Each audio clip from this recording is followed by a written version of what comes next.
चुका, और भी इसका CMC, CSRDP की तान आने में और भी थोड़ा लेट हो जाएगा, तो इस बीच में क्या सरकार अपना स्टेट रिसोर्सेस मोबिलाइज करके 15 kilometre stretch car negotiable road इस साल से टेकअप कर पाएगा? Thank you. Honourable speaker sir, जो ऑनरेबल मेंबर श्री लोमोताइंग साहब ने जो प्रश्न उठाया यहाँ पे जो उठाया, in specific this is regard to Mebo Dola road. जैसे ऑनरेबल मेंबर ने जो कहा कि वहाँ पे सियांग फ्लड के कारण से वो पूरा सर्कल जो है अनकनेक्टेड हो गया था, तो यहाँ रिप्लाई में भी दिया गया है कि जो chief ministers comprehensive road network plan, इसका जो मेन जो लक्ष्य है, इसमें जितने भी जो अनकनेक्टेड सर्कल ऑफिस या सब डिविजनल ऑफिस, ये ऑफिस और एग्जिस्टिंग जितने भी जो हमारा डिस्ट्रिक्ट हेडक्वार्टर रोड को और भी स्ट्रेंथनिंग करने का मेन मकसद जो मैंडेट है, तो अभी जहाँ पे पूरा अरुणाचल प्रदेश में जहाँ जहाँ सर्कल ऑफिस अभी भी अनकनेक्टेड नहीं है, उसको chief ministers comprehensive road network programme के अंतर्गत में उसको कनेक्शन हम लोग दिया जा रहा है। और कहीं में ऑलरेडी जहाँ कनेक्टेड है, जो ऑलरेडी वॉश आउट हो गया, जैसे ये मेबो दोला रोड के जैसे, उसको भी हम लोग ने ऑलरेडी इन पर्टिकुलरली इस रोड में भी हम लोग ने फंड जो है वो प्रोविज़न किया हुआ है। मैं मानता हूँ कि जो फंड प्रोविज़न किया हुआ है वो उतना शायद सफिशिएंट नहीं होगा, तो इस बार आने बजट सेशन के बाद में जो नया जो सेशन होगा 2023-24, उसमें हम लोग और भी फंडिंग करके इस रोड को हम लोग और भी स्ट्रेंथनिंग हम लोग करेंगे। Thank you. Question 22, Shri Wangling लोंगडोंग।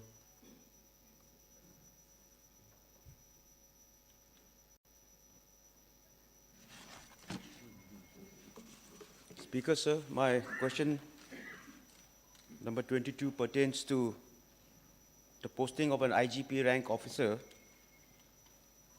to the TCL region at Khunsa. As we know, the TCL region is still under the gamut of the Disturbed Area Act under the Armed Forces Special Power Act. The strengthening of police personnel is very important and pertinent for the law and order of the region. Why has it taken so long for the posting of the particularly IGP or DIG to Khunsa, wherein actually its exact location and place of posting has to be? But herein the answer to the question is that he has been posted at Namsang Muk, whether presently he is stationed at Namsang Muk or somewhere else. Thank you. Honorable Minister. Honorable Speaker, sir, the answers to the stair question number 22 raised by Honorable Member is laid on the table of the House. But as per his supplementary question, initially there were only 3 ranges in Arunachal Pradesh, and that is also DIG range. One Western Arunachal, one Central Arunachal, and the other one was Eastern Arunachal. So TCL region was covered under Eastern range. But taking into consideration the police administrative exigency, the government have created one more range, that is TCL range. Now it is temporarily, we have already, in the reply also we have given you, it is a camp office. Now we are looking for a place, a plot of land, a suitable plot of land in entire TCL region. IG Sri Isak Patil is already camped in the, as a camp office at 1st IRBN headquarters Namsang Muk, Tirap district. So till now we are yet to decide where this range office is to be established. So we are looking for the land, plot of land, and may I request honorable members from TCL region to provide us land so that we establish it a permanent range for TCL region. Thank you, sir. Another supplementary, sir. Regarding to the former proposal of the DIG, earlier it was the DIG in Tirap district. a DIG was posted. He also was stationed at Namsang Muk. And a place for the construction of his residence was located and earmarked at Khunsa, headquarters of Tirap district. Because Tirap being the middle zone of the particularly 3 districts, and it's very important that it should be in Tirap at Khunsa. So a proposal was sent by the PW department to the administration for the construction of a DIG quarter, residential quarter, which can be converted into an IGP rank. I'm very thankful that the government has initiated discussion and enhanced the, the capacity of the police personnel to the IG rank, which is very important. So the sanctioning for the DIG quarter, then DIG quarter, now can be converted into an IGP quarter, residential quarter, that was sent in the year 2020, February. So whether the government will look into this matter very seriously and take up the allocation of this residential quarter for the IGP, now IGP, and sanction this amount as soon as possible. Speaker sir, मैं honorable member को ये बताना चाहता हूँ कि the ranges are all DIG range only, and we have been, sanctioned post of IGPs 2 in Arunachal Pradesh. Only 2 IG ranks, IG level officers is been sanctioned in Arunachal Pradesh. तो फिलहाल हम लोगों के पास में MHA जो है, फिलहाल हम लोगों के पास 7 IGPs है. I think very soon they will take it back to other states. So as of now, we have got only sanctioned strength of 2 IGP and 6 DIG. तो इसीलिए ये अभी ये IG लोग यहाँ में स्टेशन थे, so we have posted IG rank officer in all the ranges except Western range. And as far as your आपका दूसरा बात को, जैसा हम लोग लैंड को आइडेंटिफाइड हो जाता है, we will take it up very seriously for establishing permanent. जमीन को हम लोग जैसा लैंड मिल जाता है कहीं जगह में, until we get the land, I think it is temporarily Pangsen Namsang Muk. So I assure you, as soon as you give us a land to establish this DIG range, we will take up the matter on a very seriously, as you have said. Thank you, sir. Question 37, Sri Nawam Tuki.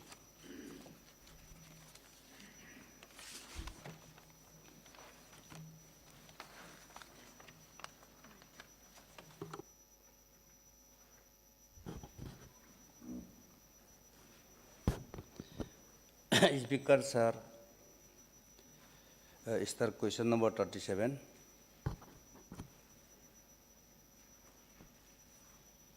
Regarding Toru Engineering College, which was started during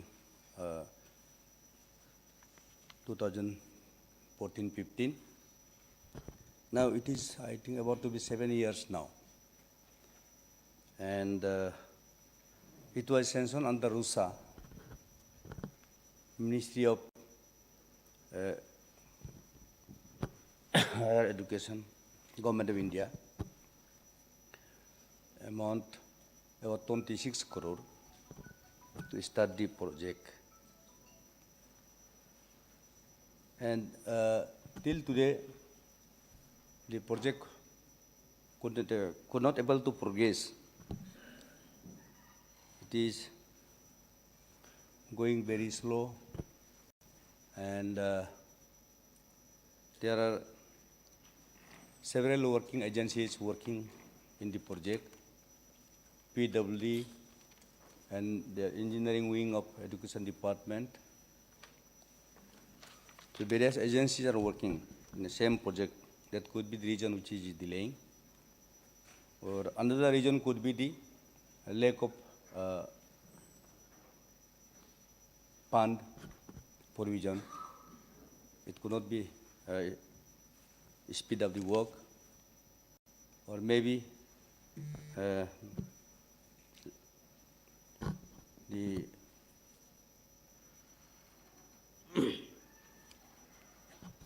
the educating agency is not working, or the government is not taking any interest in the आप ही project. जवाब दे रहा है सरकार के So- तरफ से क्यों delay हो रहा है? Yeah. हाँ, No, तो no, supplementary I will पूछ come to लीजिए। the supplementary question because I have to explain because this is a first engineering college which was approved by the government of India, and it is still laying pending, not growing, not going up. Honorable Minister Education also visited. Honorable Chief Minister also visited once during his visit to Toru during Golden Jubilee celebration. Honorable Deputy Chief Minister also visited during his visit to Sagali. When we were coming back from Sagali, he visited the engineering college. So they all know. But the present, the infrastructure development which they are expecting is hardly about the 35 seats capacity. Boys hostel and girls hostel is 35 students capacity. And this is engineering college, lone engineering college of the state, so they have at least more than 100 capacity. The funds are not available according to the engineering department saying that there is no release of fund. So funds are not available, so they could not able to carry forward the project. So since it's the state project, state government should take initiative. I think whether government is, my supplementary question will be, whether government is keen or serious to have engineering college at Toru or not. Honorable Minister. Second, अच्छा,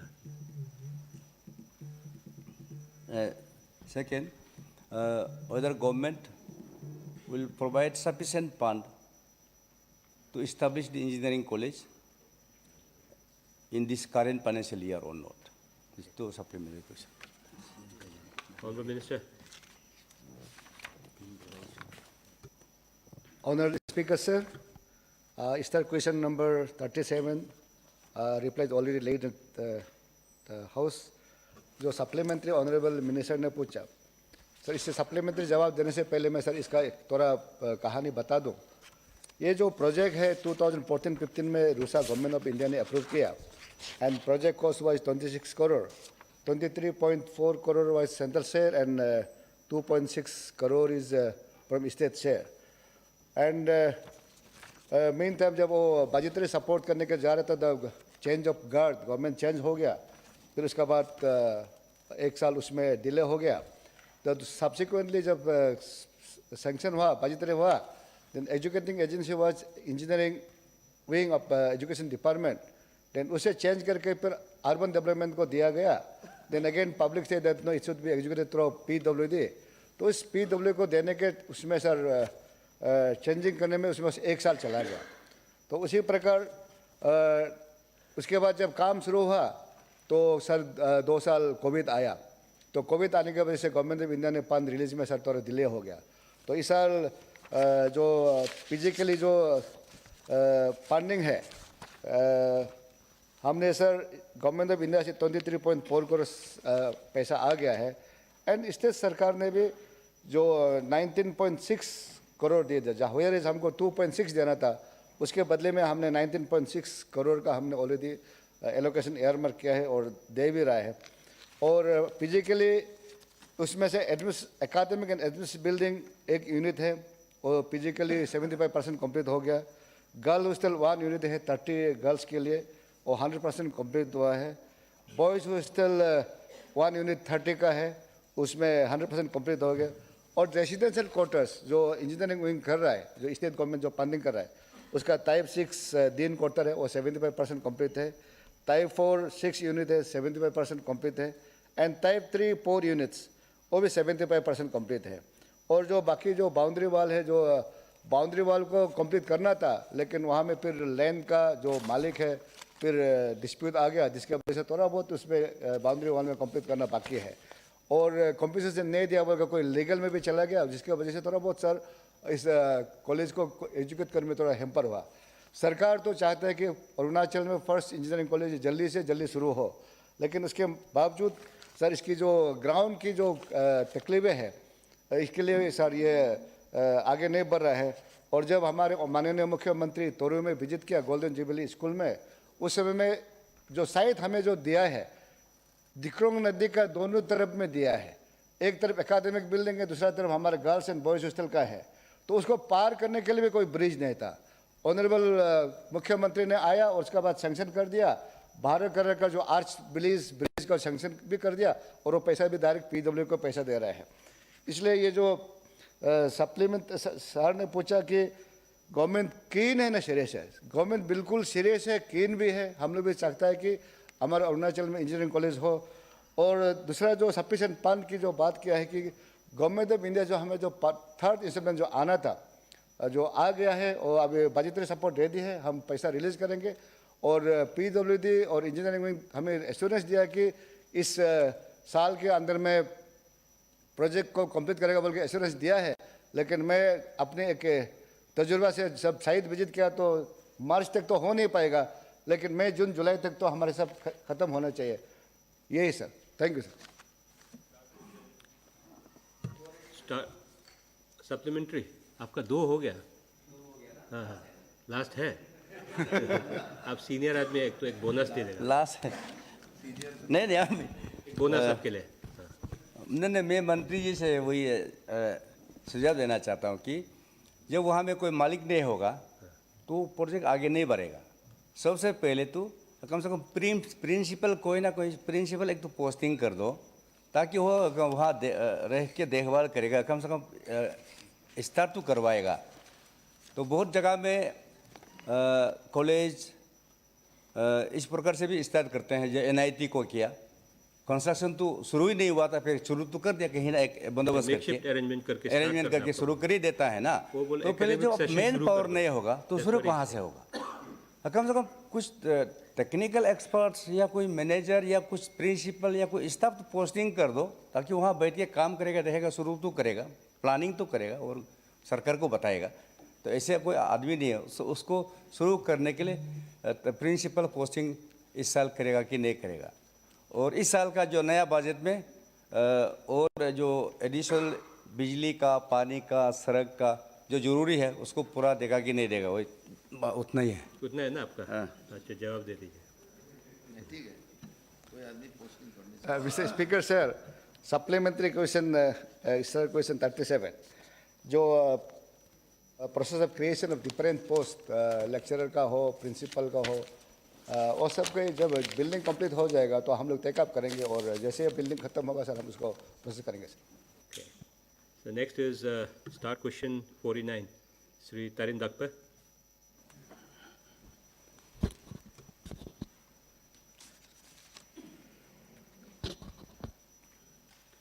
Honorable Speaker, sir, my question is that whether government is planning to establish government degree college in my Kamla district.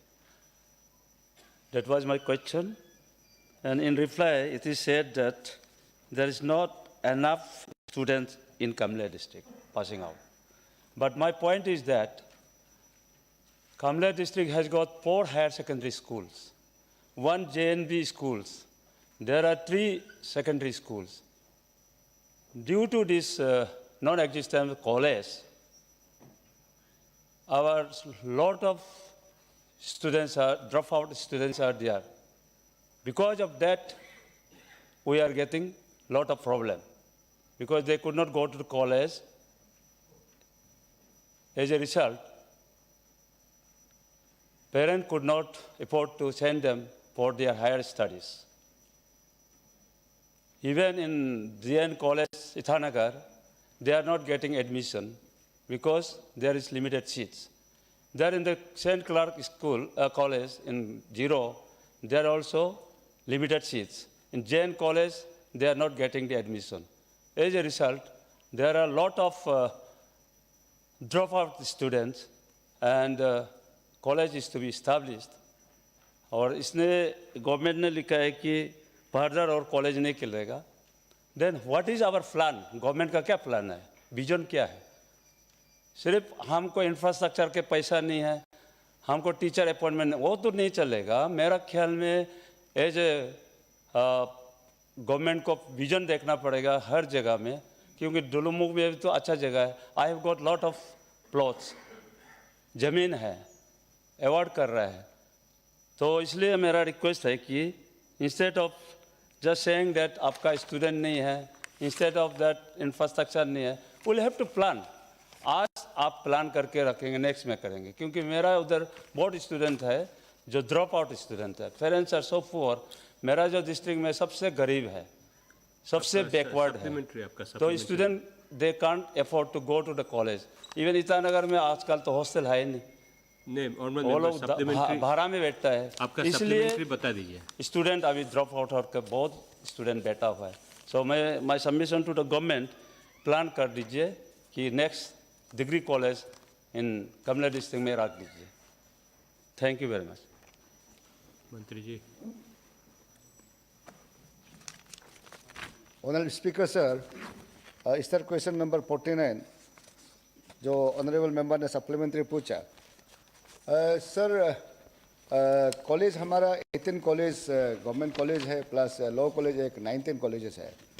तो हमने reply में दे दिया कि ये जितना भी college है उसके लिए जो बेसिक रिक्वायरमेंट है, फैकल्टी मेंबर कहो, इंफ्रास्ट्रक्चर कहो, जो भी हमारा एग्जिस्टिंग है उसमें हम उसको फुलफिल नहीं कर पाते. नंबर 1. नंबर 2, जो हमारे इंटेक कैपेसिटी है, जो हमारे जितने भी 18 कॉलेजेस है उसमें इंटेक कैपेसिटी में अभी तक बहुत से कॉलेज में ऐसे खाली जाता है. जिस प्रकार तादर तांजंग कॉलेज नापिन्स, इंटेक कैपेसिटी 300 है, हमें सिर्फ 15 है.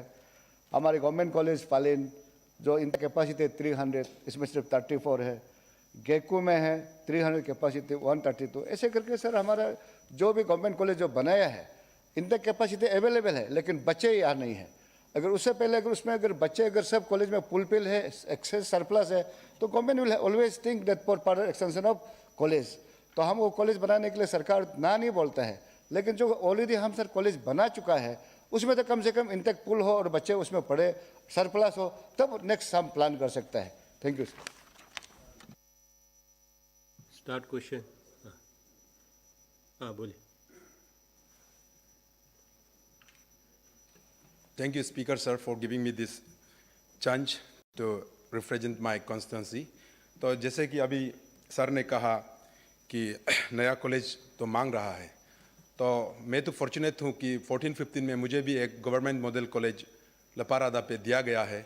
और मैं थैंक्स देना चाहता हूँ हमारा एजुकेशन मिनिस्टर और फाइनेंस मिनिस्टर जी को कि जो भी इंफ्रास्ट्रक्चर अभी हम मांग रहे हैं, हमारा लपारादा के जनता जो मांग रहा है उसे तो दे रहा है. इकोनॉमिक बिल्डिंग, एडमिनिस्ट्रेटिव बिल्डिंग, उसके बाद हॉस्टल्स दिए हैं, और अभी इवन मॉडर्न फैसिलिटीज़ जो वाटर सप्लाई, सब कुछ सर हमको तो जो भी मांग रहा है वो दे रहा है. लेकिन अनफॉर्चुनेटली मिनिस्ट्रियल स्टाफ जो वहाँ पे टेम्पररी जब चला रहा था, हम जो है PWD, PHE पावर से कुछ मिनिस्ट्रियल स्टाफ लेकर चला रहा था. तो अभी उस परमानेंट साइट में सर ये 3 साल पे मैं विधायक बनने के बाद शिफ्ट करवाया हूँ. अनफॉर्चुनेटली जितना इंफ्रास्ट्रक्चर बनाया है उसको केयर टेकर अभी मिनिस्ट्रियल स्टाफ नहीं है. चौकीदार, उसके बाद क्लरिकल में, उसके बाद और इस बार भी रिसेंटली मैं हमारे फाइनेंस मिनिस्टर को भी थैंक्स देना चाहता हूँ. फॉर्चुनेटली हमारा बासर को कॉमन यूनिवर्सिटी एंट्रेंस टेस्ट का सेंटर जो बनाया है उस पर भी कंप्यूटर अभी इंस्टॉल करने के लिए कुछ फंड तो दिया गया है सर. इवन कंप्यूटर ऑपरेटर्स भी नहीं है. तो मैं हमारा एजुकेशन मिनिस्टर को ये एडवाइस करना चाहता हूँ. बार बार प्रोपोजल तो हम भेज रहा है, फाइनेंस डिपार्टमेंट में दिक्कत दे रहा है, तो तुरंत इसे सर कैसे सुलझा जाए, मैं आपसे यही विनती करता हूँ मेरा कॉलेज का प्रॉब्लम को लेके. Thank you sir.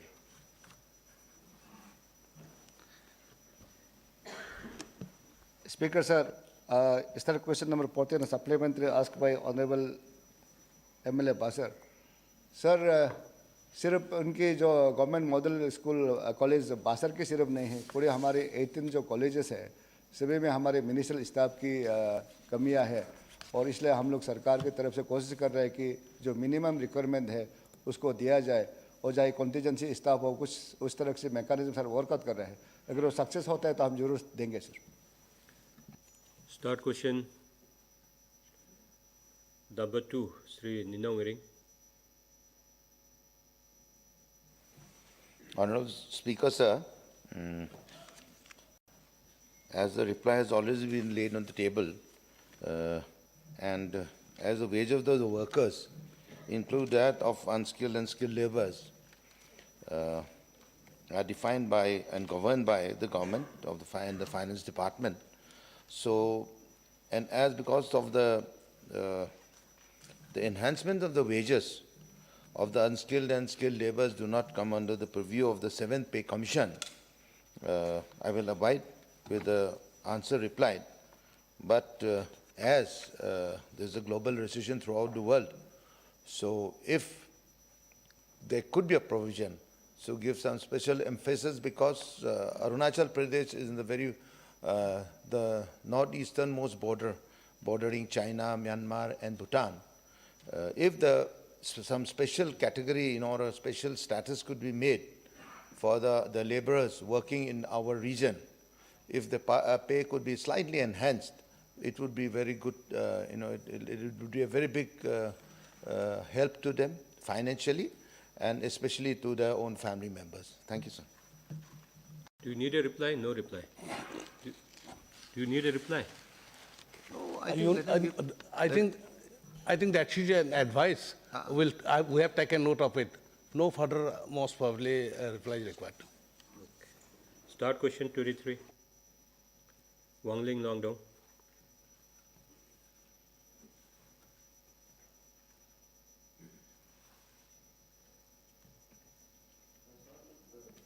Sir, my start question number 23 pertains to the concept of the unsung heroes of Arunachal.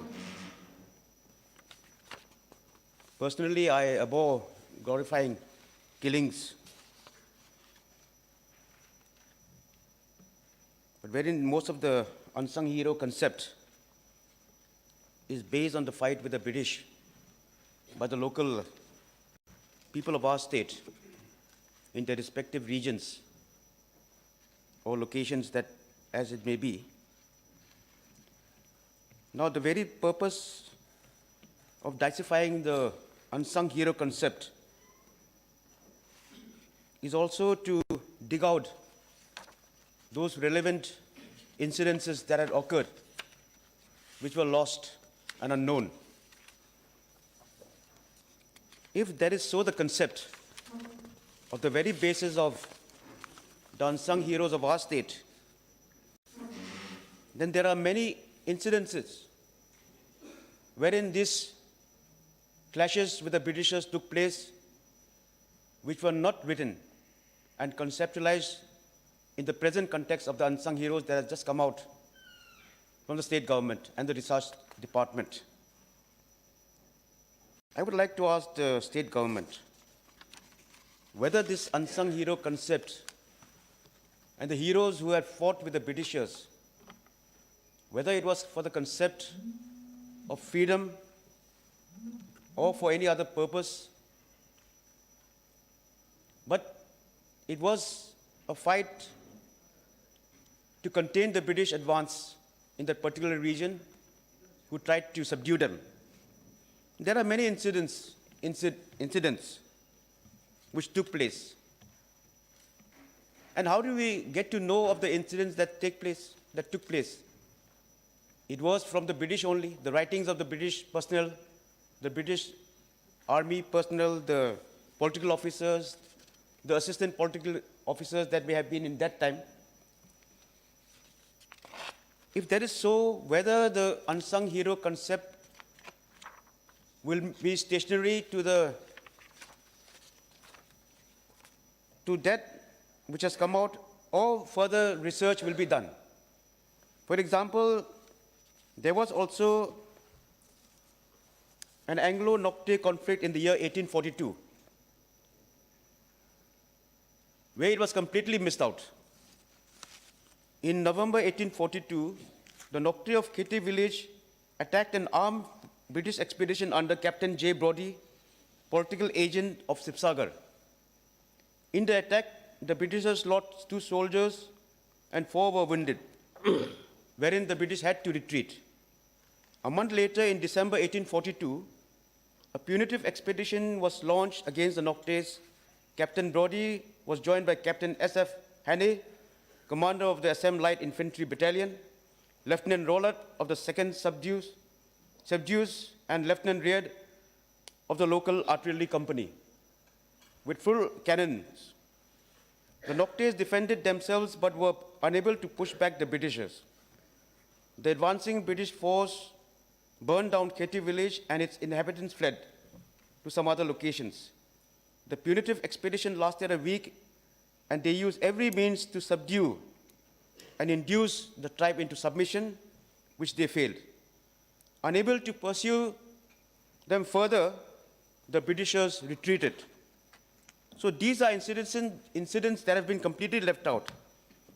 And also of the Ninu tragedy, there are incidents where the total, picture has not been proclaimed.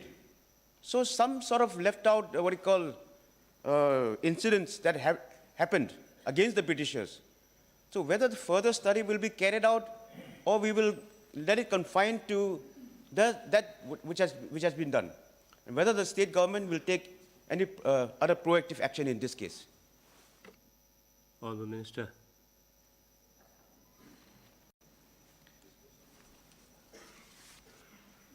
Sir, is there question number 23 asked by Honorable MLA Wangkin Luangtong ji? Wangling Luangtong ji. Reply has been laid on the House. दोनों समझी हो गया ना, इसलिए नाम मिला दिया. Sorry, sir.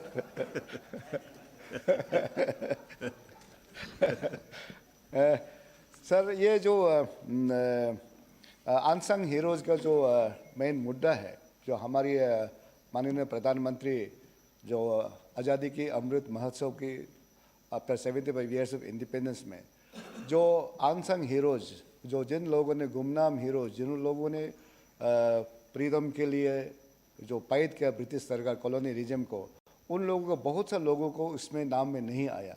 सिर्फ जिसका जान पहचान है उन लोगों का सिर्फ नाम आया, लेकिन जो सही में लोग फाइट किया उनका नहीं आया. इसलिए इस आज़ादी की अमृत महोत्सव में एक निर्देश जारी किया कि अनसंग हीरोज़ को ढूंढ के निकल जाए, गुमनाम हीरोज़ लोग को. उसको मद्देनज़र रखते हुए हमारे माननीय मुख्यमंत्री जी ने हमारे स्टेट में भी एक अनसंग हीरोज़ की एक कमेटी बनाया है, जिसके रूप में हमारे माननीय उप मुख्यमंत्री श्री चौनामित जी चेयरमैन है, मैं भी मेंबर हूँ, हमारे एडवाइजर CM ताई तगाक जी है, सेक्रेटरी लोग हैं, प्लस तमाम हमारी राजीव गांधी यूनिवर्सिटी जो BC है और उनकी जो हिस्ट्री डिपार्टमेंट को लेके इसको कमेटी सेटअप किया है. इस कमेटी के तहत इस कमेटी में फिर दोबारा सर चार सब कमेटी बनाया गया है. जिस तरह से रिसर्च सब कमेटी ए करके जो तवांग और वेस्ट कामेंग डिस्ट्रिक्ट को देखने के लिए एक 3-4 प्रोफेसर के अंदर प्रोफेसर श्याम नारायण सिंह के अंदर में और तवांग एंड वेस्ट कामेंग को, और रिसर्च सब कमेटी बी जो ईस्ट कामेंग, पके केसंग, पपमपारे, लोअर सुबनसिरी, कामले, करादादी, कुरुंगमी डिस्ट्रिक्ट को देखने के लिए कोऑर्डिनेटर बनाया professor Tanna Soren, department of history, और उनके साथ और भी हिस्ट्री डिपार्टमेंट के प्रोफेसर लगा दिया. और सब कमेटी सी में Laparada, west Siang, Siang, upper Siang, lower Siang, east Siang, Dambuk sub division of lower Dibang valley and Namsai district के लिए, इसके लिए अंडर द लीडरशिप प्रोफेसर आसान रिद्धि के अंदर में उसकी कमेटी था.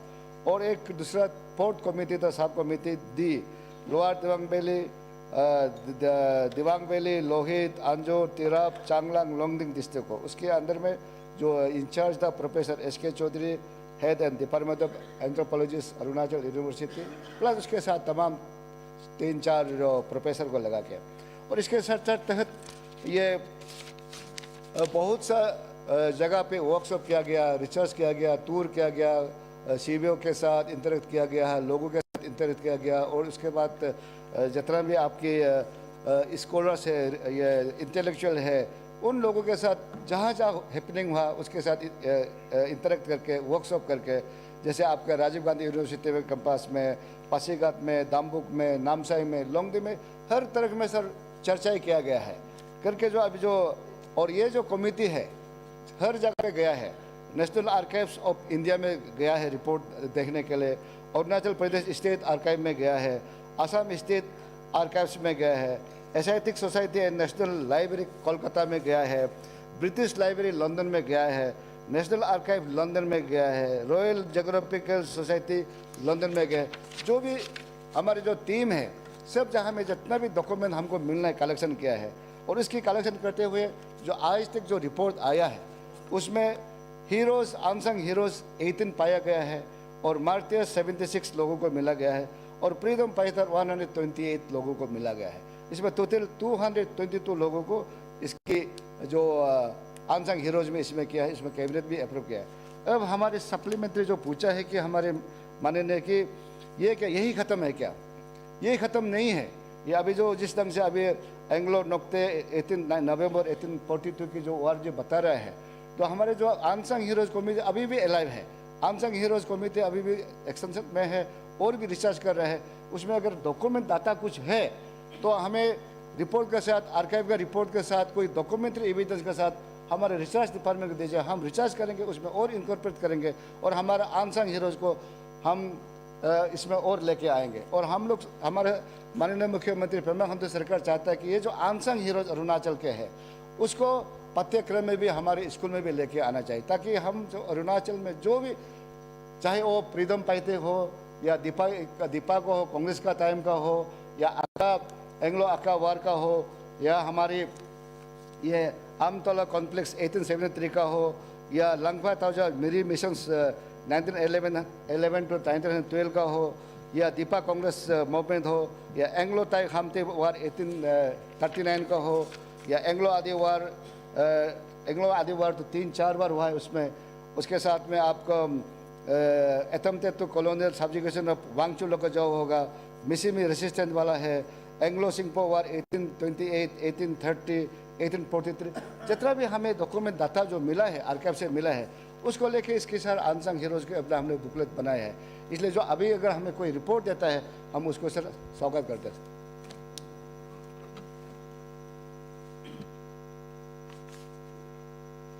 After a long interaction, I think he has come to the answer. My question was specific, my supplementary.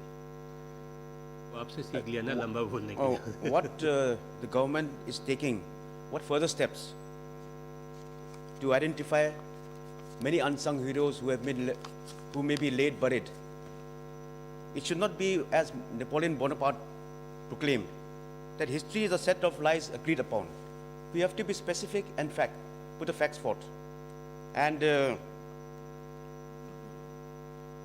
to whom are we relying of our history? It is the British officers and the British annals and the periods who have written the concept, these unsung heroes. The legacy of the British we are continuing against the people whom we have fought. I think he had answered adequately to your questions. Where is the new supplementary? My supplementary is that further study should be this thing. No, that's what it he should not said. be a The full stop to that research is unsung heroes. on. If you have something to contribute to the committee, you do with proper documentation. That's what he has said. I think the committee may have gone to London or New York or whatever it may be, but they are going for a specific purpose to study that specific this thing, the persons there, the tribe or this thing. But there are others also who should be entrusted upon. That's what he's saying. Different tribes should be entrusted upon to study their tribe. Meet the committee. I think that was quite adequate, what I believe. Thank you. Now, what is the answer? I mean, Honorable Minister. I think it was quite loud and clear. Mister speaker sir, हमने तो जवाब उनका जो supplementary उसको जवाब दे दिया। हमने कहा कि हमारे जो अनसंग हीरो कमिटी अभी भी अलाइव है, अगर ऐसे कोई डॉक्यूमेंट है, कुछ रेफरेंस है, हमें दे दीजिए, उसको रिसर्च करेंगे उस डॉक्यूमेंट के साथ। और हम जो लंदन गया, ब्रिटिश में गया, तो ब्रिटिश के साथ तो हम लोग जो भी रिकॉर्ड मिला उसे जाके कलकत्ता में गया, दिल्ली में गया, आपका लंदन में गया, ताकि वो ब्रिटिश के डॉक्यूमेंट्स लेके आ रही है, जो रेफरेंस लेके आ रहे हैं। अगर आपके पास ऐसे कोई डॉक्यूमेंट हमें दे दीजिए, हमारा कमिटी अभी भी अलाइव है, कमिटी करेंगे बोले sir. So next question 38, Sri Nabam Tuki.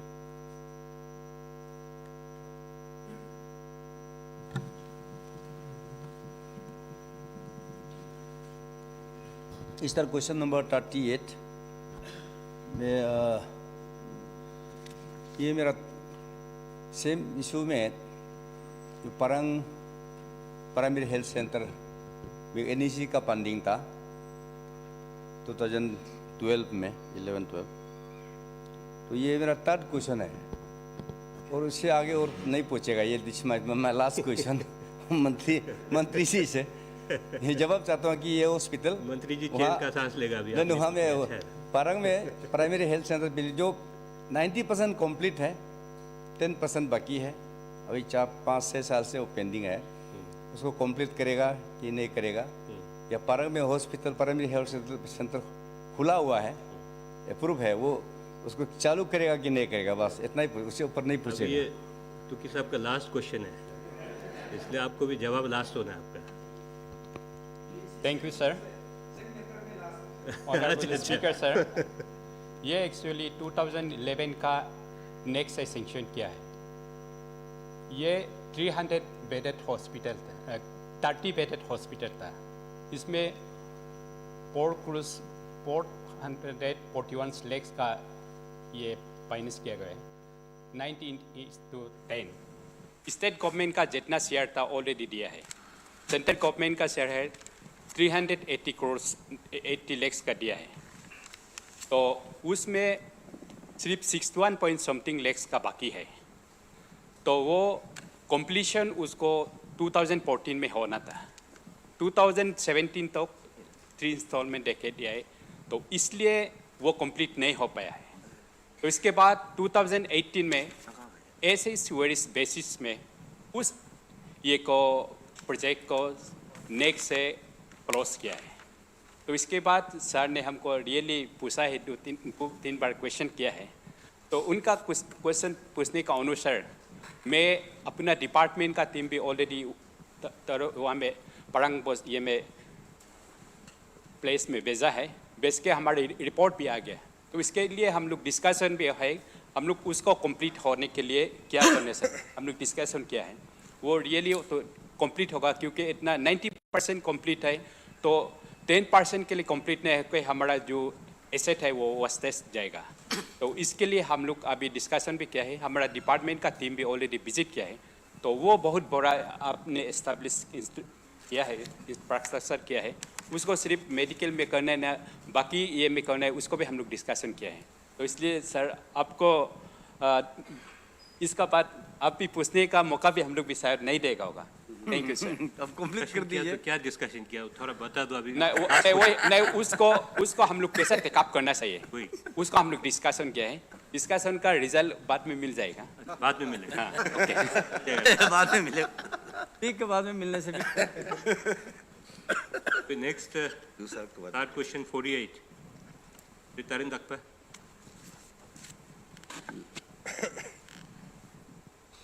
My question 48 number is that whether the government is planning for augmentation or improvement and reconductoring of existing 33 kV line from 0 to Upper Kamle via Raga.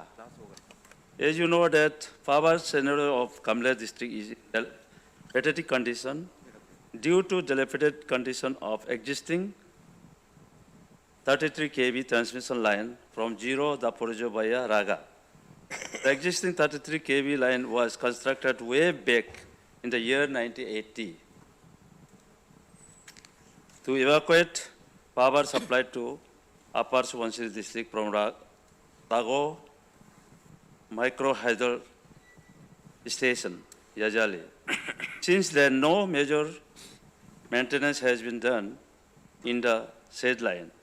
As a result, the line material in the existing line, development puncture of insulators, meltdown of under scissoring ACSR conductors.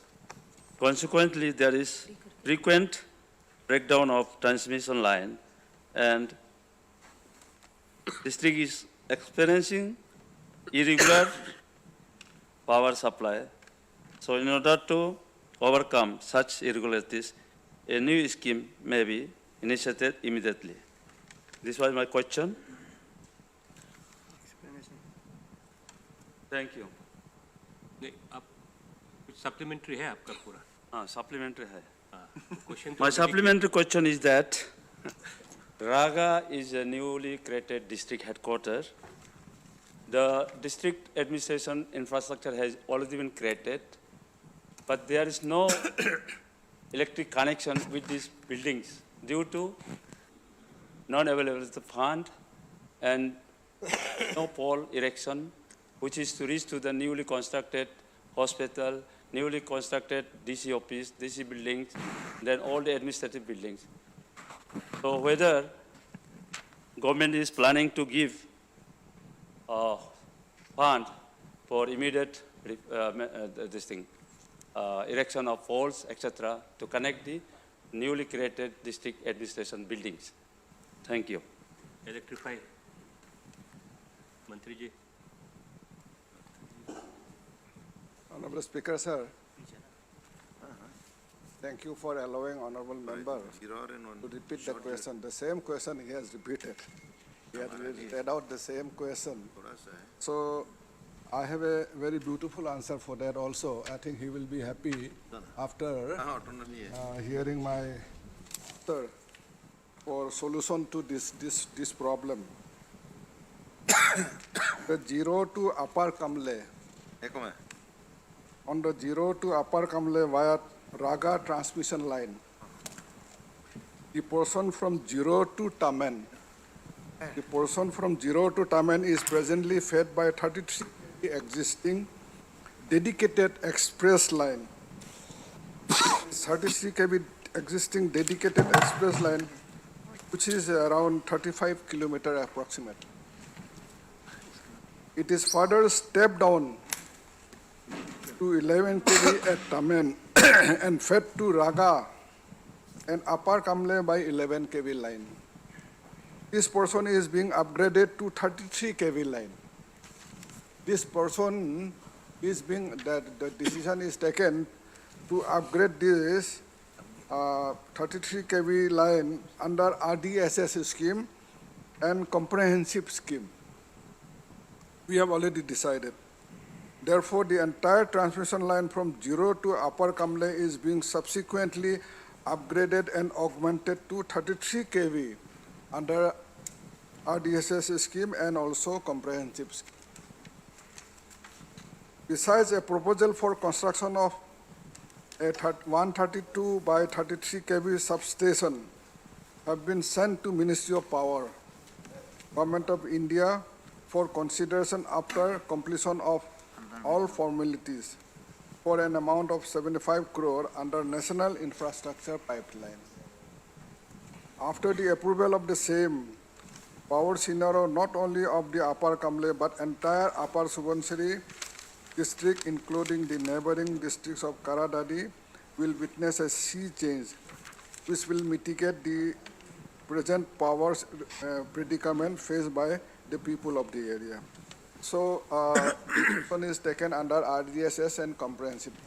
So, over and above, we have sent a proposal for 132 by 33 kV substation is being sent to the Ministry Government of India under National Infrastructure Pipeline. That will mitigate the problem. Thank you, sir. The question hour is over. I have received a request from Sri Kariko Kri, Sri Wanglam Sawin, Sri Purpa Sering, and Sri Dongru Taungju for leave of absence. I will not then leave. Now we'll take up 0-hour discussion. Sri Ninong Iring may raise the matter regarding the effects of demarcation of the interstate boundary on Dying Iring Wildlife Sanctuary. अध्यक्ष महोदय, ये जो D-ring wild life sanctuary का जो असम और अरुणाचल के बीच में वहाँ का लकीर हम खींचने जा रहे थे, इसमें हमारा जो अन्य जो हमारे एक कमेटी है जिसमें हमारा नेतृत्व हमारे ऑनरेबल स्वास्थ्य मंत्री उनके नेतृत्व में हम इसको किए थे, लेकिन उसके पहले मैं एक पंक्ति बोलना चाहता हूं सर। हर शाख पे उल्लू बैठा है, हर शाख पे उल्लू बैठा है, अंजामे गुलिस्ता क्या होगा, बर्बादे गुलिस्ता करने को बस एक ही उल्लू। अध्यक्ष महोदय, हमारे आदरणीय प्रधानमंत्री श्री नरेंद्र मोदी, आदरणीय गृह मंत्री श्री अमित शाह, हमारे आदरणीय मुख्यमंत्री श्री पेमा खांडू, हमारे आदरणीय मुख्यमंत्री असम हेमंत बिश्व शर्मा के जो उनके एक समझौता हुआ था, जहां उन्होंने निर्णय लिया कि अरुणाचल प्रदेश और असम के जो सीमावर्ती इलाके में जो हर बार कोई ना कोई घटना होती थी, उसको किस प्रकार से हम सुधारेंगे। बात सही है, लोग कहेंगे कि आप 70 साल में आप क्या अरुणाचल प्रदेश का क्यों, पूरा भारत या हमारे पूरा असम के सीमावर्ती इलाकों हो, चाहे वो नागालैंड हो, चाहे मेघालय हो, चाहे वो मिजोरम हो, इनके बीच में हमारा सरकार क्यों नहीं किया, हमारा जो कांग्रेस सरकार। लेकिन इस बार मैं बहुत आभार व्यक्त करना चाहूंगा आदरणीय मुख्यमंत्री जी को, हमारे पेमा खांडू जी ने, जिसमें हमारे आलो लिबांग जी को के नेतृत्व में हम सबको मेंबर बनाए और हम इसमें जमीनी हालतों में हम इसका मायना किए। हम आभार व्यक्त करते हैं हमारे आदि मिसिंग बाने केबांग के लोगों को भी, जिन्होंने हमको पूरा समर्थन किया। हमारे जितने बस्ती के लोगों हैं उनको भी हमने समर्थन किया। लेकिन फिर भी क्योंकि उस इलाके का मैं सर्कल ऑफिसर था, चाहे वो मेबो हो, चाहे नारी हो, चाहे रुक्सिन हो, तो जिस प्रकार से हमने अपना जमीन को त्याग देना पड़ा, हम बहुत दुखित हैं। हस्ताक्षर क्योंकि हमारे आलो लिबांग साहब बहुत व्यस्त थे, मैंने किया, मैंने उस हस्ताक्षर को किया। लेकिन फिर भी डीरिंग वाइल्ड लाइफ में हमने उसको, असम के जो काउंटर पार्ट्स थे उनको भी मैंने कहा, this comes under the conservation act, ये हमारा कंजर्वेशन का आता है मिनिस्ट्री ऑफ एनवायरनमेंट फॉरेस्ट के अंदर में। ठीक है, जमीनी रेखा को हम खींचेंगे, लेकिन फिर भी आप चाहे गाली रिजर्व बोलो, आप पोबा रिजर्व बोलो या डीरिंग वाइल्ड लाइफ बोलो, इसमें हमारी ओर से तो पूरा हमारा उसका, हम उसका, हमारे ऑफिसर्स, हमारा फॉरेस्ट ऑफिशियल्स की निगरानी में वो रहती है। लेकिन आप असम साइड में देखिए, चाहे गाली हो, पोबा हो, चाहे डीरिंग वाइल्ड, वहां पे खास और जिस विषय पे मैं बोल रहा हूं, वहां पे उन्होंने गाय का कैटल शेड्स खोटाल रखा है। और क्योंकि वो Dibru Saikia elephant corridor D-ring wild life corridor elephant corridor से मिलता है, वहां से हाथी का आना जाना वो होता है। और खासतौर वहां जो पशु है बहुत, जो अभी लुप्त होने जा रहे हैं, जैसे द बंगाल फ्लोरिकन, वो गेंडा थे, गेंडा वो लुप्त हो गए, तेंदुआ है, शेर थे, ये सब अभी वहां से एक्सटिंक्ट होने जा रहे हैं। और अगर वहां हम अपना खटाल लगाएंगे, जो असम सरकार की जो उनका जो पेशगी है, उन्होंने कहा कि वहां खटाल है, तो हमने उस समय भी मैंने उसको खिलाफ किया। मैंने कहा कि नहीं, ये एक डिमार्केटेड एरिया है, ये डिमार्केटेड एरिया जो हमने पहले से डीरिंग वाइल्ड लाइफ, उस समय डीरिंग वाइल्ड लाइफ नहीं था, वो कम से कम 40-50 साल उसको लाली वाइल्ड लाइफ सेंचुरी से उसको जाना जानता था। तो वहां पे एक डिमार्केशन ऑलरेडी है, और ये एक द्वीप है। It is not connected to the mainland, it is complete an island. तो उस आइलैंड में उनको खटाल रखने का कोई जरूरी नहीं। उपाध्यक्ष जी, वहां एक आना जाना हाथी का एक कॉरिडोर, तो उसमें वो क्यों उसको वाइल्ड लाइफ सेंचुरी को बर्बाद करने जा रहा है, हमको समझ नहीं आ रहा। ठीक है, अगर जब आप कहेंगे कि ये जमीन जो है असम का ना अरुणाचल का है, ये हम पशु पक्षियों के लिए हमने इसको रखा है। जैसे मैंने कहा कि जो बंगाल फ्लोरिकन है, ये सिर्फ डीरिंग वाइल्ड लाइफ सेंचुरी में इसको पाया जाता है और वर्ल्ड में अभी सिर्फ 700-800 बर्ड्स है। तो हम जो डोडो जो एक चिड़िया होती थी मॉरिशस में, तो वैसा वो लुप्त हो जाएगा। तो हम चाहते हैं कि डीरिंग वाइल्ड लाइफ को उसको कायम रखना है। लेकिन डीरिंग वाइल्ड लाइफ के जब आप कहानी आप जाते हैं तो मैं फिर उसमें दौड़ाऊंगा पंक्तियों पे सर। शाक जो होता है वो टहनी होती है, उल्लू होते हैं वो ज्ञानी लोग हैं। उल्लू का उसका एक अलग लिटरेरी आप नहीं बोलेंगे, but if you take it in other way you will say that owls are the most intelligent creatures on earth. तो ज्ञानी लोग, लेकिन इन इतना शाकों में सब उल्लू बैठे हैं और लेकिन इस गुलिस्तान को, इस संसार को, इस एरिया को, इस जो प्रजातंत्र को बिगाड़ने के लिए बस एक ही उल्लू का। उपाध्यक्ष जी, हमारे जो हम अभी सीमावर्ती इलाके में हमने एक समझौता किया है ताकि यहाँ शांति हो, जहाँ यहाँ विकास हो, यहाँ के लोगों आपस में मिल के रहें, इसलिए हमने किया था। लेकिन at what cost? We had to lose more than 5,000 hectares starting from Serkwa, Depu, Tetak, Kayang, Debing, Oyan. क्यों ऐसा हुआ? मैं एक उदाहरण देता हूं। हम अपने जो कमिटी हमका टूर कर रहा था उस एरिया का, उसमें ऑफिसर्स भी थे, हमारे बीच में भी यहाँ ऑफिसर्स बैठे हुए जो हमारे साथ थे। वहां के जो स्थानीय विधायक वो कहते हैं कि भाई ये जो जमीन है ये तो असम का है। तो हमने बोला कैसे असम का हो सकता है, आप हमको प्रूफ कीजिए। मैं 1981 जब आपका जन्म ही नहीं हुआ तब तक मैं सर्कल ऑफिसर हूं यहाँ, मैं इस एरिया को पूरा जानता हूं। तब उन्होंने कहा कि आपका बहुत लोकप्रिय नेता वहां आपका जमीन आप बेच दिया है। तो उन्होंने जमीन बेच दिया, तभी तो अरुणाचल का है ना, वो बेचा होगा, आपका असम के लोगों को भाईचारा में बेचा होगा। लेकिन उसका यह मतलब नहीं कि जो हमारा अरुणाचल का मट्टी है वो असम में जाएगा।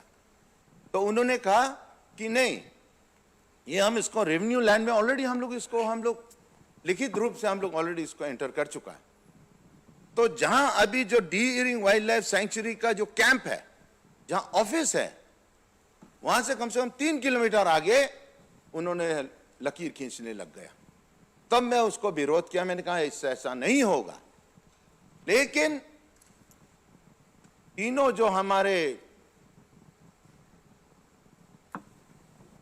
पार्टीज एक समझौता किया कि नहीं, इसमें अभी निर्णायक रूप से एक इतिहास हम बनाने जा रहे हैं, इसका बाउंड्री होना चाहिए।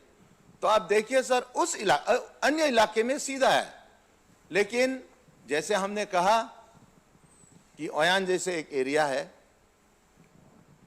वहां एक सांप जैसा हो हमारा बाउंड्री हो, और हमको ऐसा मंजूरी होना पड़ा कि वहां के स्थानीय लोग ने कहा कि हम अपना जमीन नहीं देगा, और असम वाले बोलते हैं हम अपना जमीन। तो एक सांप जैसा वो बाउंड्री हो गई। लेकिन क्यों? जब उन्होंने कहा कि हम अपना डीरिंग वाइल्ड लाइफ सेंचुरी का ऑफिस हमारा अरुणाचल प्रदेश में नहीं, या आपने बेच चुका है, हमने उसके खिलाफ किया और हम उसमें स्टैंडिंग किया। हमारे आदरणीय मंत्री जी आलो लिबांग भी जो हमारे उसके चेयरमैन थे, अध्यक्षता में हम किए थे। तो उसमें डायरेक्ट हमने कहा कि नहीं, ये नहीं होगा, हम इसको एक्सेप्ट नहीं करेंगे। तो उसी कारण उसको सांप जैसा से बनाना पड़ा। लेकिन we had to lose more than 5,000 hectare sir, ये बहुत शर्म की बात है। और जब एमएलए साहब ने कहा कि आपका एक बहुत ही रिनाउंड नेता ने हमको बेचा है, मैं नाम नहीं लूंगा, इस सदन में किसी का नाम लेना वो गलत है। समझदारों के लिए इशारा काफी है, आप सब समझेंगे कौन था वो व्यक्ति। आज इस मंदिर में, प्रजातंत्र का मंदिर में, मैं कसम खाता हूं, अगर मैं होता तो मैं अपना नेतागिरी से मैं त्याग पत्र दे देता। ये बहुत शर्मनाक चीज है। डीरिंग वाइल्ड लाइफ जो मेरे स्वर्गीय पिताजी का नाम है, उनके नाम से उसका नामकरण किया था। उस जगह को आप कैसे बेच सकते हैं, उस ऑफिस को कैसे बेच सकते हैं? लेकिन हमारे आलो लिबांग साहब थे, उन्होंने नहीं माना, इसलिए उसको एक सांप जैसा हम लोग को बाउंड्री को खींचना पड़ा। लेकिन अभी भी है, चाहे वो बोरी गांव हो, पाओ गांव हो, पाइट गांव हो, सब उनका जमीन को असम वाला को देना पड़ा। एक हमारा सुपरिटेंडिंग इंजीनियर जो अभी जस्ट रिसेंटली रिटायर हुआ है, उनका जमीन को असम वाले ने लिया और उन्होंने भी एक्सेप्ट करना पड़ा कि ठीक है, मैं उस जमीन को मैं देता हूं, लेकिन I will get it registered in Assam. Why in Assam? It should have been in Arunachal.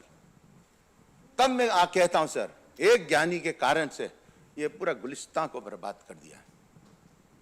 मैं कहता हूं सर, मेरा बूंद, मेरा आखिरी सांस तक मैं देश के लिए सेवा करूंगा, इस राज्य के लिए सेवा करूंगा, मेरी जनता के लिए सेवा करूंगा। लेकिन ऐसा हरकत मैं कभी नहीं करता। लेकिन फिर भी शायद हमारे जवाब हमारे आदरणीय वन मंत्री हमको देंगे। लेकिन उस पे भी मैं कहता हूं, चाहे आपका कोटगा घाट वाला जो इश्यू हो, चाहे वो एलिफेंट कॉरिडोर वाला इश्यू हो, मैं आपसे भी मैं रिक्वेस्ट करता हूं सर, आपको अनुरोध करता हूं कि इस पे आप स्टैंड रहिए। हमारा आलो लिबांग है stand right to the end. हम भी रिक्वेस्ट करेंगे कि आप स्टैंड रहिए और जो अरुणाचल प्रदेश का जो डीरिंग वाइल्ड लाइफ का जो टेरिटोरियल बाउंड्री है, जो उन्होंने ऑलरेडी एक डिमार्केशन करके रखा है, क्योंकि इसमें ना हमारा हाथ होगा ना असम का हाथ होगा, इसमें एनवायरमेंट फॉरेस्ट का ही हाथ होगा। केंद्र सरकार भी इसमें, अगर आप कहेंगे कि नहीं हम इसमें नहीं मान सकेंगे, तब ऐसा ना हो कि हमको उच्चतम न्यायालय तक जाना पड़े और फिर हमारा जो पहले अरुणाचल में जहां हमारा टिम्बर पूरा हमारा बैन हो गया था, वैसे एक समय ना आए। तो हम तो कहते हैं सर, हमारा यहां बहुत दुखित से मैं कह रहा हूं कि हमको तो अपनों ने लूटा, गैरों में क्या दम था, मेरी कश्ती वहीं डूबी जब पानी सबसे कम था। सर, हमारे अपने लोग ने हमको बेचा है, हम अपने लोग ने हमको ये सिचुएशन में लाया है, वो हमारा आलो लिबांग साहब जानते हैं। और कौन ने बेचा है इसका आप लोग डिसीजन लीजिए, मैं तो बस आपके सामने इसको रखा है। धन्यवाद। Now, the Honorable Minister of Forest and Environment may make a statement on the matter raised by the Honorable. Honorable Deputy Speaker sir, Sir. क्योंकि ये जो डिस्कशन अभी 0 आवर डिस्कशन के रूप में ऑनरेबल मेंबर श्री निनोंग इरिंग साहब ने जो लेके आया है, इसमें क्योंकि फॉरेस्ट का भी मैटर यहाँ पे जिक्र किया गया है और साथ साथ जो कार्य अभी जो चल रहा है inter state boundary in between Assam and Arunachal के बारे में भी इसमें जिक्र किया है, तो I think reply the discussion. Okay, sir. Honourable deputy speaker साहब, जो मैटर जो यहाँ पे 0 आवर में जो लेके आया है, the effect of demarcation of the interstate boundary on Daying Ering wildlife sanctuary. Daying Ering wildlife sanctuary के बारे में ऑनरेबल मेंबर श्री निनोंग इरिंग साहब ने बहुत डिटेली हम लोगों को बताया। Daying Ering wildlife sanctuary का जो पुराना जो नाम था, that's known as Lali wildlife sanctuary, जिसको फिर बाद में रीनेम किया गया है। और लाली वाइल्ड लाइफ सेंचुरी जो है वो one of the oldest wild life sanctuary है अरुणाचल प्रदेश में। और स्वर्गीय हमारा जो डाइंग इरिंग साहब का जो कंट्रीब्यूशन है स्टेट के लिए, उसको देखते हुए उनको ऑनर करते हुए 1986 में इसको लेट डाइंग इरिंग साहब का नाम पे उसको रीनेम किया गया है। तो अभी जो मैटर जो अभी यहाँ आज 0 आवर डिस्कशन में जो उभर के आया है, इसका हिस्ट्री आप सब लोग जानते हैं कि जो अरुणाचल और असम के बीच में जो बाउंड्री का जो इशू है वो काफ़ी सालों से चल के आया है। और ये मैटर जो फिलहाल तो ऑनरेबल सुप्रीम कोर्ट में वो पेंडिंग है वहाँ पे, तो बहुत लंबा समय से इस मैटर में कोई आगे बढ़ने का जो है वो रास्ता दिखाई नहीं मिला। तो माननीय प्रधानमंत्री जी का ये हमेशा उनका एक संकल्प रहा है, उनका एक कोशिश रहा है, नॉर्थ ईस्ट में चाहे जितने भी जो पुराना वेक्स्ड इशू है उसको हम लोगों को एक सोल्यूशन में लेके आना होगा। अब जिस प्रकार में नॉर्थ ईस्ट में जो इंसर्जेंसी है वो लगभग पूरा ना के बराबर है आज के दिन, तो सदियों से नॉर्थ ईस्ट को एक पकड़ के जो रखा था। और साथ ही साथ नॉर्थ ईस्ट में एक समस्या जो है वो इंटर स्टेट खास करके असम के साथ में बाउंड्री डिस्प्यूट्स काफ़ी है। ऑनरेबल मेंबर श्री निनोंग इरिंग साहब ने भी यहाँ पे मेंशन किया, असम के साथ में जो बाउंड्री डिस्प्यूट है मेघालय का साथ में है, नागालैंड का साथ में है, मिजोरम के साथ में है और अरुणाचल प्रदेश का साथ में भी है। तो इसका जो लॉन्ग पेंडिंग इश्यूज को देखते हुए भारत सरकार ने ये सजेशन दिया है कि इसको अभी आप लोग बैठ के आप लोगों को सोल्यूशन करना होगा। अभी कोर्ट कचहरी में रखेंगे तो वैसे भी इतना साल हो गया और कितना साल अभी तान के जाएंगे, इसका तो टाइमलाइन दे नहीं पाएगा। तो इससे अच्छा तो एक कोशिश किया जाए कि अक्रॉस द टेबल में बैठकर लोगों का भी जो व्यूज़ है उसको सुन के एक सोल्यूशन में लेके आना है। तो असम अरुणाचल का जो बाउंड्री मैटर में आप सबको पता है कि 2017 में ऑनरेबल सुप्रीम कोर्ट ने एक लोकल कमीशन बैठाया। तो लोकल कमीशन रिपोर्ट का मुताबिक अरुणाचल सरकार ने 2015 में उसको एक्सेप्ट कर लिया रिपोर्ट को, मगर Assam government then Assam government उसको चैलेंज करके ऑनरेबल सुप्रीम कोर्ट में चला गया। तो अभी जब से हमारा जो नया मुख्यमंत्री श्री हेमंत बिश्व शर्मा जब मुख्यमंत्री बना तो honourable union home minister Shri Amit Shah ji का साथ में हम तीनों का वहाँ पे मीटिंग हुआ और ऑनरेबल यूनियन होम मिनिस्टर ने अपील किया असम गवर्नमेंट को भी कि आप लोगों को भी अभी जो रिकमेंडेशन जो लोकल कमीशन ने जो रखा है और अरुणाचल सरकार ने वे बैक इन 2015 में उसको जो एक्सेप्ट किया है, अकॉर्डिंगली आप लोग भी उसको एक्सेप्ट करके राउंड में जाके आप लोग अभी बाउंड्री डिमार्केशन करना ज़रूरी है। तो I think we must thank honourable chief minister Assam doctor Himanta Biswa Sarma, जिनका मतलब प्रोएक्टिवनेस से अभी काफ़ी कोऑपरेशन हम लोगों को मिला है। उसका चलते सीरीज ऑफ मीटिंग हुआ है, असम में भी काफ़ी बार हुआ है, बट अल्टीमेट मीटिंग जो हुआ है it was the Namsai declaration, जहाँ पे हम लोग ने एग्रीमेंट में ये हम लोग ने ब्रॉडली एक्सेप्ट किया कि बेस्ड ऑन द 2007 जो रिकमेंडेशन का मुताबिक ग्राउंड में हम लोग एक्सरसाइज करेंगे and accordingly around 12 regional committees, Assam और अरुणाचल का 12 कमिटी और असम का भी अपना काउंटर पार्ट में 12 कमिटीज़ लोग कंसर्न एमएलएस हो गया, वहाँ के जो सीबीओस हो गया, उनको मेंबर रखते हुए मीटिंग करके ग्राउंड में जाके डिमार्केशन का काम जो है वो शुरू करेगा। तो जितने भी जो 12 कमिटीज़ है काफ़ी बार मीटिंग हुआ है और ख़ास करके इस एरिया जो Daying Ering wildlife sanctuary जो रिजर्व पड़ता है वहाँ में अभी तक 3 बार मीटिंग हो चुका है। एक बार ये मीटिंग हुआ था धेमाजी में 4 सितंबर में और सेकेंड टाइम जो मीटिंग हुआ 10 जनवरी 2023 ईटानगर में और लास्ट जो मीटिंग हुआ है 23 जनवरी 2023 eight Guwahati.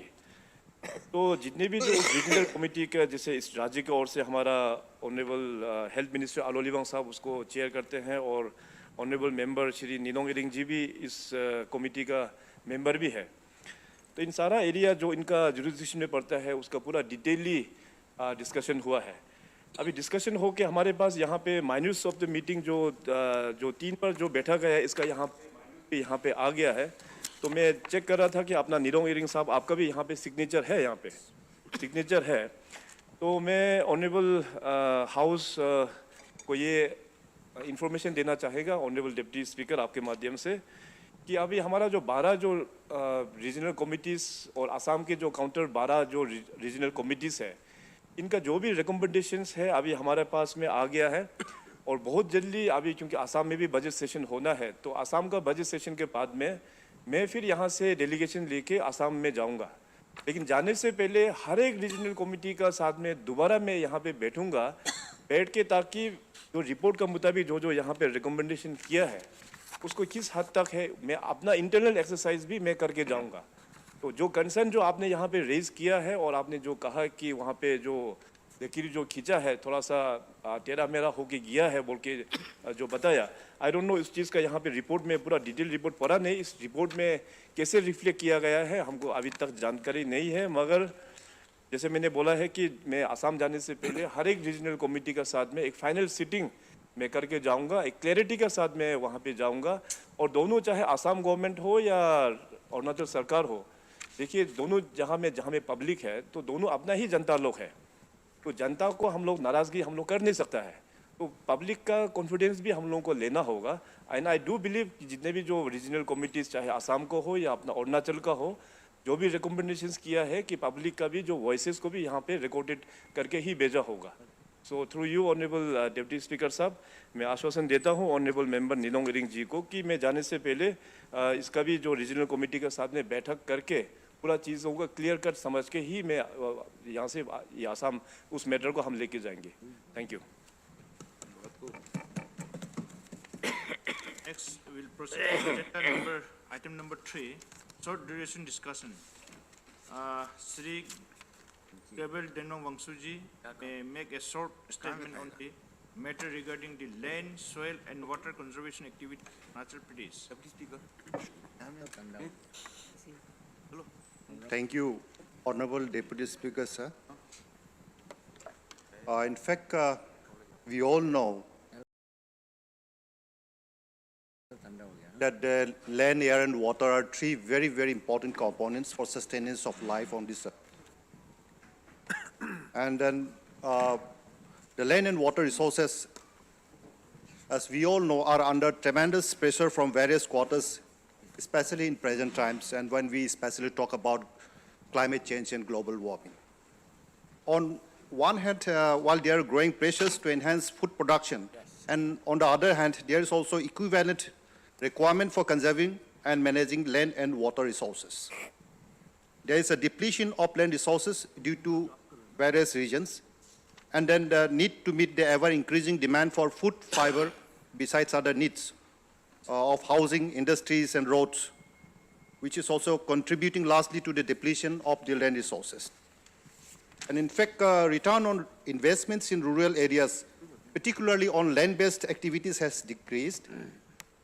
Growing urbanization demands more lands, which ultimately has led to conversion of productive, I repeat, sir, conversion of productive agricultural land for non-agricultural purposes. Our state predominantly a forest coverage state, where around 79.63% is area, and that is as per the State Forest Report of 2019, is under forest coverage, and about 4% of the area is under agriculture and wasteland area. And this I quote from this National Natural Resources Census of 2008. The area under agricultural use is limited, and the climate change is putting additional stress on temperature and monsoon in the region, which ultimately leads to low agricultural productivity, excessive precipitation, floods in low-lying areas, soil erosion, landslide, etc. And in order to boost the state agricultural production, climate change and environmental aspects cannot be set aside while planning for any soil and water conservation program. The only scenario, Honorable Deputy Speaker, sir, is in which the available land can be utilized to meet the demands is when these resources are conserved, developed and managed in a very scientific manner to avoid further depletion, and this requires a synthesis between water, land and human resources. As we all know, these are all interrelated. The state is having 21,54,000 hectares degraded and wasteland under different category, which is 2.63% of the total geographical area of the state. It is believed that any land-based developmental measures would be meaningless unless appropriate mechanism for conservation of soil and water is not ensured. Hence, the proposed location-specific diversification would only be sustained through appropriate soil and water conservation works to check rampant water runoff, prevent loss of fertile soil, arrest premature siltation, check land degradation, rejuvenate the drying catchments, and enhance land capabilities in the state. Honorable Deputy Speaker, sir, I wish to quote a study by Dr. Ashish Pandey. Ashish Pandey, who is the Associate Professor of Department of WRD and IIT Roorkee on soil erosion modeling using remote sensing and GIS, which has revealed that in Arunachal Pradesh about 669.35 million tons of soil is eroded annually, with an average rate of 90.9 tons per hectare per year, which is causing serious threat to soil resources. Most of the areas are affected with jhum cultivation, riparian erosion, and unscientific use of land resources. Loss of soil nutrients, especially due to erosion, is very, very concerning factors for soil and its productivity, which ultimately is causing significant impact on food security. Altogether, we all know that altogether the state is already having around 6 major river basins, 36 sub-basins, and 46 catchments, and numerous rivers originate from these basins and transport silts and deposit in Brahmaputra basin. And this not only encourages change in river courses, but also causing serious damages to the productive agricultural lands in Arunachal Pradesh as well as in adjoining state of Assam. And this devastation can be prevented by adopting appropriate protective conservation measures. And then the report on recent report on this thing, degraded and wastelands of India, that is 2020 by ICAR, Indian Council of Agricultural Research, shows that the state is having 17,69,000 hectares area, which is under acidic soil condition and remains, this has so far remained unnoticed, and which is also a primary concern in Arunachal Pradesh. A proper study is therefore needed to access the ground report, which can only be done through proper soil survey and laboratory testing, and thereby suggest appropriate land use practices. So the effects of climate change is also being observed as melting of glacier in Tibet plateau has been steadily fast and furious in recent times. And this we are observing because this can be observed from the report that we are gathering from the State Remote Sensing Center in Arunachal Pradesh. And then water scarcity is also a growing problem in our state, as many districts today are facing acute shortage of potable drinking water, as these water sources are drying up, and there is changes in land use pattern are predominantly visible today in Arunachal Pradesh. This situation is also noticed in most parts of the state, where excessive exploitation of land and water resources in the wake of development and growth, which is leading us to a serious problem in coming time. And this I'm saying because in Arunachal Pradesh, what we have observed today is that the tribal communities, they own the land and all the water sources. And then tribal communities normally used to have identify each rivers, rivulets, and streams by names. And we are losing those names because we are losing the water resources. And credible planning and water and resource management to tackle and mitigate these adverse effects of unscientific land use practices and climate change should be the primary concern for any government. However, this particularly considering the vast geographical area of this state, adequate investment on integrated natural resources management, especially on land, water, and vegetation, should have been the common consensus of a welfare state. The seasonal overall decline in the springs affect both domestic water availability as well as agricultural use in remote areas of Arunachal Pradesh. And adequate vegetative measures using soil and water conservation means is permissible for revival of these springs for groundwater availability. Best practices like Vikas Dhara, creating water security through spring set development in Sikkim, may also be considered, especially in Arunachal Pradesh, as a model to address water scarcity problem in vulnerable districts of the state. This could also have significant impact on crop productivity in the isolated and remote areas. The soil and water conservation activities and technological interventions are getting wider acceptance throughout the country.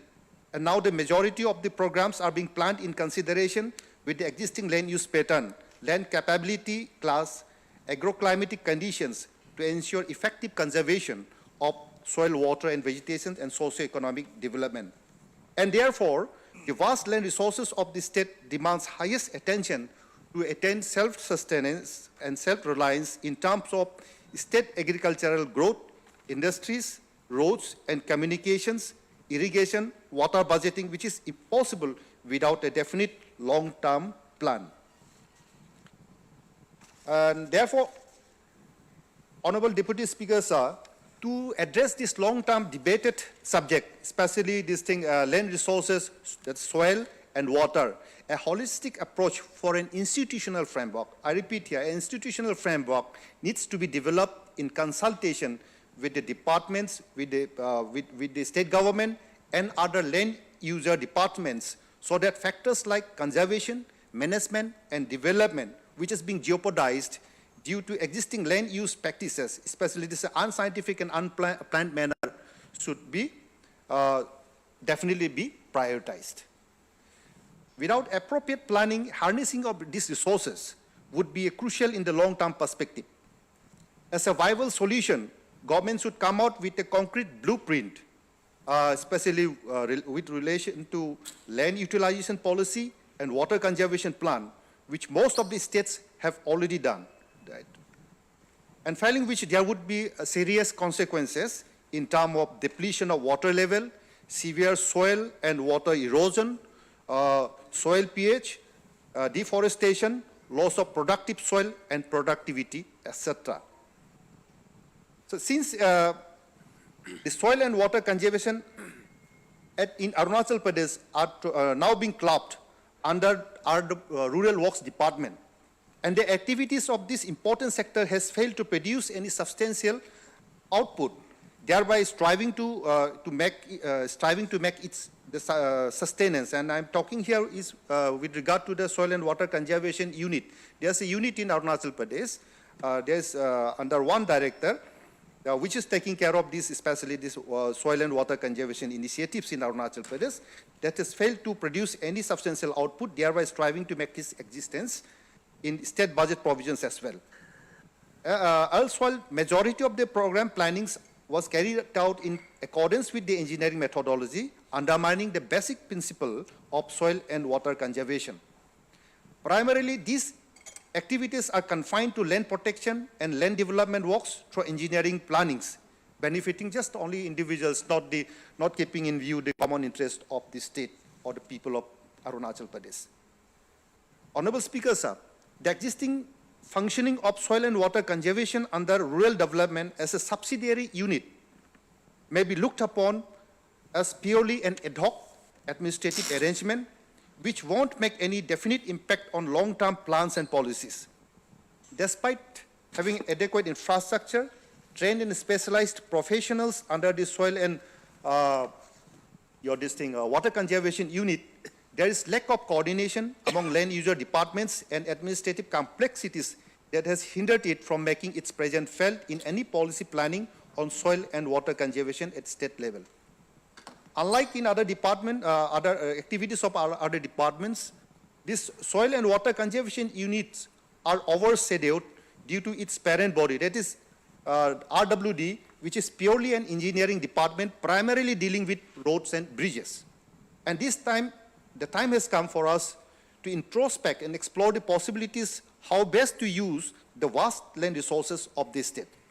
This could possibly be done through administrative reforms and strengthening of existing setup at par with other developed states. So, as land is a state subject and the honors lies with the state government for its scientific management and sustainable use, the haphazard and unplanned land use practices by various stakeholders, especially the line departments, the farmers, the beneficiaries, in a fragmented manner for decades, have been posing serious threat and accelerating land degradation and diversion of agricultural land for non-agricultural activities. No serious attempts have so far been made to address these crucial issues of this crucial subject, land and water resources in Arunachal Pradesh, unlike most of the states of the country, where dedicated departments with various nomenclature exist, especially for conservation, development, and management of the resources, especially the soil and water. The increasing significance of soil and water conservation and land development works prompted most of the state government, it's long back, decades back, to constitute different departments of different nomenclatures.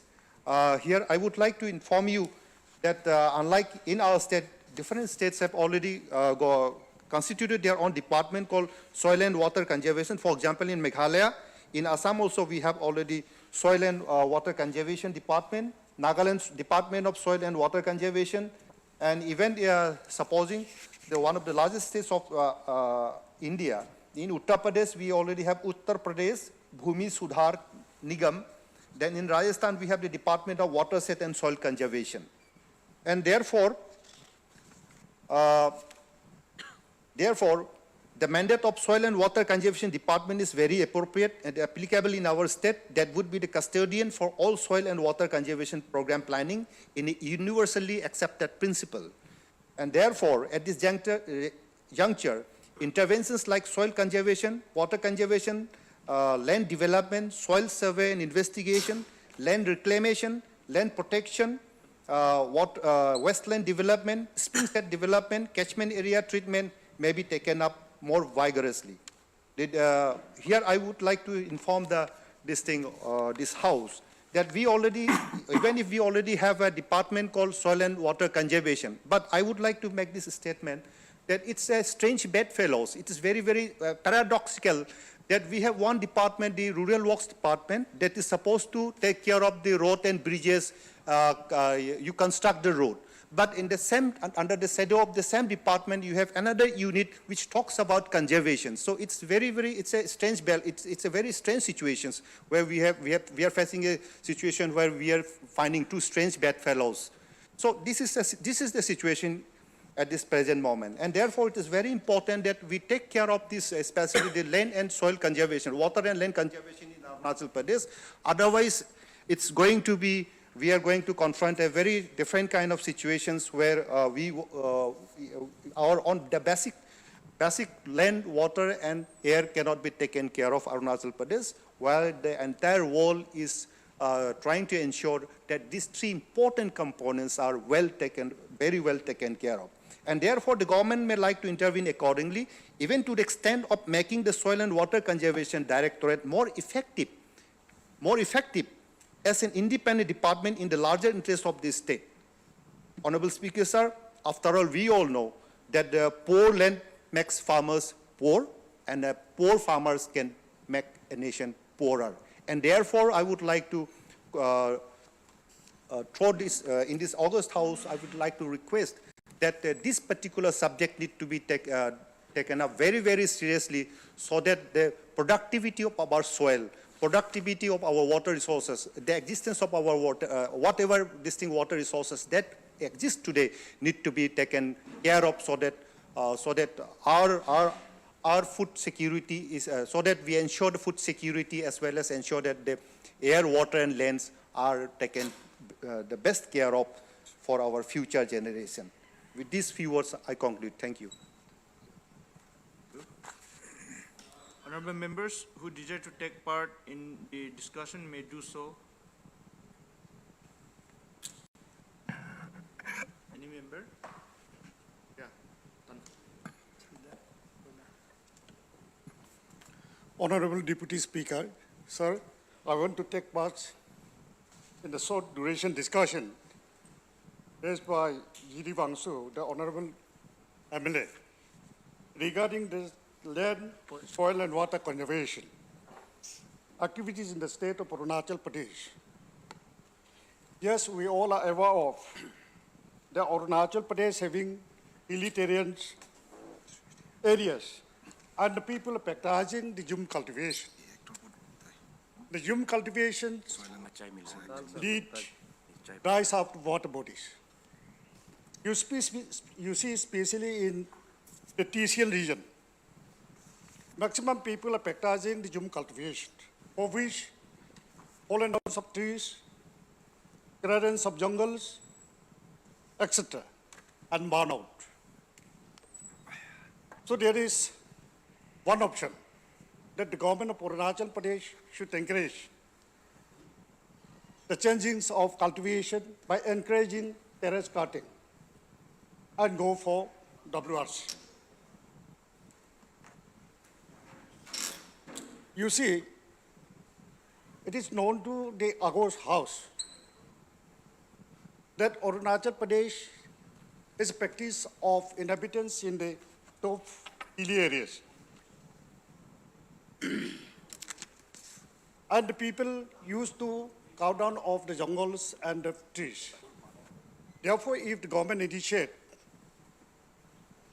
to settle down all the hilly villages to the foothill area will be more encouraging. And the government should initiate for plantation of trees and bananas. Therefore, in this August House, I would like to submit that we should bring one resolutions. We should resolve that one man, one tree plantation, one man, one banana plantations in entire 60th Assembly constituency in the coming spring season. That will be the best policies for conservation of water.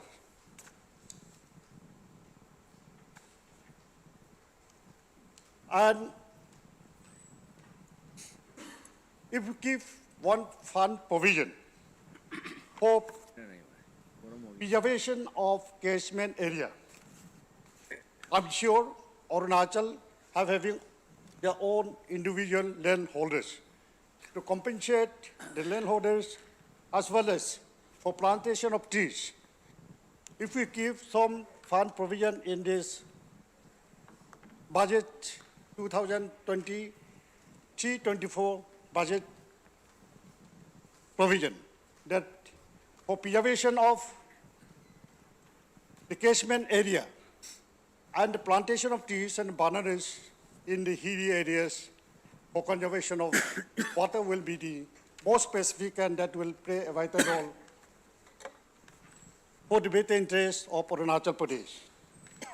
Now we have seen that in entire part of Arunachal, maximum district headquarters are in shortage of drinking water.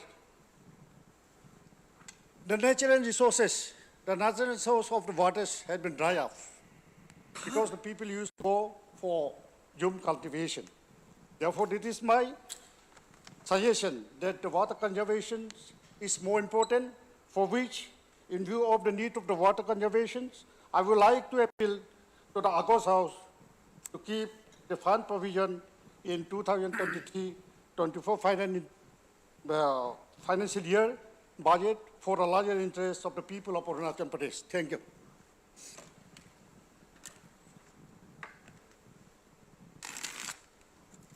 Thank you, Mr. Speaker, sir. I, Unsung, representing 47 Unsung constituency, would like to participate in the short duration discussion brought by my colleague, Shri Gabriel Diwangshu.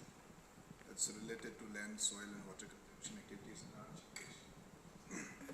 So as we all know that, and my very capable friend has already raised his views on August House, preservation of land for future generation, protection of food and water supply, purification of our air, providing wildlife habitat, strengthening our community is the mantra of our government.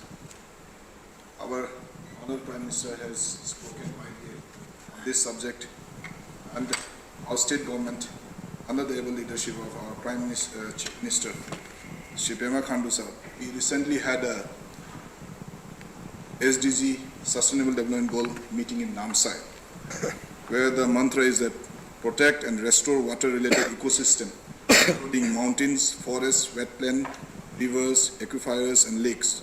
Replacement and reduction in use of chemical fertilizer, pesticide by organic fertilizer and pesticide, a step toward declaring Arunachal Pradesh as an organic state by 2020. So when we talk about Mother Earth, when we talk about our environment, when we talk about the rivers, the mountains, it is really a very sorry state to see. When we see the news in BBC, across the world, because of global warming, the wildfires, the earthquakes, the natural calamities, it's all man-made. As my friend Gabriel Saab has already said, that the conservation of land, soil and water, particularly related to our state, Arunachal Pradesh, is very important. The methods of soil conservation, the methods of land protections are all known to us. Only the thing is that we have to expedite our activities in this regard. Zero, the tourist destination, has done very well. They have done the artificial lake. Recently we have visited. It is a step in this regard. They have conserved water, the groundwater has been conserved. We have seen migratory birds coming there. Afforestation, it is not a new thing to us. Checking overgrazing, it's nothing new to us. Construction dam, it is one step ahead for conservation of land. Changing of our agriculture practice, it's very important. We have to train our farmers, especially where we are going for June cultivation. We should go for terrace cultivation, or we should go for contour cultivation, so that land, we can conserve the land, we can conserve the soil, the fertility, use of barren lands. Now, the government of Arunachal Pradesh has taken up a very nice economic activity, especially to enhance the income of our farmers by planting oil palm in barren lands. It is a step forward on this sector. So recently, I had a few months, last year I think I had the opportunity to accompany our Honorable PhD Minister Sri Wanki Lawangji to Bangalore, where we had a conference on water conservation organized by Integrated Mountain Initiative. Host of countries, host of big professors, they came, and then we had a dialogue on this also, like how to conserve water, especially Arunachal being a state, like we have various kind of climatic zone, alpine, say, temperate, tropical, subtropical, and then we have the mid-hills. With the population expansion and urbanization, and the migration of most of the population from the village areas to the urban areas like say Itanagar, Pasighar, Ramsai, or Changlang. And the consumerist culture of water is increasingly become scarce. Even in our state, like the water-rich Himalayan state, mountain-focused policies of water security has to be looked into, sir. Drinking water management has to be taken up in a very accelerated manner. And when we talk about the springs state management, my friend has already said that springs are the most important source of water for people in mid-hills. If we talk about Itanagar, emerging evidences shows that increasing drying up of springs, which has caused untold hardship to us. I stay in Vivek Vihar. Come winter, we have shortage of water in our colony. This is just an example, sir. So now, I won't be going too much in depth into this. Arunachal Pradesh Soil and Water Conservation Act of 1991, Act number 2 of 1992, is already on board. The State Land Use Board is there. The constitution of the Soil and Water Conservation Board and District Soil and Water Conservation Committee is also placed in this act. Now, what I feel is that this committee, which are in the district, should be expedited. Activities should be taken up in the district level, in the village level. We should rope in the panchayats. Yes. And then this is one place where we involve the stakeholders in the grassroots level, the panchayats. We have, I just can't recall, we are building lakes in almost every villages. The Prime Minister has given a clarion call that we should conserve water in villages, in towns, in mountains. So I would also like to support this short duration discussion moved by Gabriel Kanurangsu, my capable friend, about land, soil and water conservation activities in Arunachal Pradesh. I think it's high time. Like he said that RWD department is there, forest department is there. We have to converge, we have to dovetail all the activities so that our land, our soil, our water has been preserved for the next generation, which is our future. With these words, I would like to thank Honorable Chair for giving me the opportunity to participate in this discussion. Thank you. Yes,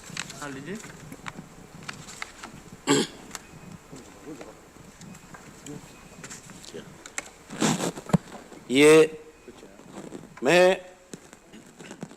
तानाहाली 14 Doimukh का MLA होने के नाते मैं ये Gabriel D Wangsu जो short duration discuss को ये सदन में लाया गया है, इसको मैं सपोर्ट करते हुए साथ साथ में मैं हमारा सरकार और हमारा जो पब्लिक को मैं एक सुझाव देना चाहता हूँ कि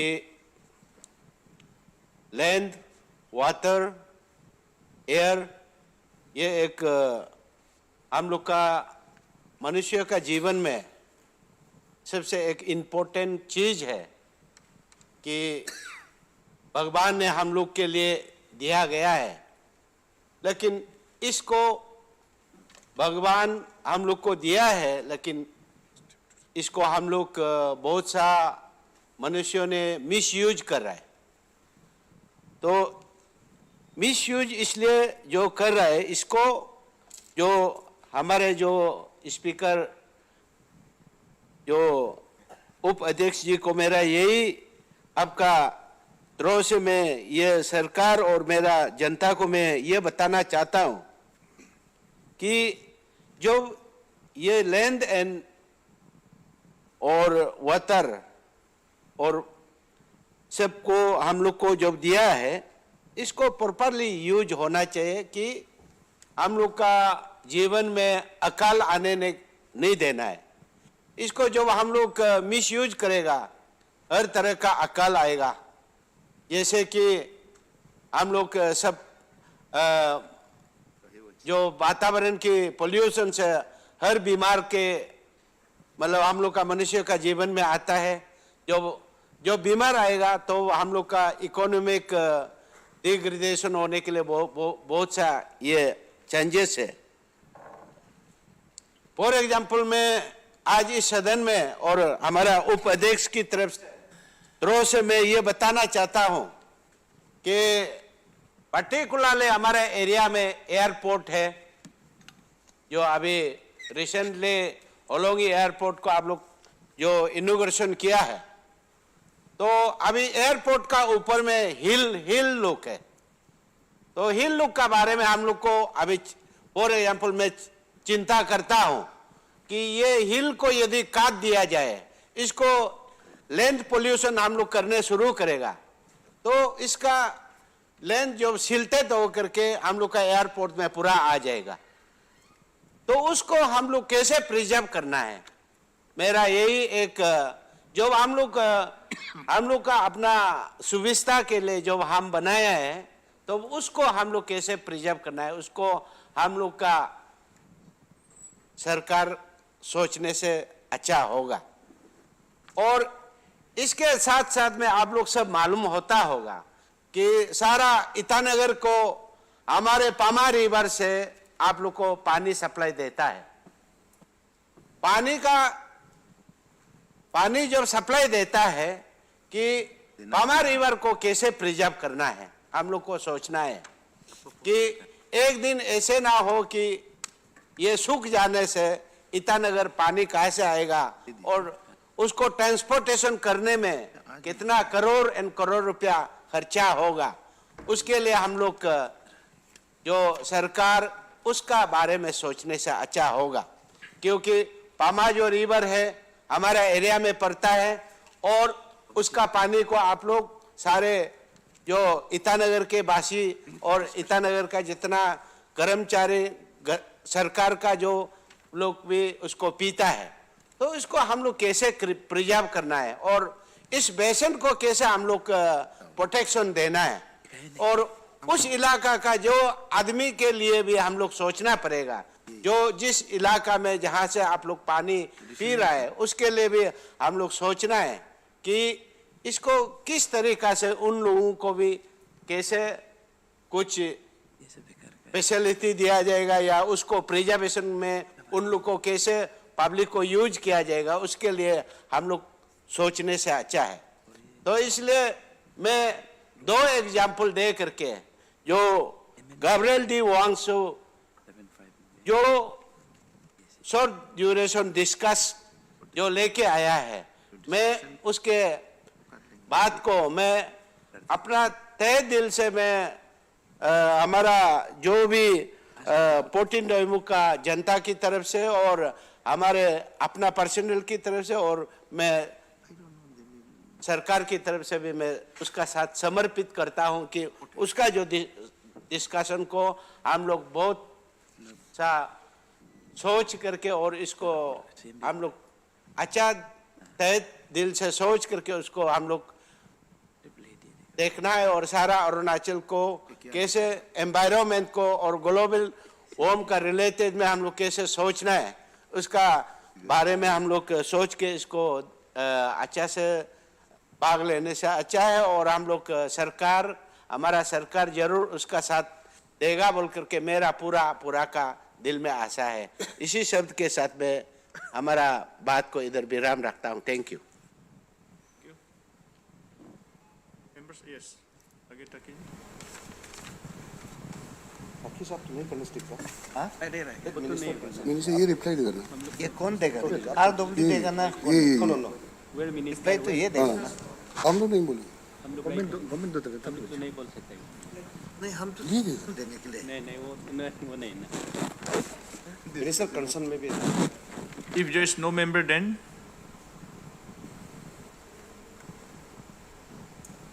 minister Sri Mama Natung, Honorable Ministers of Water Resource may reply. RWA sir. RWA. Honorable Deputy Speaker, sir. Deputy Speaker. It is under RWD. Conservation. So I'll make reply. Speaker साहब resources का confusion हो रहा होगा house में, लेकिन मेरा इसमें एक चीज़ वेरी क्लियर है, क्योंकि मैंने ये टेक्निकल था ज़्यादा, तो मैंने इस पे, क्योंकि हम अरुणाचल प्रदेश में हमारा लैंड वाटर रिसोर्सेज पे क्या प्रॉब्लम होने वाला है और क्या प्रॉब्लम हुआ है, मैं उसका उजागर मैंने किया। देन अभी इशू ये है कि ये क्योंकि ये वेरी वेरी इंपॉर्टेंट सब्जेक्ट है, तो लिहाजा हमारा ऑलरेडी अरुणाचल प्रदेश में ऑलरेडी एक यूनिट बना के रखा है, वो RWD department. Let me be very very specific here. Then दूसरी बात ये है कि RWD का जन्म कैसे हुआ है। RWD का जन्म वो नेफा समय में वो एक एक्चुअली एक कृषि विभाग था, एक एग्रीकल्चर डिपार्टमेंट था। उस एग्रीकल्चर डिपार्टमेंट में से इंजीनियरिंग विंग, जो एग्रीकल्चर इंजीनियरिंग विंग को निकाल करके सेपरेट कर दिया। तो agriculture engineering wing over period of time उसका अंदर में ही हमारा ये था आपका soil and water conservation unit, वो एग्रीकल्चर इंजीनियरिंग का अंदर में था। तो उसमें क्या हो गया इन द प्रोसेस कि एग्रीकल्चर इंजीनियरिंग विंग क्या हो गया, वो अभी वो सिविल इंजीनियरिंग डिपार्टमेंट बन गया।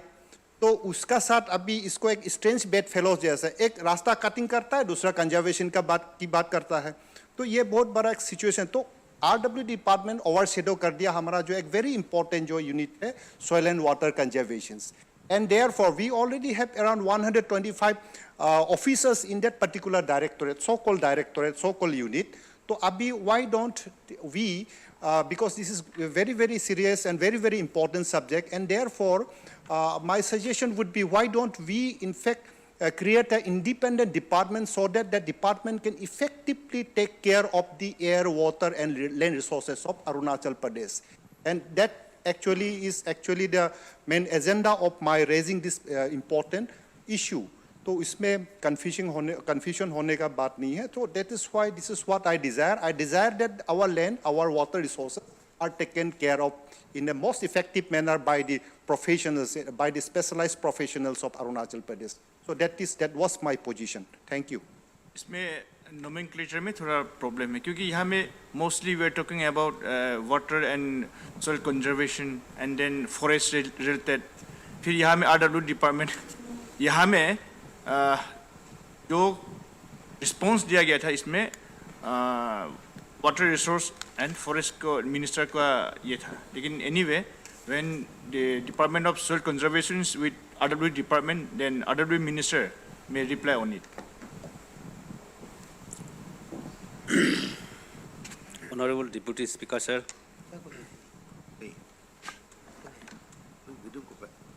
ये short duration discussion हमारा कैप्टन डी वंशु ने लाया है, उसको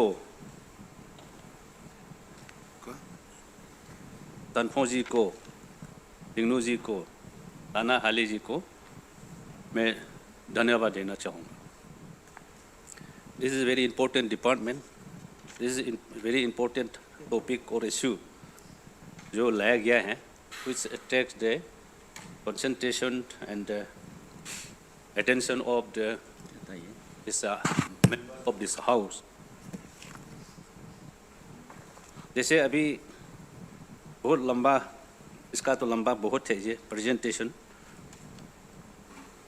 और आप जैसे बताया इसमें थोड़ा मिक्स अप तो है ये डिपार्टमेंट का, सॉइल एंड वाटर कंजर्वेशन का ना। टॉपिक, मेन टॉपिक इसमें ऐसे होगा सर,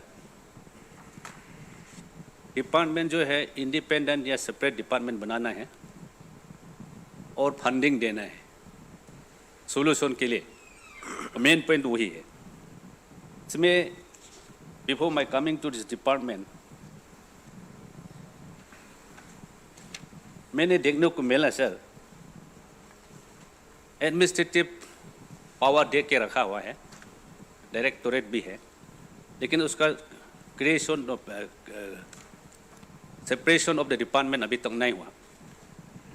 इसका एक कमी रह गया कि कुछ soil and water conservation RW का अंदर में है और कुछ एक्टिविटी दिखाई नहीं दे रहा है, या प्रोग्रेस नहीं हो रहा है, या आगे नहीं बढ़ रहा है।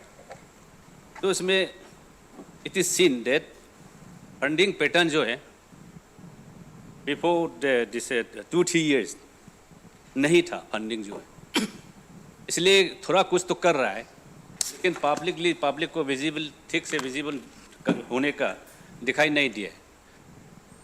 आई must be very thankful to honourable chief minister and honourable deputy chief minister. जब से वो दोनों आया इस गवर्नमेंट में, तब से थोड़ा थोड़ा फंडिंग स्टार्ट कर दिया, पहले नहीं था। Let us be honest to ourselves, I would like to speak the truth, पहले नहीं था फंडिंग। तो हमारा CM साहब, DCM साहब, उनका लीडरशिप में हम लोग का गवर्नमेंट आया, तब से हम लोग financial year, I would like to read out, financial year 2019-20 3.4 crore, financial year 2020-21 3.5 crore, financial year 2021-22 10 crore, financial year 22-23 22 crore. अभी फंडिंग जो है एक्टिविटी क्रिएट करने के लिए, एक्टिविटी को दिखाई देने के लिए, अभी तो जो कुछ भी हो फंड थोड़ा दे रहा है, पहले नहीं था इसलिए एक्टिविटी कम था होगा, पहले नहीं था इसलिए प्रोग्रेस नहीं हुआ होगा, पहले नहीं था इसलिए विजिबल नहीं हुआ होगा, लेकिन अभी तो हमारा डिपार्टमेंट से हम जब डिस्कस किया, मीटिंग किया, तो some activities are going on. जब ये इम्प्लीमेंटेशन ख़त्म होगा ये मार्च को, तब हम कुछ दिखाने को कुछ मौका मिलेगा कि हमारा soil and water conservation RW का अंदर में ये कुछ कर रहा है बोल के दिखा सकूँगा। दूरी आज जो है अचीवमेंट आज नहीं दिखा पाऊँगा सर। इसमें प्रैक्टिकली तो हमारा गेबल डी वंशु जी ने जैसे बताया है, ये तो RWD ने शेडो करके रखा हुआ है। एक्चुअली इसमें शेडो करके रखने का ऐसे इतना तो नहीं है, जो पॉइंट बोला है सही है, ऑफिसर लोग भी है, हमारा स्टाफ है कहने चाहे तो, लेकिन इसमें हम लोग इसका विषय में हम लोग एक फाइल मूव किया था। We have also taken action, file move किया था कि हमारा सेपरेट डिपार्टमेंट हो, सॉइल एंड वाटर कंजर्वेशन का डिपार्टमेंट हो।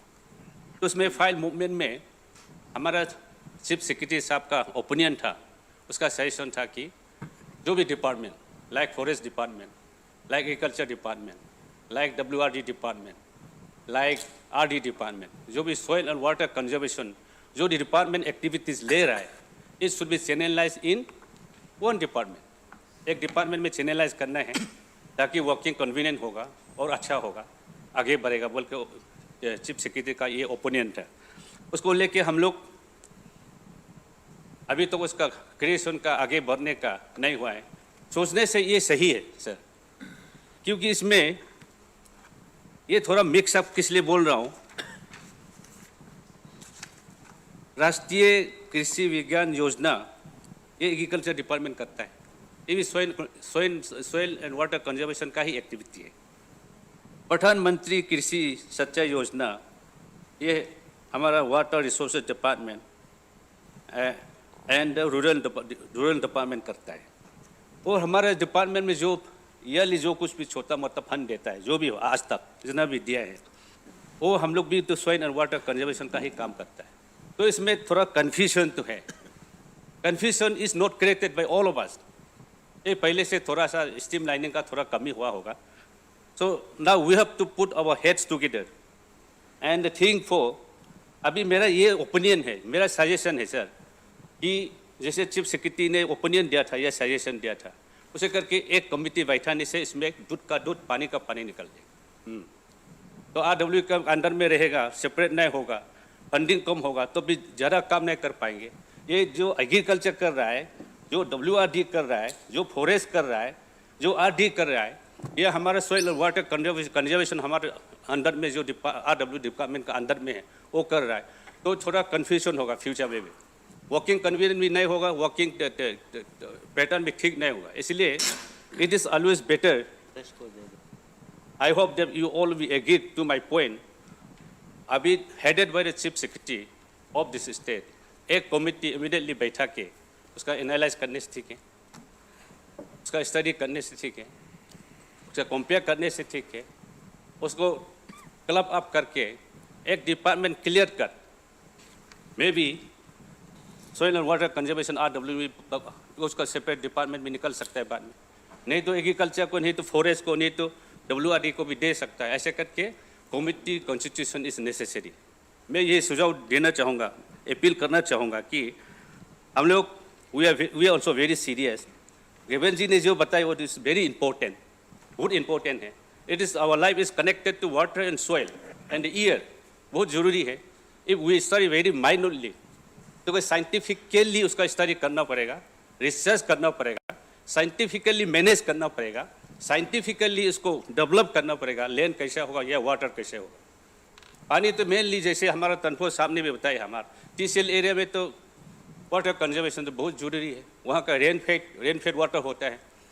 फिर इस वेस्ट तरफ में स्नो फेड होता है, कम होता है जरूर विंटर समय में, लेकिन सूखता नहीं। लेकिन हमारे TCL बेल्ट में रेन फेड वाटर समर में इतना स्वेलिंग हो जाता है, लेकिन विंटर में सूख जाता है। तो करके क्लाइमेट जैसे जिंगनू जी ने बताया है, क्लाइमेट भी यहाँ अलग अलग है, अल्पाइन है, ट्रॉपिकल है, सब ट्रॉपिकल है, टेम्परेट है, करके क्लाइमेटिक जोन भी 4-5 है यहाँ में। हाँ, वो पानी का सोइल का कंडीशन भी अलग अलग है। ईटानगर का सोइल और हम लोग का सोइल अलग है।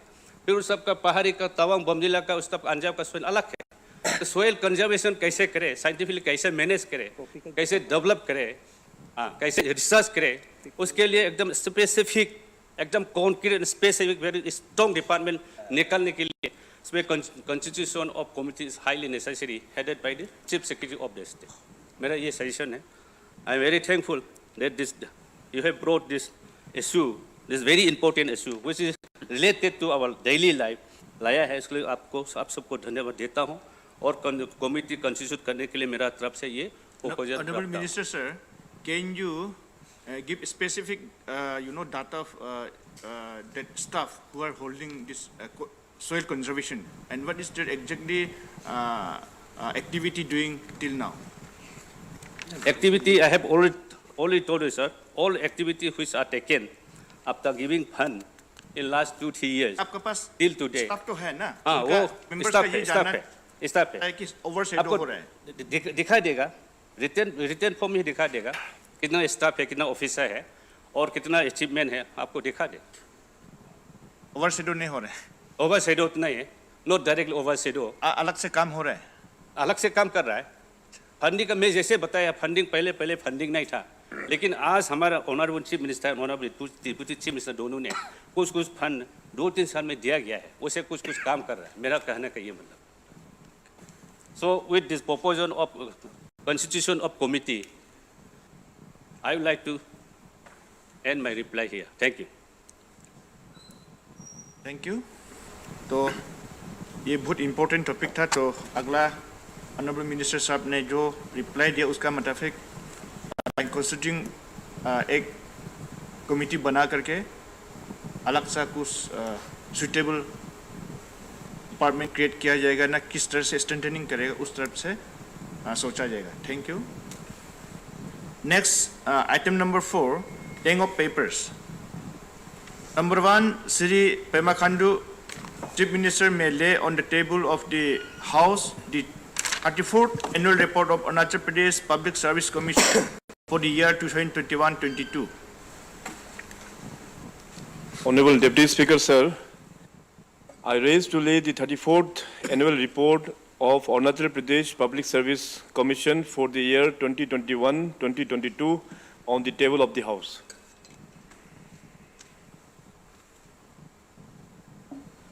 Second number, Sri Pema Khandu, Chief Minister may lay on the table of the House the 16th Annual Report of Arunachal Pradesh Information Commission for the year 2021-22. Mr. Deputy Speaker, sir, I raise to lay the 16th Annual Report of the Arunachal Pradesh Information Commission for the year 2021-2022 on the table of the House. Sri number 3, Sri Alo Libang, Minister of Health and Family Welfare, Women and Child Development, and Sajita may lay on the table of the House the Arunachal Pradesh State Commission for Protection of Child Right, APS CPCR, Annual Report for the period August 2020 to March 2022.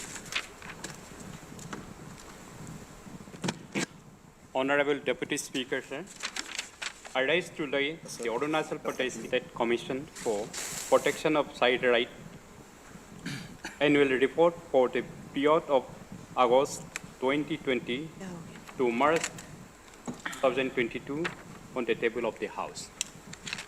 Serial number 4, Sri Alo Libang, Minister of Health and Family Welfare, Women and Child Development, and Sajita may lay on the table of the House the Arunachal Pradesh State Commission for Women, APSCW, Combined Administrative Report for the year 2021 and 2021-22.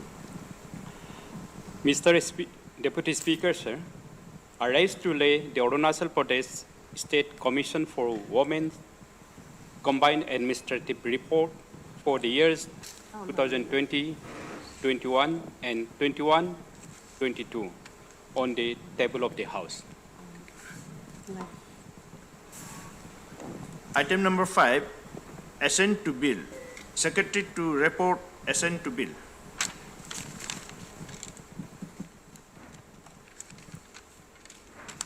Honorable Deputy Speaker, sir, I rise to report the following bills assented to by the Honorable Governor. 1. The Arunachal Pradesh Goods and Service Tax within bracket First Amendment Bill 2022. 2. The Arunachal Pradesh Civil Courts Amendment Bill 2022. Number 3. The Arunachal Pradesh Tenancy Bill 2022. Thank you.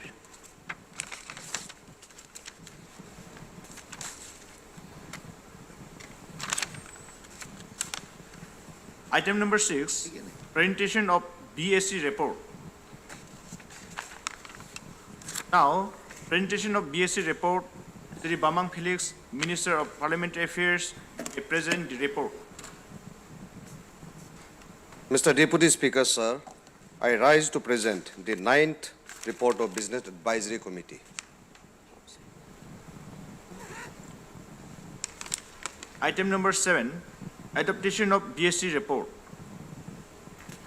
Next item is adopted of BSc report. Sri Bamang Felix, Minister of Parliamentary Affairs, may move the motion.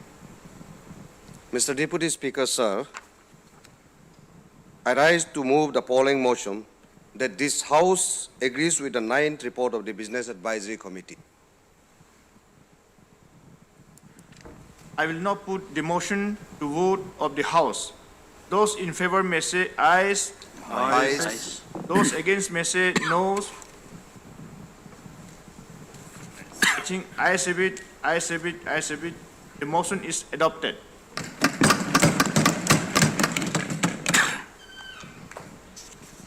Item number 8, presentation of ad hoc committee report.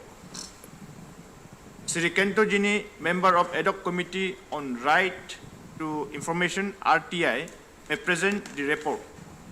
Mr. Deputy Speaker, sir, I rise to present the report of ad hoc committee on right to information in the floor of the House. Thank you. Item number 9, presentation of PSC report. Sri Chow Jingnu Namchum, Chairman, Committee on Public Accounts, may present the 75th, 76th, 77th, 78th, and 79th report of PAC. Mr. Deputy Speaker, sir, I rise to present the 75th, 76th, 77th, 78th, and 79th report of the Public Accounts Committee. Thank you.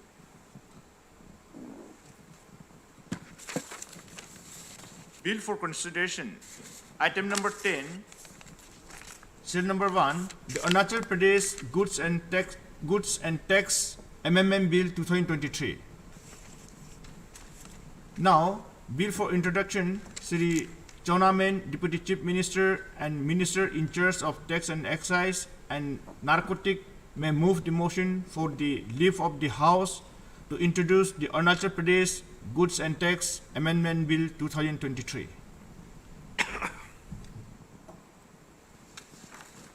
Mr. Deputy Speaker, sir, I rise to move for leave to introduce the Arunachal Pradesh Goods Tax Amendment Bill 2023.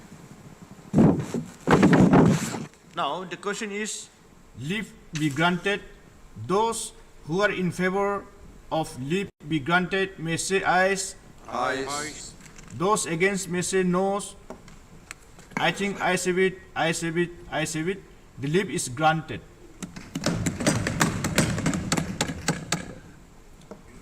Honorable Deputy Chief Minister and Minister in charge of Tax and Excise and Narcotic may now introduce the bill.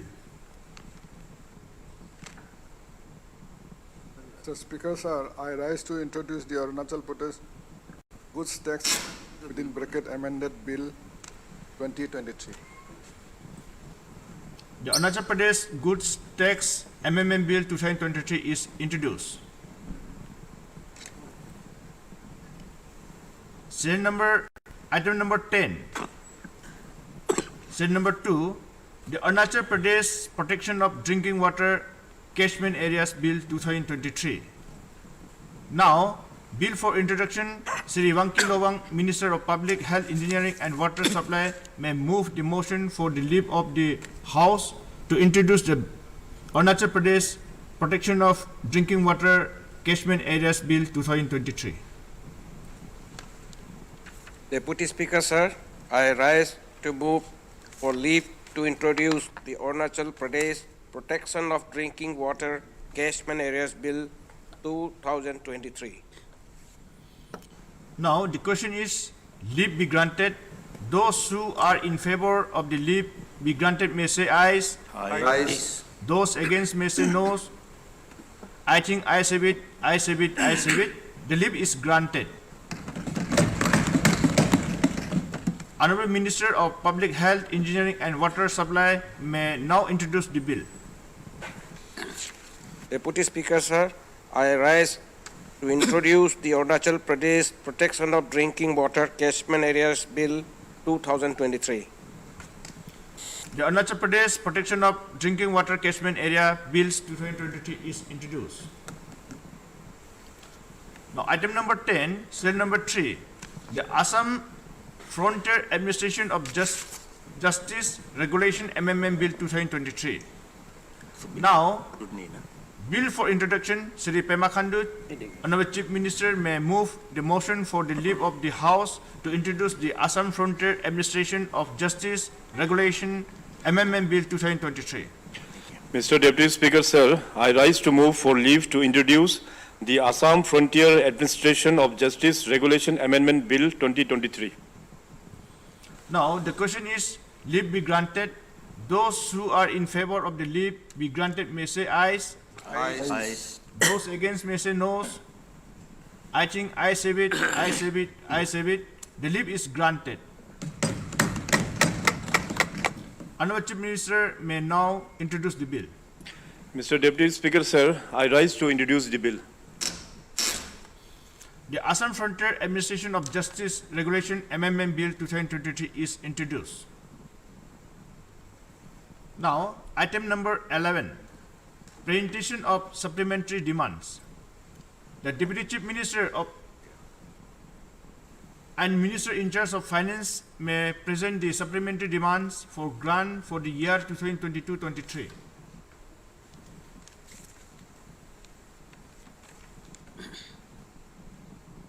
The Deputy Speaker, sir, I rise to present the supplementary demands for grants for the year 2022-23. Item number 12, presentation of budget estimate and annual financial statement. The Deputy Chief Minister and Minister in charge of Finance may present the budget estimate and annual financial statement for the year 2023-24. Deputy Speaker, sir, I rise to present the budget estimates and annual financial statement for the year 2023-2020. Now, the Deputy Chief Minister and Minister in charge of Finance may deliver in his budget speech.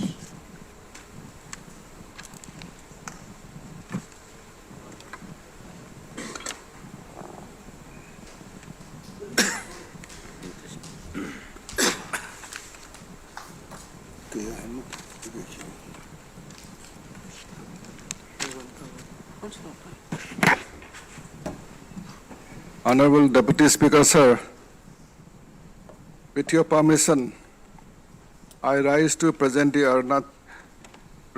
annual budget for the year 2023-24 to this August House of the Arunachal Pradesh Legislative Assembly. It gives me immense pleasure to present the fourth budget of the present government. Despite the most severe challenge thrown at us in the form of the global COVID-19 pandemic, the government has not deviated from an accelerated path of progress and development under the able leadership of Sri Pema Khanduji, guided by the vision of our Honorable Prime Minister Sri Narendra. For too long, development of modern infrastructure underpinning the people's aspiration and abilities was overlooked in the country. But now, as the Honorable Prime Minister has affirmed, we are firmly on our way to become a developed nation by 2047. It has been our privilege to provide a robust development platform to the hardworking, good-natured, and naturally talented people of Arunachal Pradesh. Whichever field you look at, our people have been achievers, from 3 Padma Shri awardees to children winning medals in international events. We have runners in all walks of life, be it literature, fine arts, music, dance, theater, sports, mountaineering, culture, science, governance, administration, engineering, medicine, architecture, farming, manufacturing, and social work.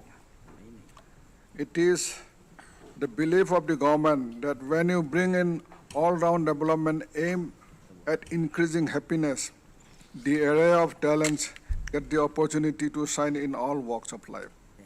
Honorable Deputy Speaker, sir, India on 1st December 2022 formally assumed the presidency of G20 group for a period of 1 year. As the Honorable Governor stated, the theme of our presidency, One Earth, One Family, One Future, reflects our core belief of Vasudhaiva Kutumbakam. Honorable Prime Minister has said that the world has high expectation from us in finding pragmatic and meaningful solution to global problems for a well-being of all. And I'm sure Arunachal will also step up to answer the call along with the rest of the nation. We know that the G20 presidency also marks the beginning of Amrit Kal, the 25-year period from India at 75 to India at 100. During the period, the Union government envisioned an empowered and inclusive society where the fruits of development reach all regions and citizens. The blueprint for Amrit Kal focuses on three things. First, facilitating ample opportunities for citizens, especially the youth, to fulfill their aspiration. Second, providing strong impetus to growth and job creation. And third, strengthening macroeconomic stability. Honorable Deputy Speaker, sir, the Government of India has, as well as the state government, are working in unison and with all our might on the above blueprints, which reflects the Sabka Saath, Sabka Vishwas, Sabka Saath, Sabka Vikas, Sabka Vishwas, or Sabka Prayas vision of the Honorable Prime Minister. Reflecting this, the Union Budget for the financial year 2023-24 has been presented, outlining 7 priorities or the Saptarishi, which will guide us during the Amrit Kal. They are inclusive development, 2, reaching the last mile, 3, infrastructure and investment, 4, unleashing the potential, 5, green growth, 6, youth power, and 7, financial sector. It is a matter of great personal satisfaction for me that the 6 pillars chosen by us to lay a strong foundation of a happy society which is constructively engaged in sustainable development of our beloved state are very well aligned to these priorities. The pillars of governance reforms and prudent financial management, synergy and convergence, investment in health sector, investment in human capital, Atmanirbhar Arunachal Pradesh, and environment protection and climate resilient development are meant to support the aspiration of our people through impetus to economic growth and provide them with ample livelihood opportunities, especially the youth. Honorable Deputy Speaker, sir, in this time of Azadi Ka Amrit Mahotsav and going forward into the Amrit Kal, we are indeed fortunate in having a globally acknowledged and respected leader, trusted and loved by the people. Under his committed and far-sighted leadership, the energetic and dynamic Chief Minister has galvanized development in the state. This double-engine government is not merely working to implement people-oriented schemes such as Prime Minister Awas Yojana, Saubhagya Yojana, Swachh Bharat Abhijan, Jal Jeevan Mission, Prime Minister Jan Arogya Yojana, Swanidhi, Swamita, Amrit Sarovar, Prime Minister Garam Sadak Yojana, financial inclusion through Jan Dhan, Aadhaar and mobile, 5G connectivity, digital transactions, Jan Jeevan Jyoti and Suraksha Bima Yojana, national education and health policies, Prime Minister Kisan Samman Nidhi, and Prime Minister Galib Kalyan Anna Yojana, to name a few, but has taken a sankalp to achieve saturation mode. We are aware of the record pace set in all sectors, whether it is providing ghar, bijli, pani, swachhta, sarak, rail, air, and port connectivity to the people. Wherever you see the extreme dedication to the nation and state through Kartavya and Seva Bhav is reflected. With increase in per hectare production, India is the largest producer of sugar and the second largest producer of rice and wheat globally. From the third largest startup ecosystem to improve road safety, port and rail traffic, highways, decline in death rate, improves sex ratio, and substantial reduction in teacher-pupil ratio, our Vikas Yatra speaks. The Pema Khandu government has adopted a comprehensive approach to development and yet focus from year to year on certain themes, realizing that With greater focus, more can be achieved. In previous years, we have paid attention to health, education, and e-governance to improve quality and ease of living. In confirmation to our Ambedkar blueprint, I intend to dedicate the Arunachal budget of financial year 2023-2024 to Atmanirbharta through youth aspirations and livelihood opportunities. We are going to facilitate ample opportunities for the citizen, especially the youth, to fulfill their aspirations as well as provide strong impetus to growth and job creation while maintaining macroeconomic stability. Honorable Speaker, sir, Rig Veda says, A no bhadra, krotvo yantu visosto, or let noble thoughts come to us from all directions. We held extensive consultation with preparing the roadmap for the next year. The departments were requested to provide inputs, and ideas were invited from the public online.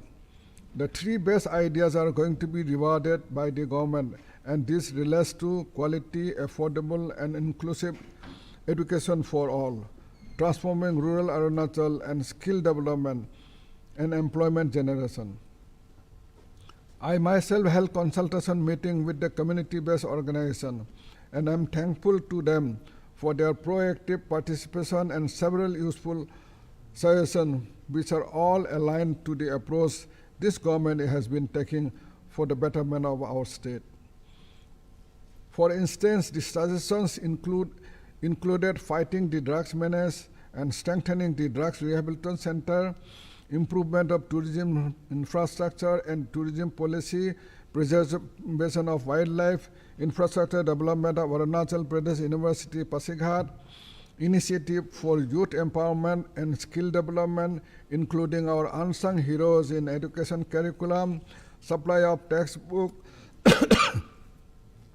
revamping PRIs, environment-friendly infrastructure, improvement of schools, establishments of model schools, postings of teachers, optimum deployment of health human resource, and provision of medical equipment, creation of gurukuls, fruit garden, indigenous crops, Arunachal tribal heritage village, strengthening border affairs, libraries, strengthening of FPOs, MPC, sports and economic tourism, ecotourism, high altitude medicinal plants, food and storage and processing, traditional festival, mobile connectivity, and electricity in interior area, etc.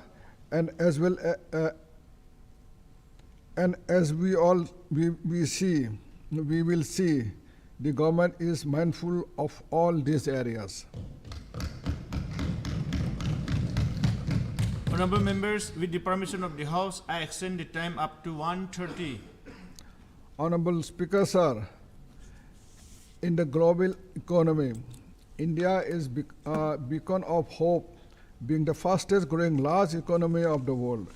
This is due to the visionary guidance of Honorable Prime Minister of India and able steering by Honorable Union Finance Minister.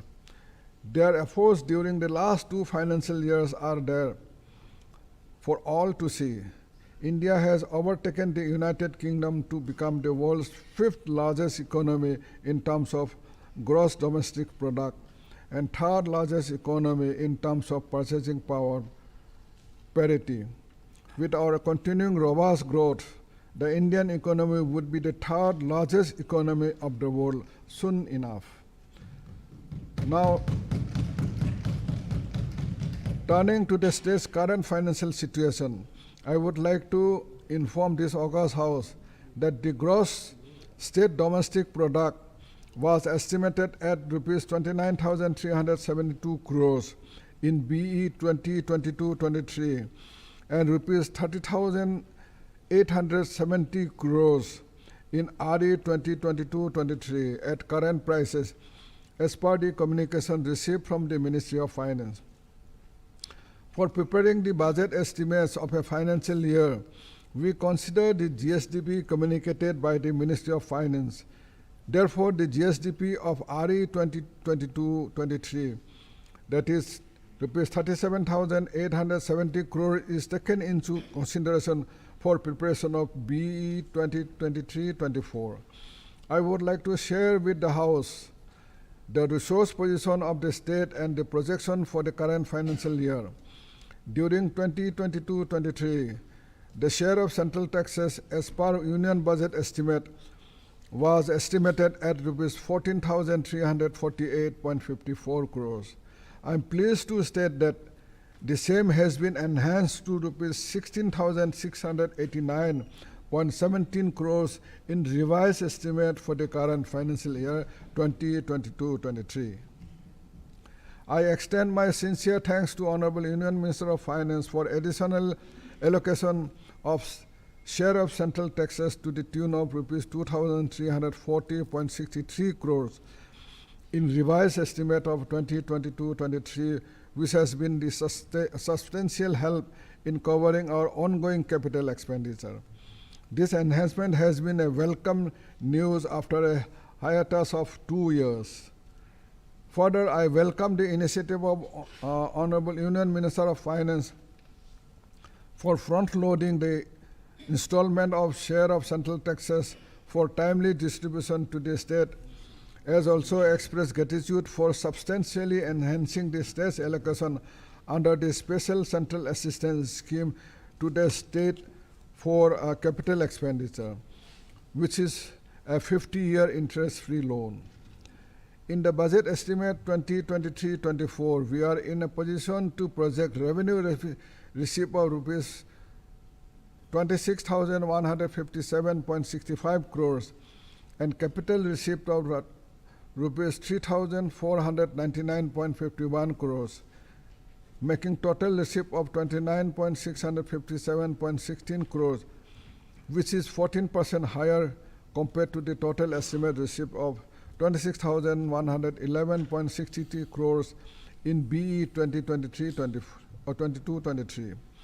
The receipts increased to rupees 29,973.63 crores in revised estimate of 2022-23.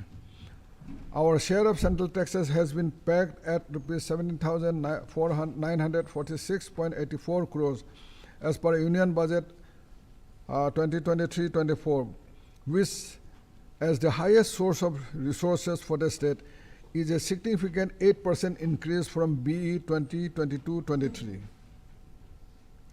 In addition, we have projected state's own tax revenue at rupees 2,565.04 crores. The non-tax revenue for 2023-24 is estimated at 847.77 crores. Thus, our total estimated state's own revenue generation is rupees 3,412.81 crores during 2023-24, which is also 30% more than the RE 2022-23. In the budget estimate of 2023-24, we are projecting revenue expenditure of rupees 23,094.80 crore as against the budget estimate of rupees 18,205.55 crores in 2022-23. The revenue expenditure is estimated at rupees 20,591.99 crores in revised estimates of 2022-23. In the budget estimate of 2023-24, the capital expenditure including loan components is estimated at rupees 6,418.02 crores as against budget estimate of rupees 7,507.81 crores in 2022-23. The capital expenditure is estimated at rupees 9,431.71 crores in revised estimate of 2022-23. The focus of the government has been and will be on increasing capital expenditure to create socially and economically productive assets for accelerated development of the state. In terms of expenditure strategy, we are committed to meet the fiscal deficit strategies laid down in the Arunachal Pradesh Fiscal Responsibility and Budget Management Act 2006, which was amended during 2011-12, 2017-18, 2019-20, 2020-21, 2022-23, based on the recommendation of the 13th, 14th, and 15th Finance Commission. Our fiscal deficit was estimated at rupees 644.81 crore, which is 2.20% of the GSDP in BE 2022-23, and pegged at rupees 931.84 crores, which is 2.46% of GSDP in the revised estimates of 2022-23. For the financial year 2023-24, we are able to keep the fiscal deficit at an estimated of 2% of GSDP, that is rupees 758.26 crores, which is not only within the norms of fiscal deficit target laid down in the Arunachal Pradesh Fiscal Responsibility and Budget Management Act 2006, but lower than the fiscal deficit in BE 22-23. Honorable Speaker, sir, the result of our efforts under the 6 vision pillars aligned to the Union Government's 7 Saptarishi priorities have been remarkable.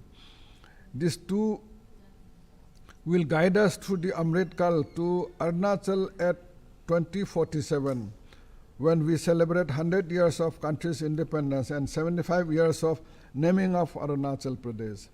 There is so much to share that I can go on for days.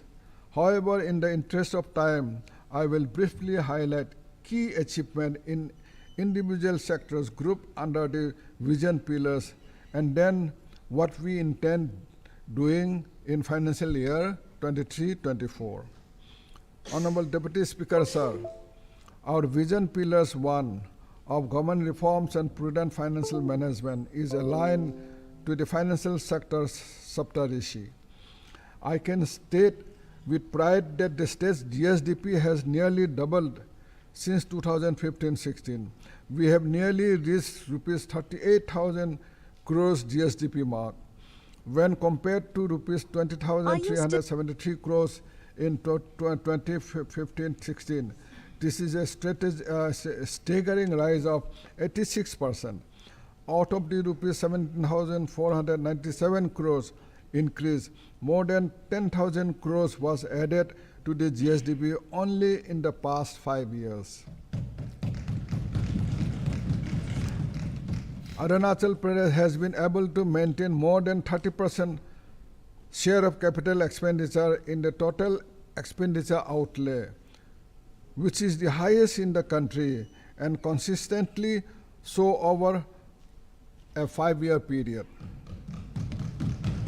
The per capita income of the household, which is an important component of happiness, has increased from rupees 88,768 to rupees 1,15,902 in the last 6 years. This rupees 27,134 increase translate to more than 30% increase in the average income of the people of the state.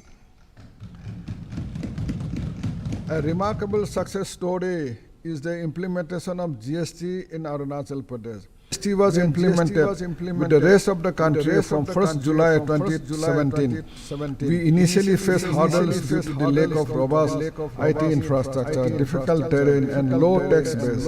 However, our diligent and focused approach coupled with the increased economic activities and growth has resulted in number of registered taxpayers increasing substantially from 7,365 in the year 2017-18 to 19,082 at present, which is a growth rate of 159%. In fact, Arunachal Pradesh is one of few states to consistently record positive growth in GST collections. The VAT collection of rupees 277.16 crores in the in the financial year 2016-17 has increased manifold after implementation of GST, whose collection from April to January 2023 is rupees 1,403.64 crores as compared to rupees 890.9 crores collected from the same period in the last financial year.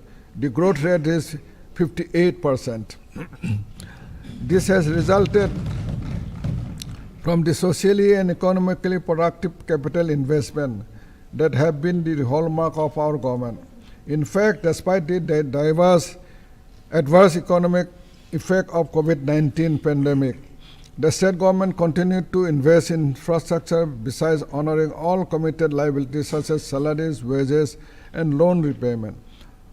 Honorable Deputy Speaker, sir, in the previous state budget, the government has committed to provide life insurance cover of rupees 2 lakhs under the Pradhan Mantri Jeevan Jyoti Bima Yojana, and accident cover of rupees 2 lakhs in the case of death and rupees 1 lakh for partial disability under the Pradhan Mantri Suraksha Bima Yojana for all contingency workers, casual laborers, and ALC working with the state government, aged between 18 to 15 years.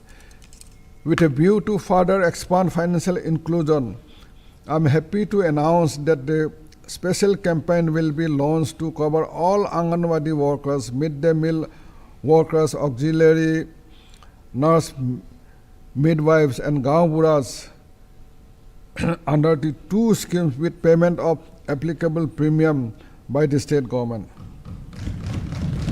Honorable Deputy Speaker, sir, we are a young state with a very old infrastructure. The semi-permanent type of buildings from the NEFA period and even earlier days are affecting service delivery to the people, especially in education, health, district administration, agriculture, and allied and rural development areas.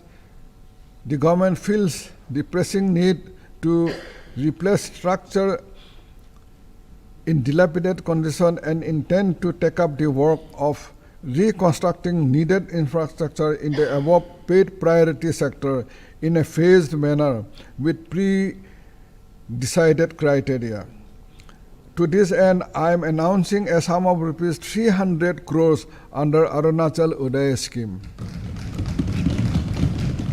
To take administration closer to the people, we have created new districts in the state. For effective provision of service to the citizen, infrastructure is being built or upgraded in the newly created district headquarters. Towards infrastructure development of residential and non-residential buildings at the new district headquarters, I am happy to announce an overall provision of rupees 50 crores. Additionally, for the infrastructure development of residential and non-residential building of the three divisional headquarters, east at Namsai, west at Yachuli, and newly created central at Basar, I would like to announce an amount of rupees 15 crores. Honorable Speaker, sir, the Deen Dayal Upadhyaya Solomon Yojana has been hugely successful in meeting the aspiration of our youth and providing them self-employment opportunities. We have provided a total amount of rupees 125 crores to finance 828 persons to set up ventures such as ecotourism, homestays, restaurants, bakeries, traditional textiles and weaving, motor garage, carpentry, and beauty parlors. For supporting the ambitions of the youth to start their dream ventures, I am proposing to increase the allocation from the sum of rupees 50 crores to rupees 200 crores in the next financial year, targeting employment generation for 1,000 new entrepreneurs, especially women. The Arunachal Pradesh Innovation and Investment Park was set up and an entrepreneurship development program was started to hone the entrepreneurship skills of our youth and support them with seed money to bring their ideas to life. Several successful ventures have been started by 66 youthful entrepreneurs, including women, who were given seed money of rupees 3 crores and incubation training after selection in the program. To substantially strengthen the startup ecosystem and encourage the culture of entrepreneurship and innovation in the state, I am doubling the allocation to the Arunachal Pradesh Innovation and Investment Park from rupees 10 crores to rupees 20 crores. With the enhanced allocation, we will also be able to undertake works for creation of permanent infrastructure of the investment park. As I stated, we have so many talented youth in the state who are earning us laurels in various fields. To recognize their achievements, I would like to continue the initiative of Achievers Award for rupees 1 crore has been set aside. The Planning and Investment Department will frame guidelines under the scheme in consultation with the Youth Affairs, Art and Culture, Research and Education Department. Honorable Governor has mentioned that 1,051 regular camps and 26 mega camps benefiting 12.33 lakhs people were conducted as part of the Sabka Sarkar Aapke Dwar initiative. Following the success of Sarkar Aapke Dwar program, the revamped Seva Aapke Dwar was launched in October 2022, which has covered over 55,000 beneficiaries. The emphasis on bottom-up micro-planning to attain the saturation of priority scheme of the government and provide beneficiary-oriented service in the camp itself. For the continued and effective implementation of Seva Aapke Dwar, I am increasing the allocation from rupees 7 crore to rupees 10 crores. The Gaon Buras and Gaon Buris are integral to our efforts in reaching the last mile and ensuring that welfare benefit reaches all eligible persons. I am pleased to announce enhancement of their honorarium from rupees 2,000 per month to rupees 2,500 for head Gaon Buras and head Gaon Buris, and from rupees 1,500 per month to rupees 2,000 for Gaon Buras and Gaon Buris. Honorable Speaker, sir, we have taken up the infrastructure upgradation of PTC Bandardua for providing modern training facilities for our police force, and I am allocating a further amount of rupees 10 crores in financial year 23-24. As part of Honorable Chief Minister's commitment to providing rupees 100 crores for police housing, I am allocating rupees 25 crores for the infrastructure development for Arunachal Pradesh Police under Special Package 2021-22 schemes. The underground surrender policy has been useful in encouraging misguided youth to join the mainstreams, and I intend to continue allocation of rupees 5 crores to this scheme. To further strengthen police presence in the state aimed at keeping the peace and tackling crimes, especially against women, I am pleased to announce the sum of rupees 30 crores for 10 new notified police stations. Looking at the success of our Mahila police station, I request the Home Department to explore setting up of Mahila help desks in all police stations to provide ease of access and support to women complainants. To address the problem of overcrowding in our prisons, a new central jail in Papampara district is being constructed. I am happy to announce the sum of rupees 40 crores and propose that the graded approach be adopted in determining its capacity. Honorable Deputy Speaker, sir, for the strengthening and modernization of fire and emergency services in the state, I hereby announce a total sum of rupees 27 crores at the rate of rupees 3 crore each for new fire stations at Mechuka, Jang, Raga, Boleng, Sejusa, Dambuk, Palin, Ruksin, and Upia. Additionally, rupees 13 crores towards procurement of fire standards, and rupees 3.5 crores for procurement of modern firefighting and rescue equipment would be provided through the State Disaster Response Fund. We have continuously worked to strengthen the justice administration infrastructure.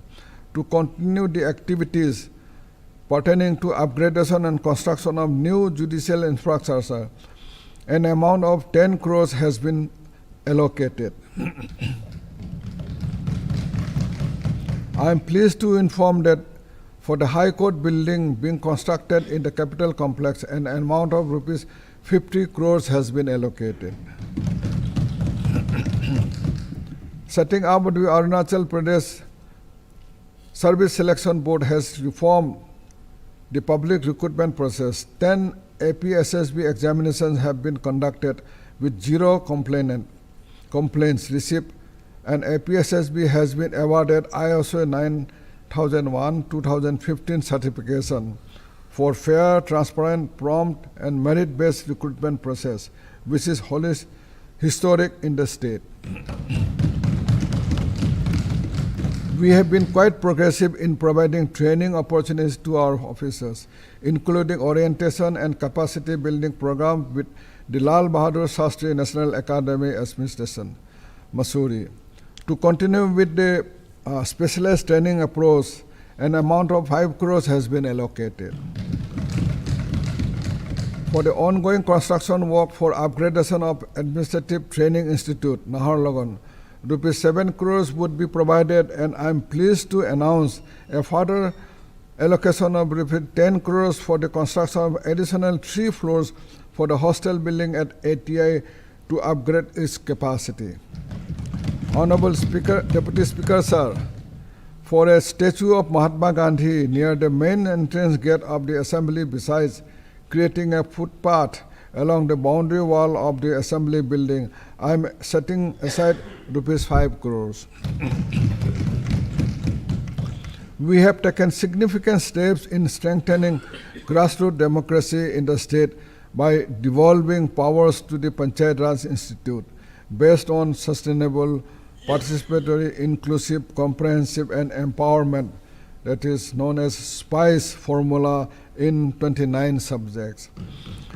This is the government which fulfill the commitment to devolve financial and functional and financial powers, with 10% of the state's own tax revenue being transferred to PRI, and enable consultative grassroots development from village level upwards.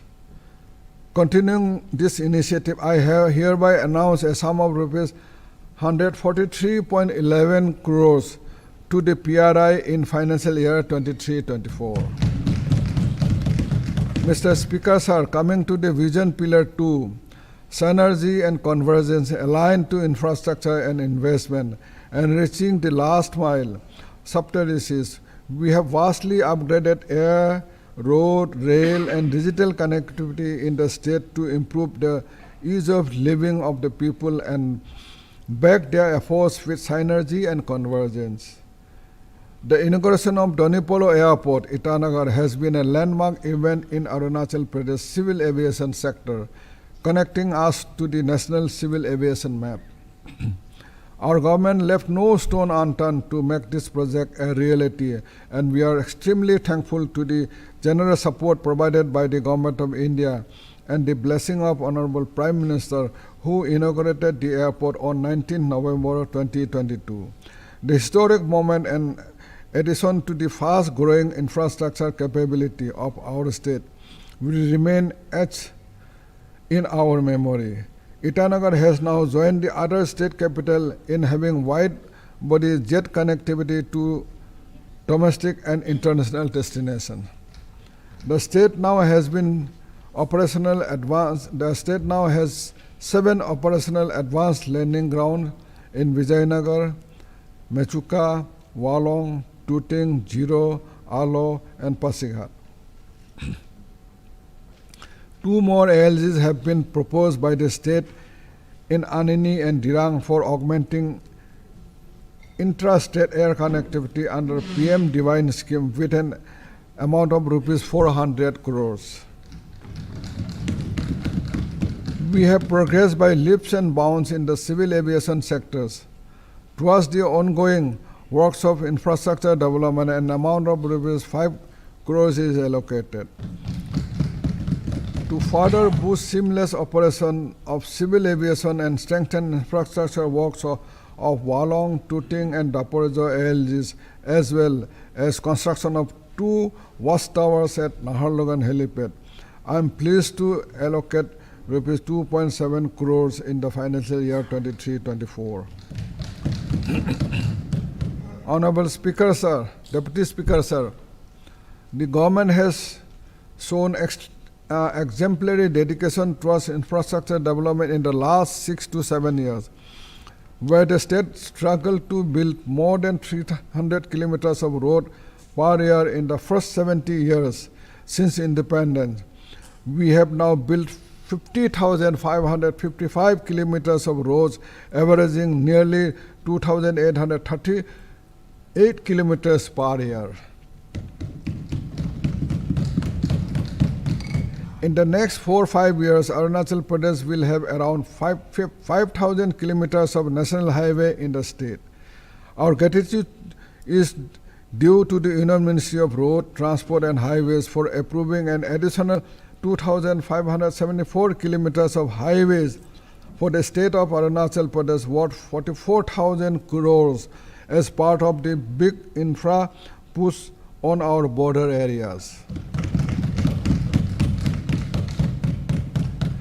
I am also happy to inform the House that the construction of strategically important Sela and Nechipu tunnels will be completed this year. As you would appreciate, this government has revolutionized road connectivity in the state, increasing the pace of road construction more than 6 times in the last 6 years. In the past few years, 252 habitations have been connected with the construction of 2,506 kilometer road in border areas. With the collaborative efforts of Border Road Organization and National Highways and Infrastructure Development Corporation Limited, around 2,000 lane kilometers are being constructed every year. What was considered an insurmountable task has been accomplished by this government by taking road connectivity to the state's 2 remotest administrative circles of Vijayanagar on the Indo-Myanmar border and Tali on the Indo-Tibetan border this year. I congratulate Honorable Chief Minister Sri Pema Khanduji and Team Arunachal for taking up the challenge of fulfilling the under-realized dreams of the people 75 years after independence. The state government is investing heavily on the improvement of 3,650 kilometers of capital complex road, district headquarters township road, road connecting ADC and SDO headquarters, road connecting CO and ESC headquarters, and construction of state highways under the flagship program called Chief Minister's Comprehensive State Road Development Plan. Under the plan, we will now prioritize improved connectivity to ADC, SDO, ESC, and CO headquarters. To take forward road works under this flagship schemes with increased pace, I am proposing a cumulative additional allocation of rupees 200 crores. I am also happy to inform that construction of double-lane road to provide airport connectivity from Donipolo Airport, Itanagar to Naharlagan Railway Station via Sonajuli and Drupong is being taken up under PM Gati Shakti at an overall cost of rupees 323 crores. Under the road component of NESIS, the government has prioritized and submitted the following 4 projects to Ministry of Donor for a total of 135.5 crores. Improvement, widening and realign of 13 kilometers of road from Nafra to Nakhu for integrated development to tourism in West Kameng district at an estimated cost of 25.5 crores. 2.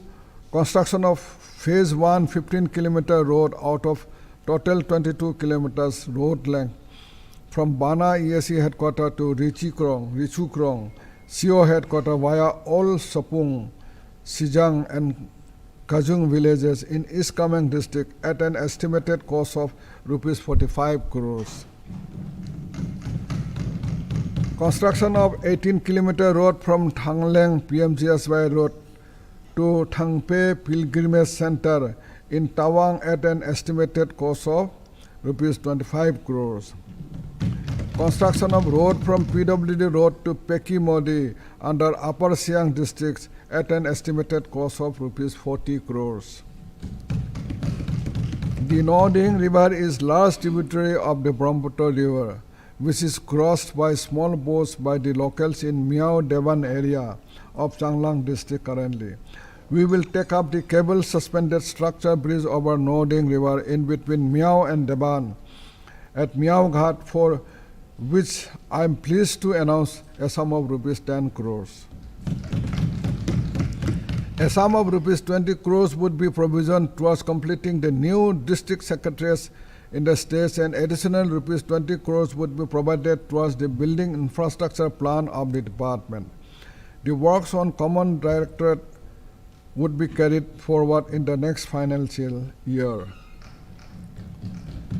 The picturesque Vijayanagar Circle has immense potential for development of tourism, especially adventure, lake, nature and farm tourism. With the recent completion of the Miao Vijayanagar Road, we can expect many more people visiting the area. As such, I am happy to announce a sum of rupees 5 crores for construction of Vijayanagar Circuit House.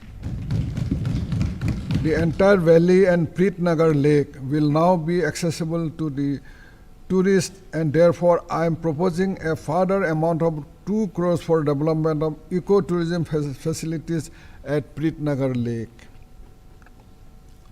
With the Naharlagan railway station, we have connected the Naharlagan-Itanagar twin city to other parts of the country.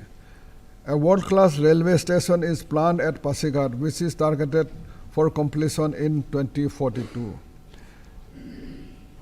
We know that waterways are among the most cost-effective ways of transporting goods and people, and we have no doubt of big rivers that can help in further improving inland water transport connectivity. In fact, in the olden days, the rivers were our main mode of transportation in the 5 major rivers basin.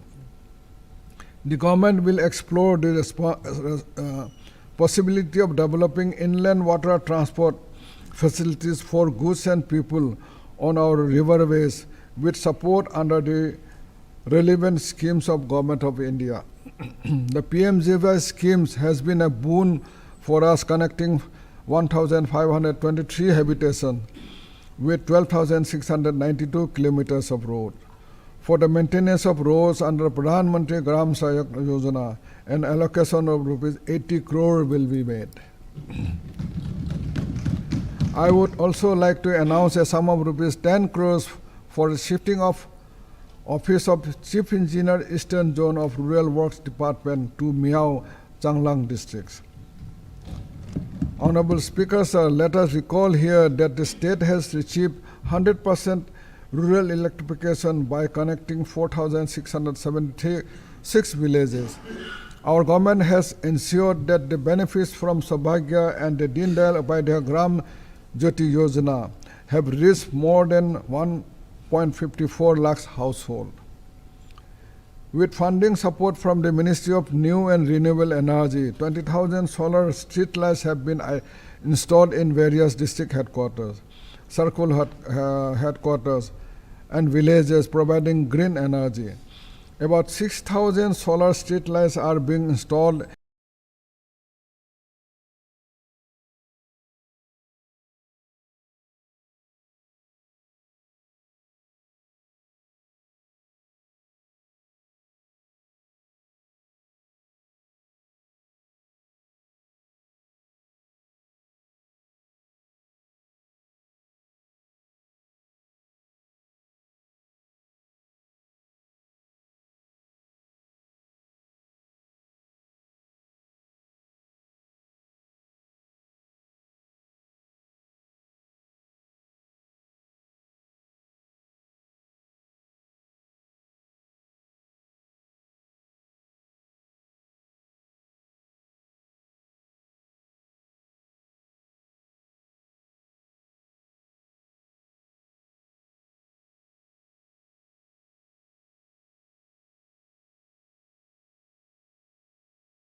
that the functional household tap water connections skyrocketed from 20,796 households or 9.9% in 2015-16 to 1,63,672 households or 71% in 2022-23 with sustained effort under Jal Jeevan Mission.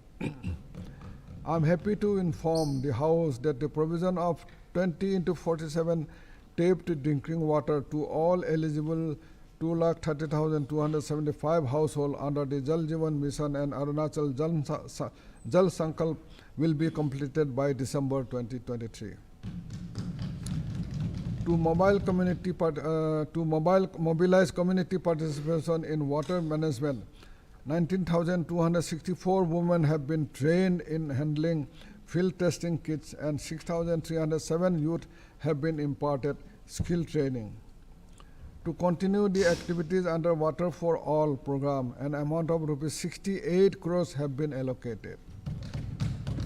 Additionally, for the extension of water supply to 600 schools, 700 Anganwadis and 100 PHs, I am announcing a sum of rupees 30 crores.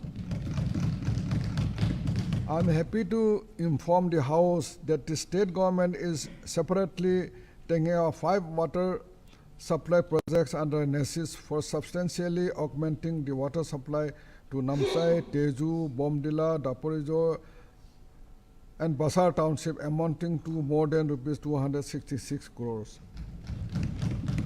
Further, under the PM Divine scheme, we would be taking up a comprehensive water supply project, especially for the capital Itanagar, amounting to rupees 352 crores.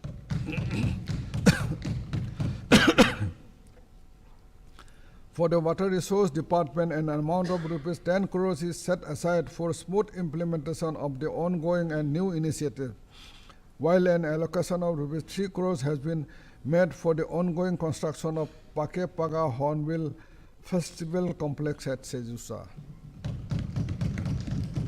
I also announced a sum of rupees 10 crores for shifting the Office of Chief Engineer Eastern Zone Water Resource Department to Miao Changlang districts.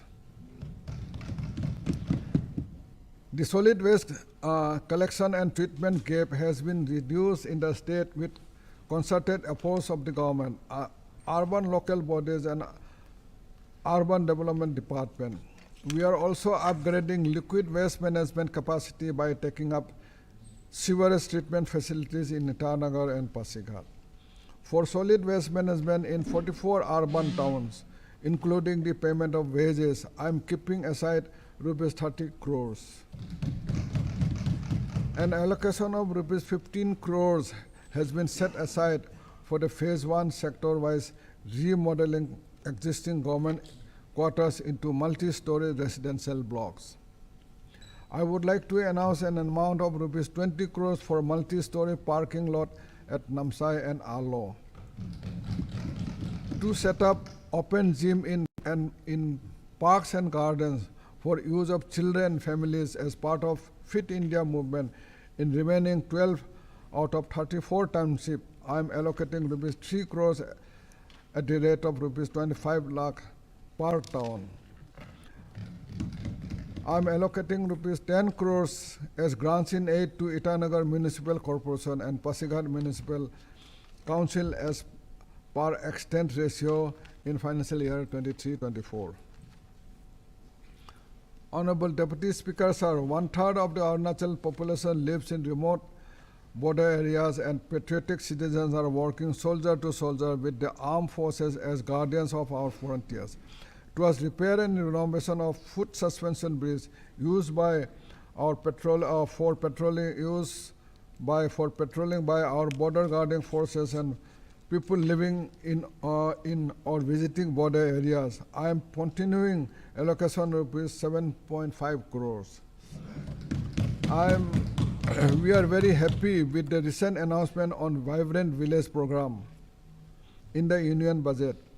5 villages clusters have been selected as pilot projects in Jemithang, Taksing, Tuting, Siangtajo, and Kibito, Kaho, Mesai, and various activities in the identified villages such as celebration of local festivals, sports meet, cultural events, Shima Darshan, etc. have been initiated. We are awaiting detailed guidelines of the scheme to further refine and orient our action plan. Under the border village illumination program, 50 macro and mini hydel projects are being taken up with an estimated cost of rupees 200 crores. Of these two projects of Dichu at LSC Anjao districts and Pritnagar in Changlang districts are on trial.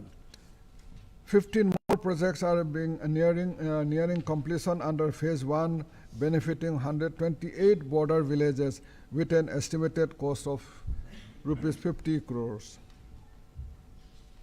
We are aware that population living in border areas protect and land against encroachment and external incursion. I'm happy to note that the improved connectivity has triggered reverse migration in the border areas. Approximately 30 households with 180 people of nearby villages moved to Damin Circle in the past 10 months, and around 15 households reverse migrated to village Huri. Mr. Deputy Speaker, sir, in my last budget, I had dedicated the year 2022 as the year of e-governance with 22 people-centric digital initiatives. Arunachal Pradesh has been a pioneer in adopting e-governance and is perhaps the only state in the country to have implemented 100% e-office in civil secretariat, all district headquarters and directorates. 18 of the 22 initiatives have been implemented, leading to faster and more efficient delivery of G2C, G2G, and G2B services. The state has taken concrete steps to improve mobile connectivity for citizens and security forces alike. While 507 villages have been covered in mission mode, we are going to extend 4G connectivity to an additional 1,903 villages in the state by December 2023. Also, 5G services have been launched in Itanagar capital region. Honorable Speaker, sir, to help those who render their services to the government, we have worked in a mission mode to reduce the pendency of pension cases from over 5,615 pension cases received in the year in 3 years. 4,953 cases have been cleared. For quicker processing of the pension cases, the online pension management system is being taken up, for which I am allocating an amount of rupees 1 crore. We intend to launch a pilot project automated issue of commonly used certificate and services, including identity cards and educational certificates, through the use of DigiLockers and Digital Common Service Center. Under the Special Assistance for Capital Investment Scheme of the Government of India for laying of optical fiber cables, providing fiber to the home, and Wi-Fi connection to household, public institutions, and private enterprises, we have received an amount of rupees 50 crores. Additionally, rupees 35.77 crore has been provided under the scheme for strengthening digital infrastructure in the districts and unconnected circle headquarters in the state. Thus, a substantial total investment of rupees 85.77 crore is allocated in the IT sector for better digital connectivity. Mr. Deputy Speaker, sir, creation of natural resources inventory for micro-level agriculture planning has been successfully completed in Tawang, Namsai, and Lower Subansiri districts. Armed with this scientific knowledge, our farmers will be able to better plan and the utilization of their land and enhance productivity. I am therefore making an आपकी website की allocation of security- rupees 6 crore for the natural resource inventory for micro level agricultural planning of 6 selected districts of Arunachal Pradesh. That is West Kameng, Pake Kesang, Papumpare, East Siang, Leparada, and Longding. An allocation of rupees 5 crores is also being set aside for ongoing and new initiatives under the State Remote Sensing Application Center, such as establishing geo database with web-based GIS and mobile apps. For continued use of drones for social impact, I am proposing a total allocation of rupees 4 crores for the Department of Health and Family Welfare, Agriculture, Horticulture, Animal Husbandry, Environment, Forest and Climate Change, and Police, besides augmentation of common use protocols and facilities by the Department of Science and Technology. Honorable Deputy Speaker, sir, our Vision Plan 3 investment in health is aligned to inclusive development, reaching to the last mile sub-tertiaries. Sustained investment in health through the life course, that is from child health to the geriatric health, is a key pillar for healthy and economically productive society. It gives me great satisfaction to mention that in just over 2 years, our government reduced the health human resource gap from 33% to 6%, making us amongst the best resourced state. From only one AM school in 2015, we have journeyed to our own medical college, from which the first batch of 50 MBBS students will graduate in the next academic year. The infant mortality rate has been a dramatic reduction of 10 points from 22.9 in 2015-16 to 12.9 in 2021, as per NFHS 5. This is the highest IMR drops in the country during the period. Neonatal mortality rate of the state reduced from 11.8 to 7.7 in the same period. Institutional delivery have increased significantly from 52.2% to 79.2%, and sex ratio has increased from 958 to 997 females per 1,000 males.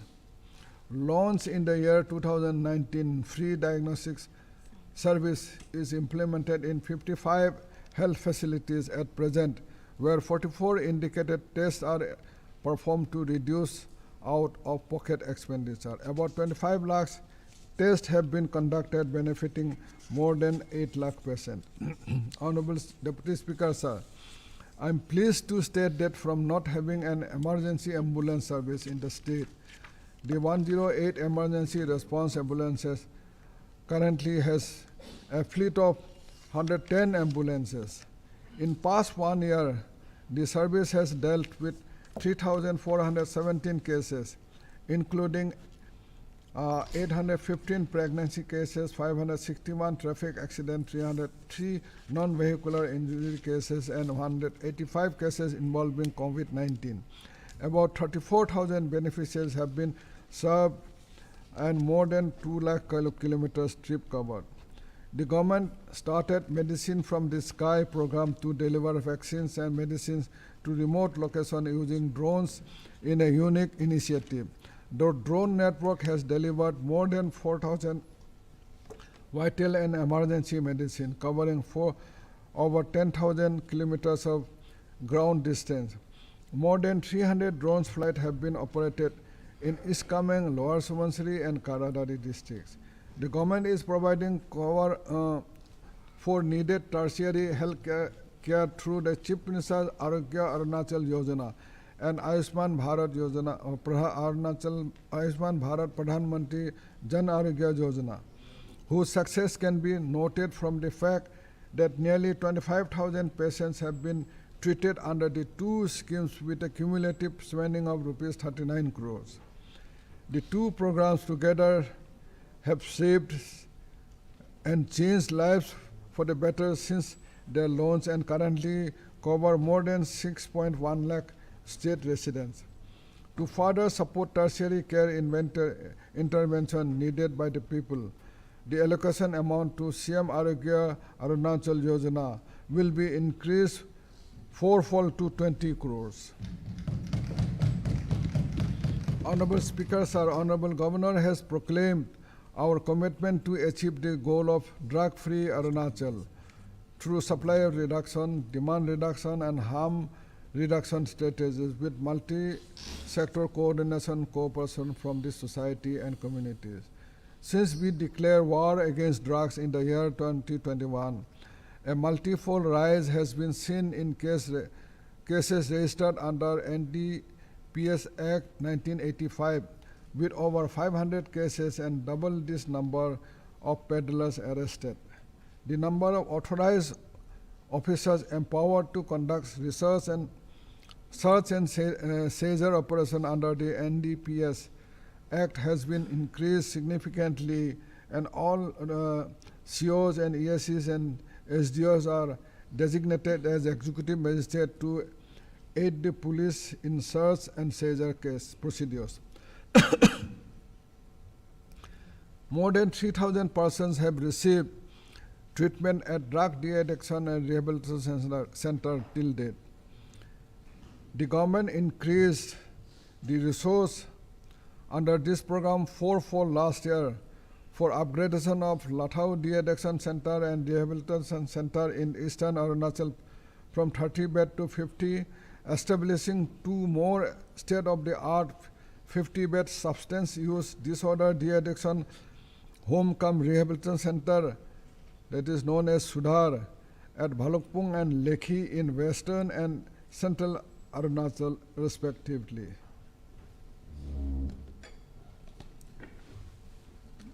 Honorable members, with the permission of the House, I extend time half an hour. It is up to 2 p.m.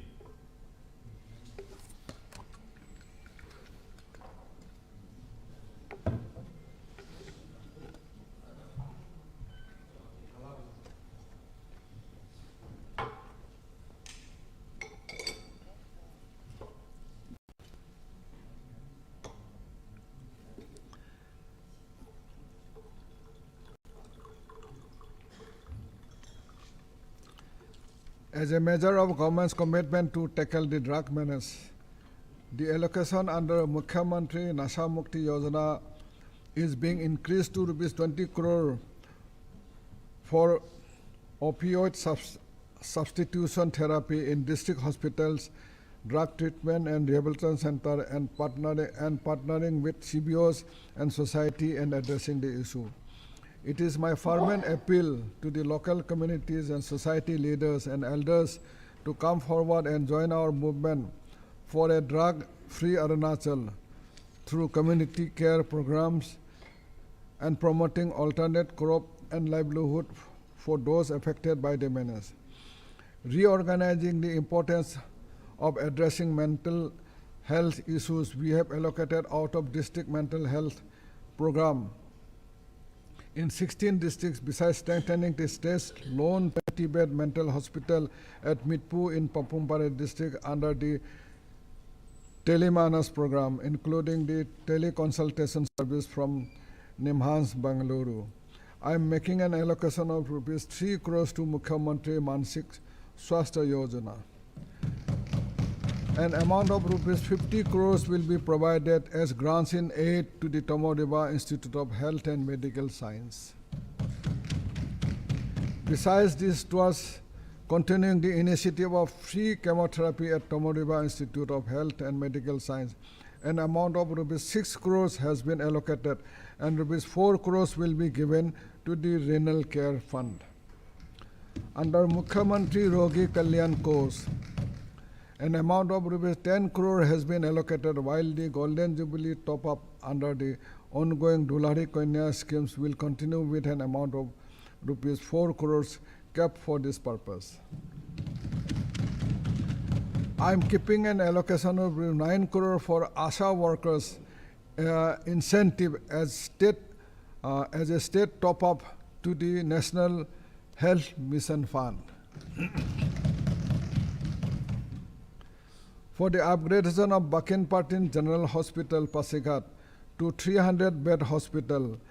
An amount of rupees 20 crores has been allocated, and to continue with DNB course in General Hospital at Teju, Jiro, and Alo, as well as Bakinpatin General Hospital, Pasighat, an amount of 1.5 crores is kept.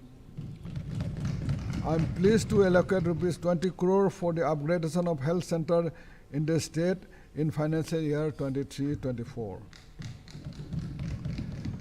Specifically to set up neonatal ICUs and 6 newborn care units in the state, an amount of rupees 2 crores is set aside. Honorable Speaker, sir, our Vision Pillar 4, investment in human capital, is aligned to inclusive development, youth power, and unleashing potential subterraces. During this 2016-17 student enrollment stood within the range of 1.5 lakhs to 1.8 lakhs, but in 6 years with the improvement in school infrastructure and accessibility, the students' enrollment in government school has improved remarkably, touching 2.15 lakhs consistently last 3 years. The school dropout rate, which stood at 9% some time ago, is now below 2.3%, which is below the national average of 3%. Today, 90% of our schools have adequate teachers, and compared to 24 per thousand in 2016. The ability of pre-primary classes in our schools have increased from 3% in 2016 to 27% in the year 2022. The government created more than 800 early childhood care centers and is focusing on convergence with the women and child development for better implementation of ICDS and POSHAN 2.0. Mr. Speaker, sir, the National Education Policy 2020 is a comprehensive approach to revamp the education scenario in the country and make our youth future ready. From early childhood care and education to teacher training to higher and technical education, it covers all aspects of holistic and all-round development of the responsible and capable citizen. I sincerely thank Honorable Prime Minister for providing a special grant of rupees 500 crores for the development of 50 model schools in Arunachal Pradesh. With this assistance, we will be able to transform our schools from the old NEFA infrastructure to new national standard schools, meeting the National Education Policy 2020 objective and providing world-class learning, pedagogy, and infrastructure to students.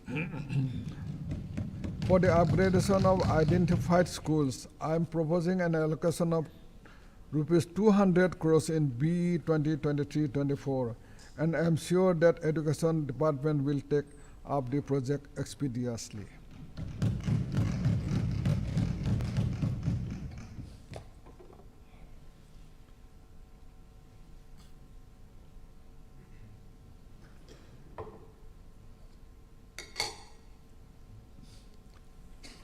Under the Bala building as learning aid science, we have upgraded 118 government upper primary schools in Bala into Bala compliant school during the previous financial year. To help develop foundational and numerous skills in our children, I am proposing to continue with the allocation of rupees 5 crores for upgradation of 125 government upper primary school. Many of our schools, especially in rural areas, do not have residential facilities of our teachers. To tackle instances of teachers' absenteeism due to this reason, I am announcing rupees 9 crores for construction of 60 bachelor barracks in the rural schools.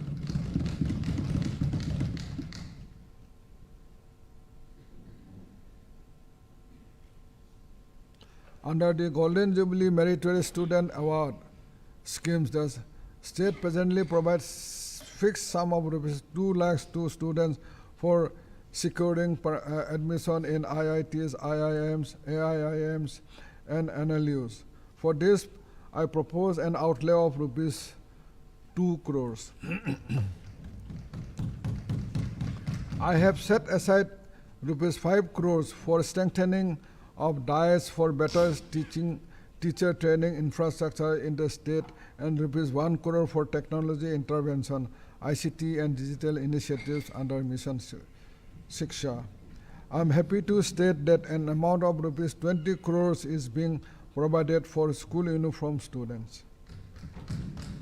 Under the Mukhyamantri Shiksha Course initiatives for the government, an allocation of rupees 7 crores have been made for empowering principal and headmasters of the government higher secondary schools and government secondary schools to meet the minor operational requirement and effectively run the daily activities of the school.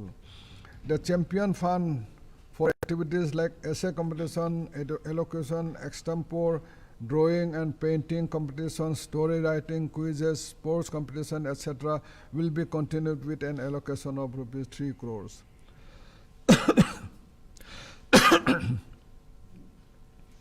To promote environmental and climate change awareness among the school students, I am tripling the previous allocation of rupees 1 crore for activities under the Packet Declaration Clubs.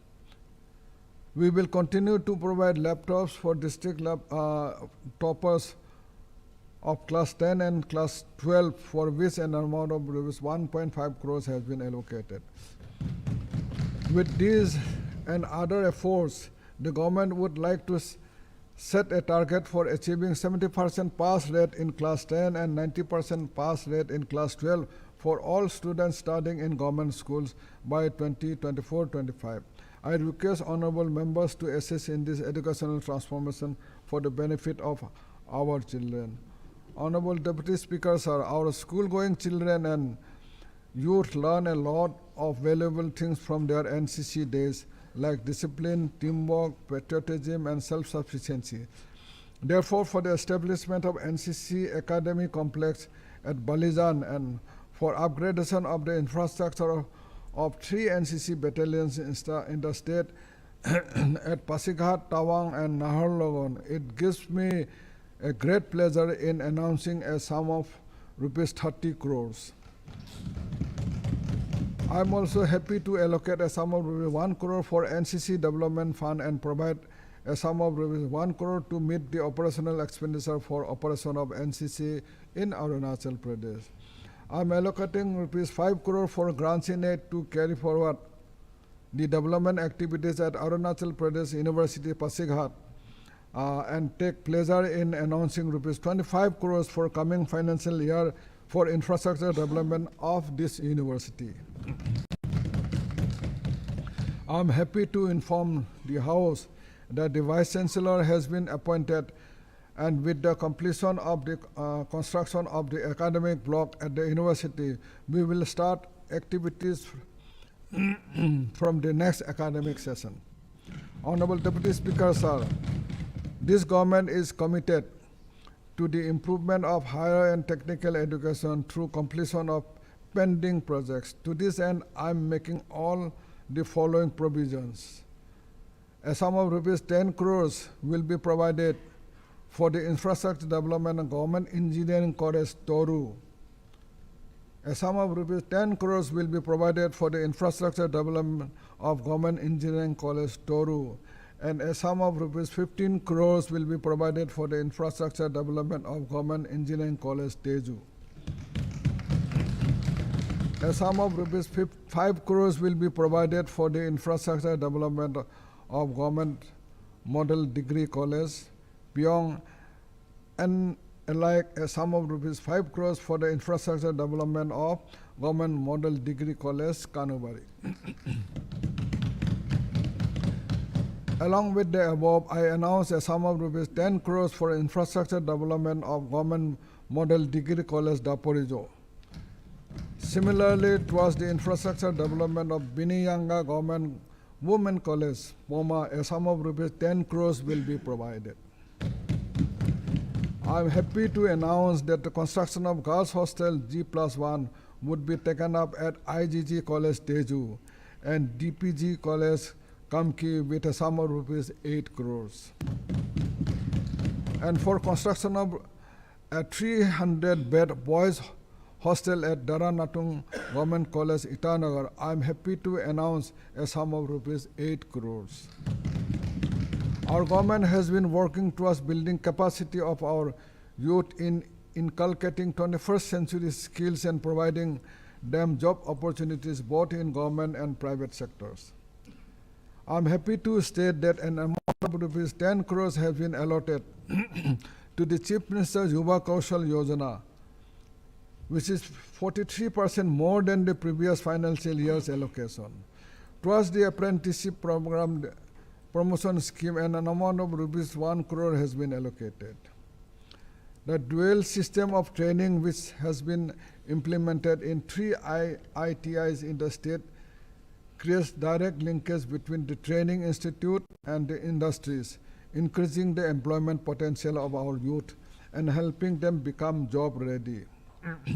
I am therefore proposing the introduction of dual system of training in the 3 remaining ITIs in the state in this financial year, and for introduction of new skills, an amount of rupees 1 crore is set aside.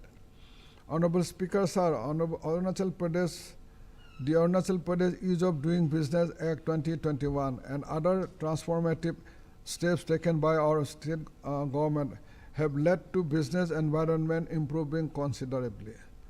Our government is committed to facilitate and promote development of micro, small and medium enterprises, that is MSME, in the state.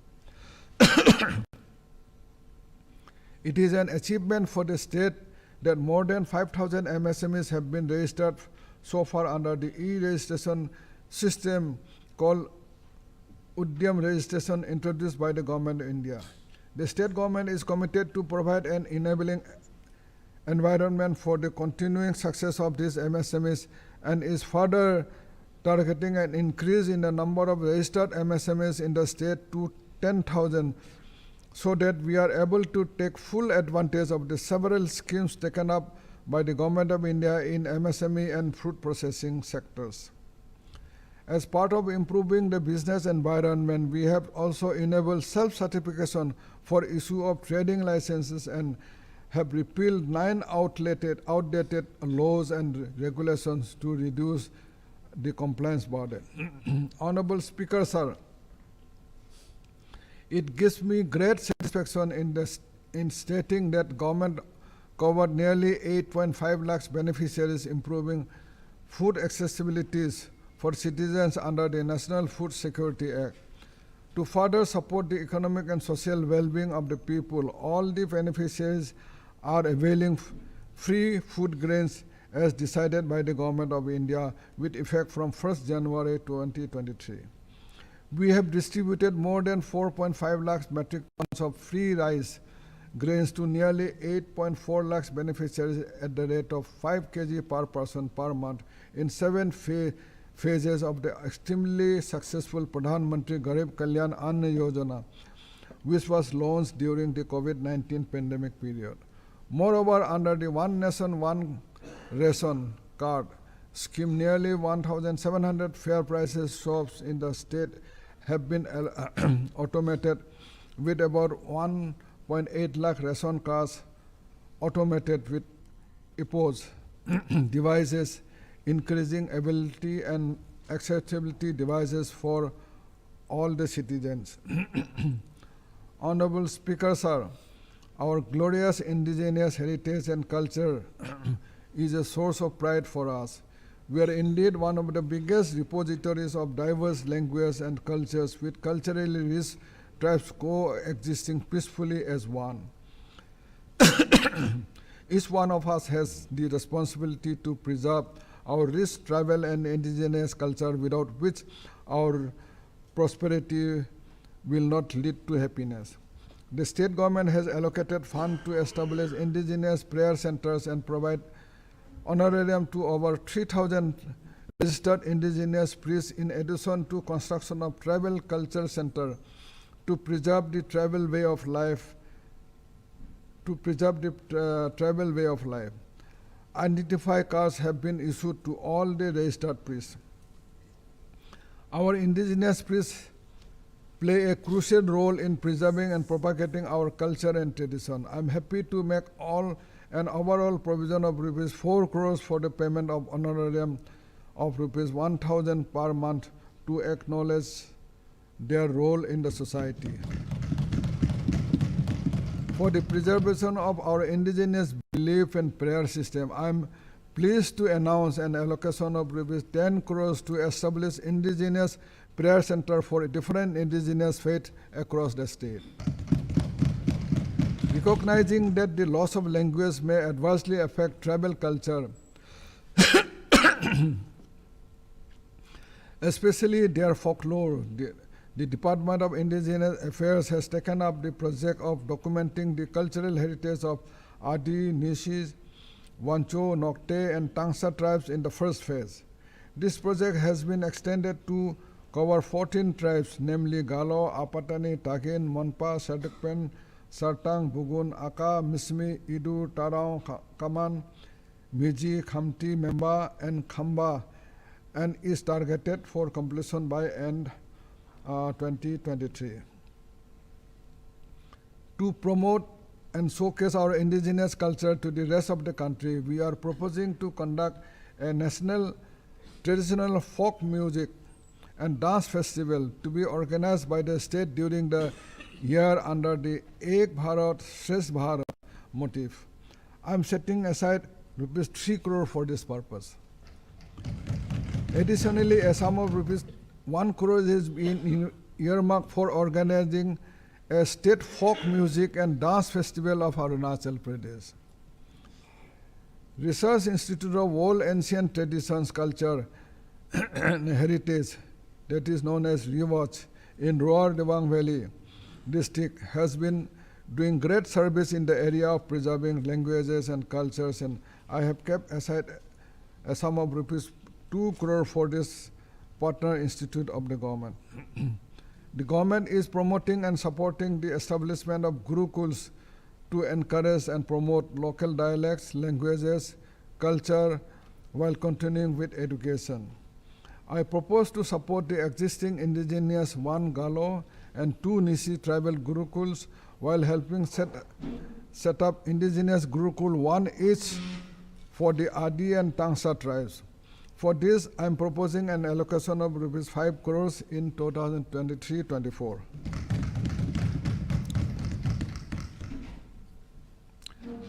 The government will prioritize the development of books on local folk tales of all major tribes not covered so far, to be developed as supplementary reading materials for the primary and upper primary school students.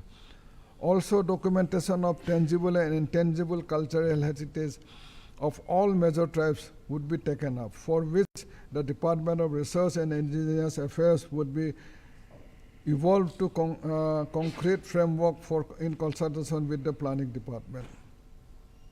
For the ongoing construction of Narottam Heritage and Cultural Center at Borduria, Tirap district, an amount of rupees 2 crore will be allocated.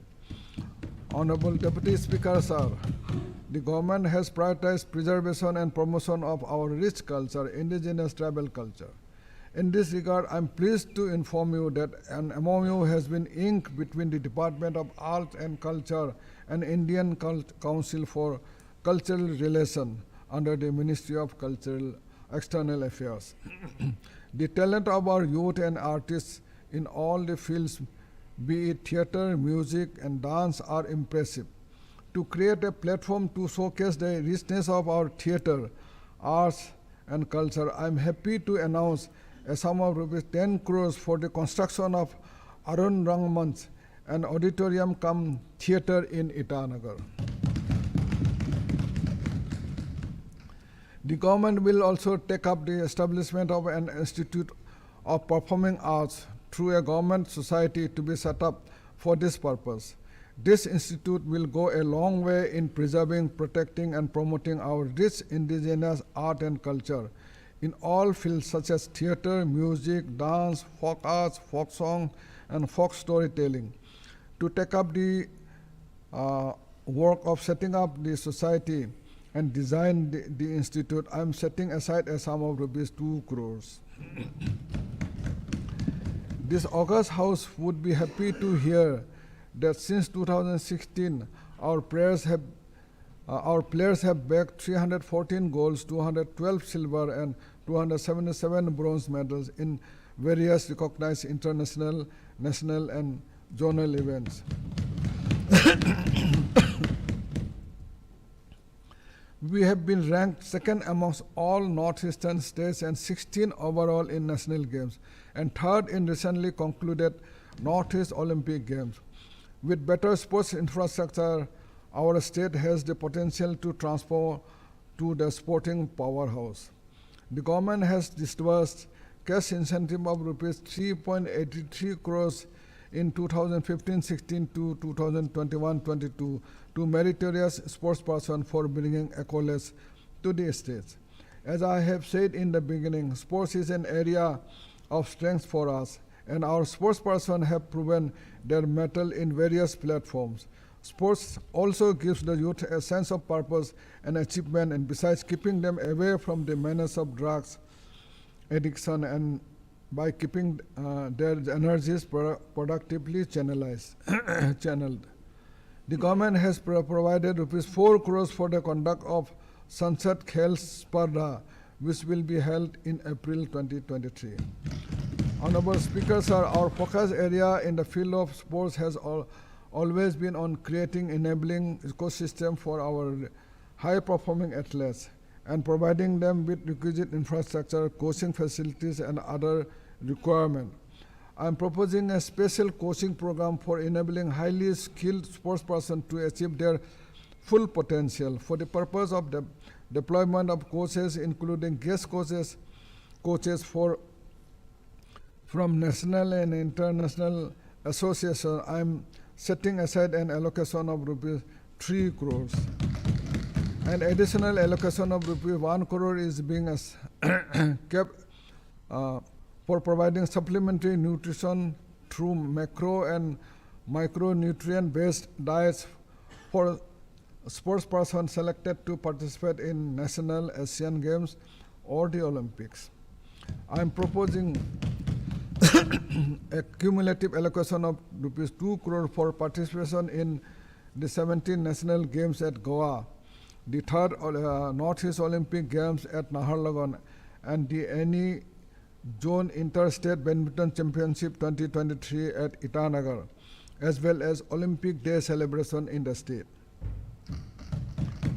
I am additionally proposing an allocation of rupees 1 crore for conduct of the state Paralympic Games in 22 disciplines. To continue the ongoing construction of activities at DK Badminton Academy, Chimpu, an amount of rupees 5 crores has been allocated. Towards setting up of the permanent site of State Sports Academy Miao in TCL region, an amount of rupees 10 crores have been allocated, doubling the previous allocation. I am also setting aside a sum of rupees 5 crores for the establishment of multi-purpose indoor sports facility as SLSSA in Itanagar. Considering the popularity of football amongst the youth, I am allocating rupees 5 crores for mission football in the states. The government proposes to take up the construction of outdoor stadium in the district headquarters, which do not have such facility. In this view, I announce a sum of rupees 20 crores to construct an outdoor stadium, sports stadium at Seppa, East Kameng districts.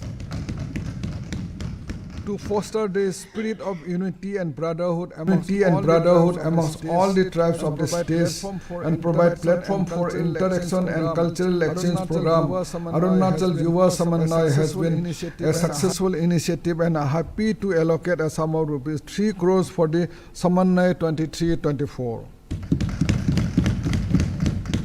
I announce rupees 20 crores as grants in aid to Arunachal Pradesh Eco Adventure Sports and Youth Development Society for supporting its operational activities aimed at promoting eco, adventure, and sports.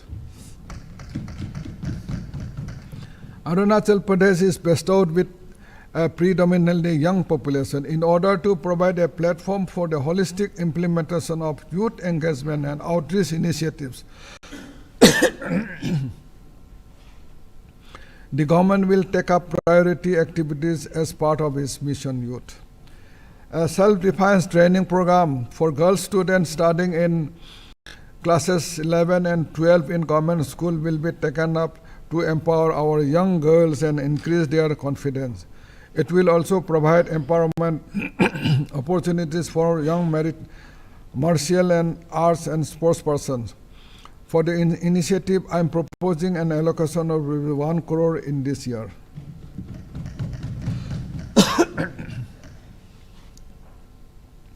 Volunteers programs of NSS, NYKS, NCC, and Bharat Scouts and Guides are intended to give youth the opportunity to work through real challenges and make meaningful change.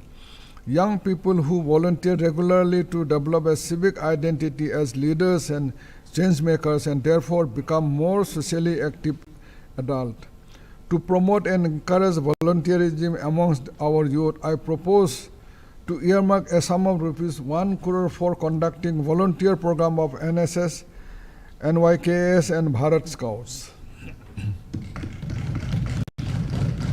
Our government is committed to provide appropriate avenues for employment to our youth. Under our mission youth, I propose to earmark a sum of 25 lakhs for providing support and assistance to universities in the state to organize mega job fairs for the employable youth on a pilot basis.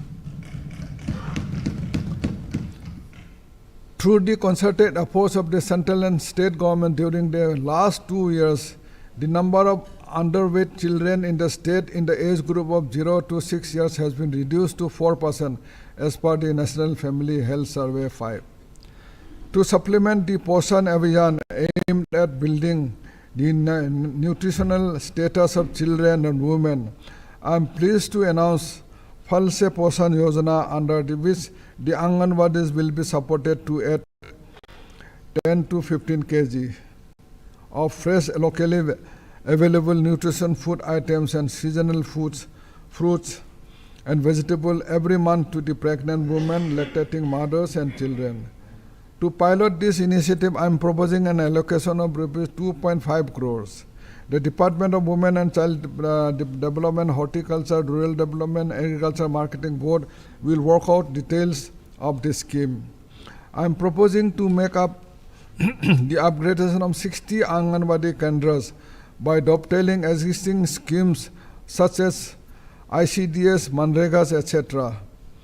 For this, I am proposing a cumulative allocation of rupees 6 crores.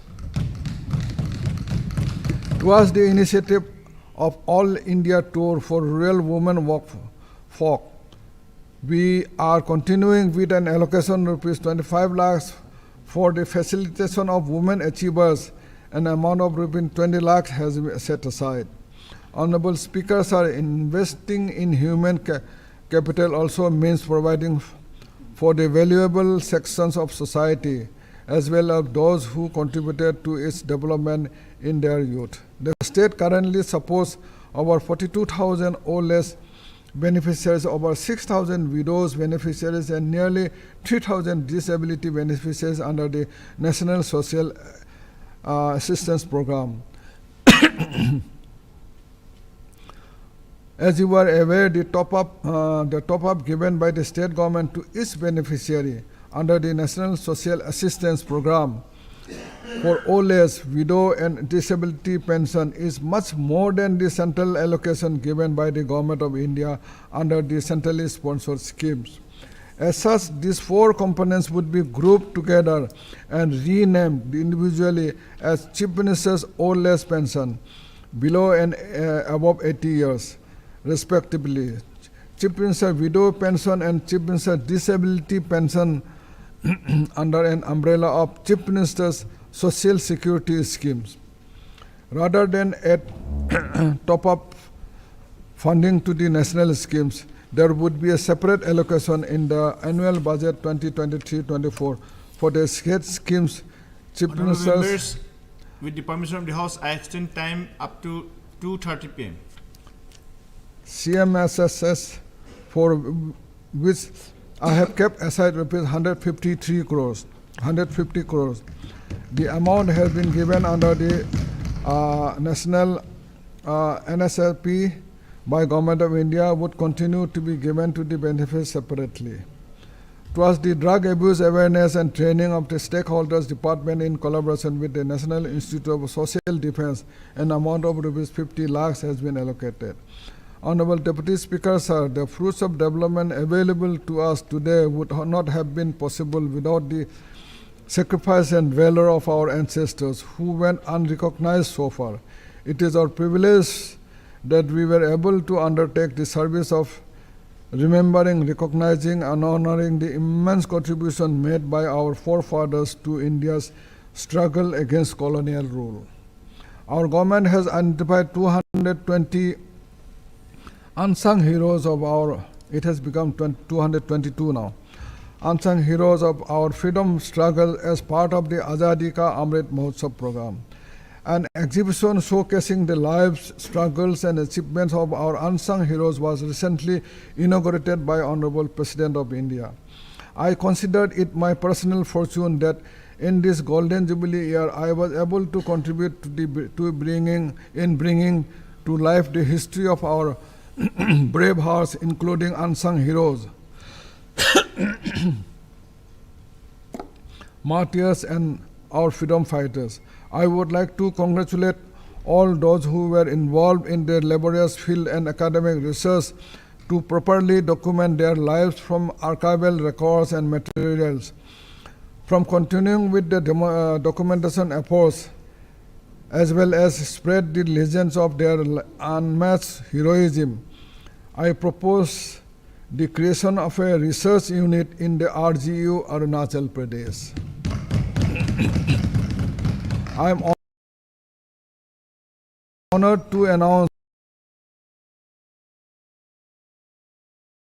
an amount of rupees 7.8 crores towards construction of state memorial at 13 locations for our unsung heroes to commemorate their participation in India's struggle against colonial rule. I also take pride in announcing an amount of rupees 5 crores for the construction of 1962 War Memorial and Park at Nilam village under the Deed Circle to honor the grit of our brave and courageous soldiers and the supreme sacrifice made by them in the line of duty. Rifleman Nilam Tebi laid down his life for the nation while standing firm against the first wave of Chinese aggression in 1962 war. Rifleman Lamtu Tikhak and Rifleman Mother Tayang also made supreme sacrifice while fighting the enemy in 1962 war for the sake of protecting the country. I consider it a privilege that this duty of commemorating their bravery and sacrifice is being discharged by our government. To keep the people of Arunachal informed and empowered, and to enable access to the world of knowledge, I am pleased to announce an amount of rupees 11 crores for the construction of 11 library buildings across the state at Tawang, Seppa, Changlang, Yupia, Basar, Boleng, Jiro, Tato, Palin, Lemi, and Daporijo. Honorable Deputy Speaker, sir, our Vision Pillar 5, Atmanirbhar Arunachal, is aligned with unleashing the potential, reaching the last mile, and youth power sub-tertiaries. To boost agriculture and horticulture sector of the state, the government launched Atmanirbhar schemes in the year 2021-22 called Atmanirbhar Krishi Yojana and Atmanirbhar Baghbani Yojana.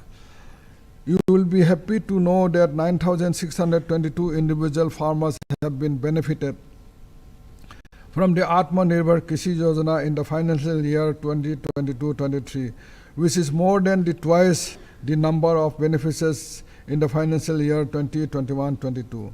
Further, 5,353 individual farmers and 3,450 self-help groups were provided financial assistance under the Atmanirbhar Baghbani Yojana. under the new verticals of Atmanirbhar Pashupalan Yojana and Atmanirbhar Matsya Palan Yojana. A total of 405 and 1,060 beneficiaries respectively have been verified and selected so far. The Atmanirbhar Plantation Yojana has covered 1,029 beneficiaries in the state. Since agriculture and allied sectors are backbone of our state's economy, employing maximum number of people, we can very well imagine the number of families, especially the youth and women touched by these schemes and the consequential benefits for the economy. Let me now briefly touch upon the various initiatives successfully implemented by the government under central schemes such as PM Kisan Samman Nidhi, Pradhan Mantri Krishi Sinchai Yojana and Mission Organic Value Chain Development. Under the PM Kisan Samman Nidhi, 99,665 farmers have been covered with an amount of rupees 142.67 crores released direct to their accounts. Similarly, 70,204 farmers have been issued the Prime Minister's Soil Health Card and 7,504 farmers have been covered with an amount of rupees 59.34 crores under the Pradhan Mantri Krishi Sinchai Yojana. The Mission Organic Value Chain Development has benefited 15,099 farmers with an amount of rupees 23.25 crores released so far. Traditional methods of agriculture need to be supplemented with modern technological implements for a better production and higher yield. Under the Chief Minister's Agriculture Farm Mechanization Program, 6,714 agriculture implements have been distributed. Additionally, under the Chief Minister's Krishi Samman Samuh Yojana, 50 farmers organizer producers organizations have been covered in 22 districts. Honorable Deputy Speaker, sir, as a result of our continued efforts in the agri-horti sector, Arunachal Pradesh ranked first in kiwi production, second in large cardamom production in India, and is the largest producer of Khasi Mandarin oranges in the region. The oranges of Dambuk in Lower Dibang Valley districts are being exported to the UAE. The Rural Backyard Development Program for sheep and goats, a submission of the National Livestock Mission, is further improving the economic well-being of the farmers. We have added 30 ambulances to improve veterinary services to farmers at their doorstep as part of the central government's livestock health and disease control scheme. A fish museum, the first of its kind in the northeast, would soon be built in Arunachal Pradesh. The museum would be part of the integrated aqua park sanctioned by the Union Ministry of Fisheries. The existing terrain fish farm would be upgraded as the IAP, which will also serve as a training center. In a unique initiative, animal vaccine delivery was done via drone in Arunachal Pradesh. A test run for livestock vaccine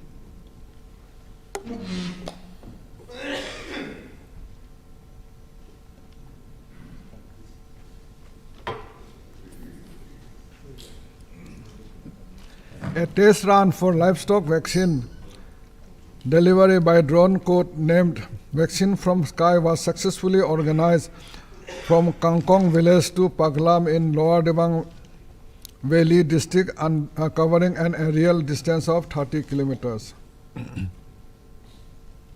For further strengthening Atmanirbharta and provide self-employment opportunities, I am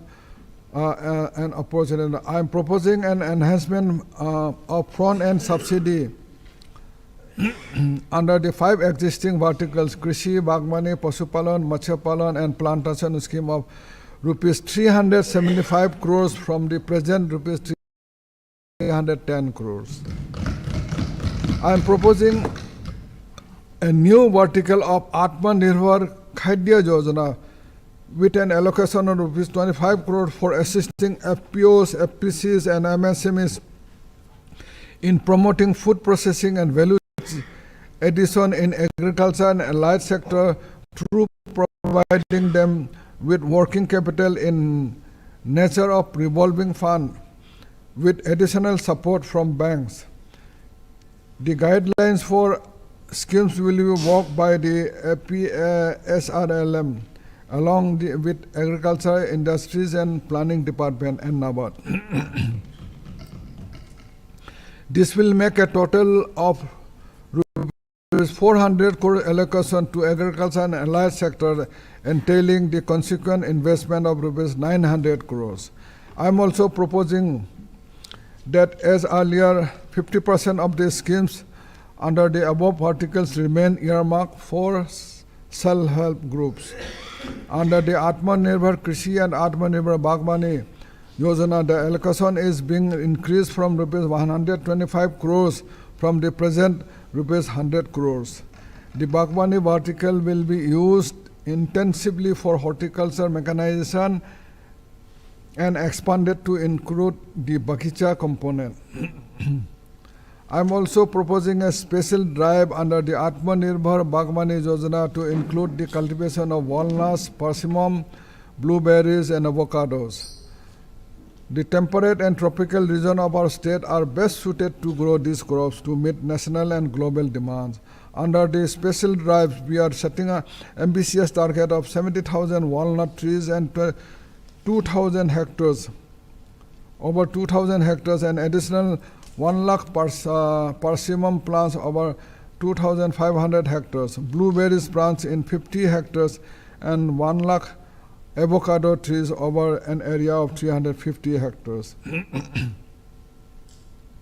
Under the Atmanirbhar Plantation Scheme, an allocation of 75 crores will be made.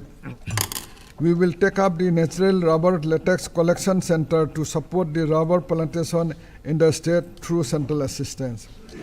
An allocation of 30 crores have been made under the Atmanirbhar Pashupalan Yojana, and I am allocating rupees 20 crores under the Atmanirbhar Matsya Palan Yojana. Our locally grown millets such as foxtail millet, porso millet, finger millet and pearl millet have high nutritional values, and to strengthen and promote intensive cultivation of these crops in the International Year of Millet, an amount of rupees 2 crores is being allocated. Rupees 3.5 crores have been allocated towards completion of first phase infrastructure development at the State Horticulture Research and Development Institute. And I am pleased to announce a sum of rupees 10 crores for taking up the phase 2 of developing this key institute. In the recent past, hailstorms have damaged orange cultivation in the state, adversely affecting our farmers. To protect the orange crops, I am proposing an allocation of rupees 2 crores for hail net covering of orange trees. To help Arunachal become one of the top exporters of organic and natural products in India, I announced an allocation of rupees 2 crores for export promotion and marketing in national and international market with brand name Arun Natural. The livelihood and lifestyle of the Brokpa yak pastoralist is being around their livestock and high altitude grazing plan. Recognizing multiple challenges faced by them, the government proposes to support Brokpa through a special program covering pasture cultivation, fodder banks, insulated houses, health education, animal husbandry and veterinary services, genetic improvisation, yak demo unit, and formation of self-help groups. To kickstart the process, I announced a sum of rupees 5 crores. I am thankful to the Government of India for earmarking funds for construction of unity malls in all states of the country to display and sell indigenous products. I am proposing the establishment of 3 more unity malls in the states, including through strengthening and modernizing existing district emporiums. For this purpose, I announce a provision of rupees 10 crore. To promote our traditional textile and handicrafts and to continue with schemes of purchasing such local products from various artisans, self-help groups, non-government organizations, and entrepreneur under Atmanirbhar Vocal for Local, an allocation of rupees 3 crore is being made. To continue the promotional activities for upliftment of apiculture in the state, I have kept rupees 2 crore. Under Chief Minister's Indigenous Textile Promotion Schemes, I announced an allocation of rupees 5 crores. Oil, natural gas, and coal are mineral resources which have the potential to substantially increase the state's own resources. For a preparation of district survey reports in 5 districts, I am allocating an amount of rupees 2 crore. To complete the project under Chief Minister Adarsh Gram Yojana, I am allocating rupees 50 crores. Deputy Speaker, sir, the construction of houses for all eligible beneficiaries under Pradhan Mantri Awas Yojana Gramin is being prioritized by the government in saturation mode, giving a major boost to our aim of providing housing for all. To assist the beneficiaries under this priority national scheme, an amount of rupees 25 crores is allocated as state top-up through DBT, which is an increase of rupees 10 crore. With support from the Ministry of Tribal Affairs, Government of India, we have set up 85 Bandhan Vikas Kendras in the state. These Kendras have been provided capital financing of rupees 15 lakhs each to build their value addition capabilities in the supply chain of spices, fruits, and vegetables, not only in helping members directly, but through them thousands more. I am proposing to allocate a sum of rupees 7 lakhs to each of these Kendras as revolving fund for their working capital requirement, which will be help in additional income generation for over 30,000 members of this Bandhan Vikas Kendra. An allocation of rupees 6 crore would be made for this purpose. The 300 commercial vehicles provided to primary level federation under the Arunachal Gram Express Yojana scheme have greatly helped in accessing new opportunities and improving last mile service delivery. To reduce transportation and intrastate logistic costs, I am proposing provision of 200 vehicles of PLF. Greater flexibility will be given to the Federation by allowing them to procure vehicles as per topography, requirements, and road conditions. I am keeping aside rupees 4 crore for this purpose. Our government has been pioneer in providing front-end subsidy to our youth, self-help groups, and farmers. Based on the immensely encouraging response to the Arun Shri Rin Yojana, we have decided to support 1,000 more self-help groups with a fixed deposit of rupees 1 lakh to be maintained in their bank account. As earlier, self-help groups will be able to raise loans against these deposits to participate in various income-enhancing activities as per their individual requirement. For this, I am proposing an allocation of 10 crore. In all, I am allocating 20 crores for supporting Bandhan Vikas Kendras, self-help groups, and primary level federation under the Arunachal State Livelihood Mission.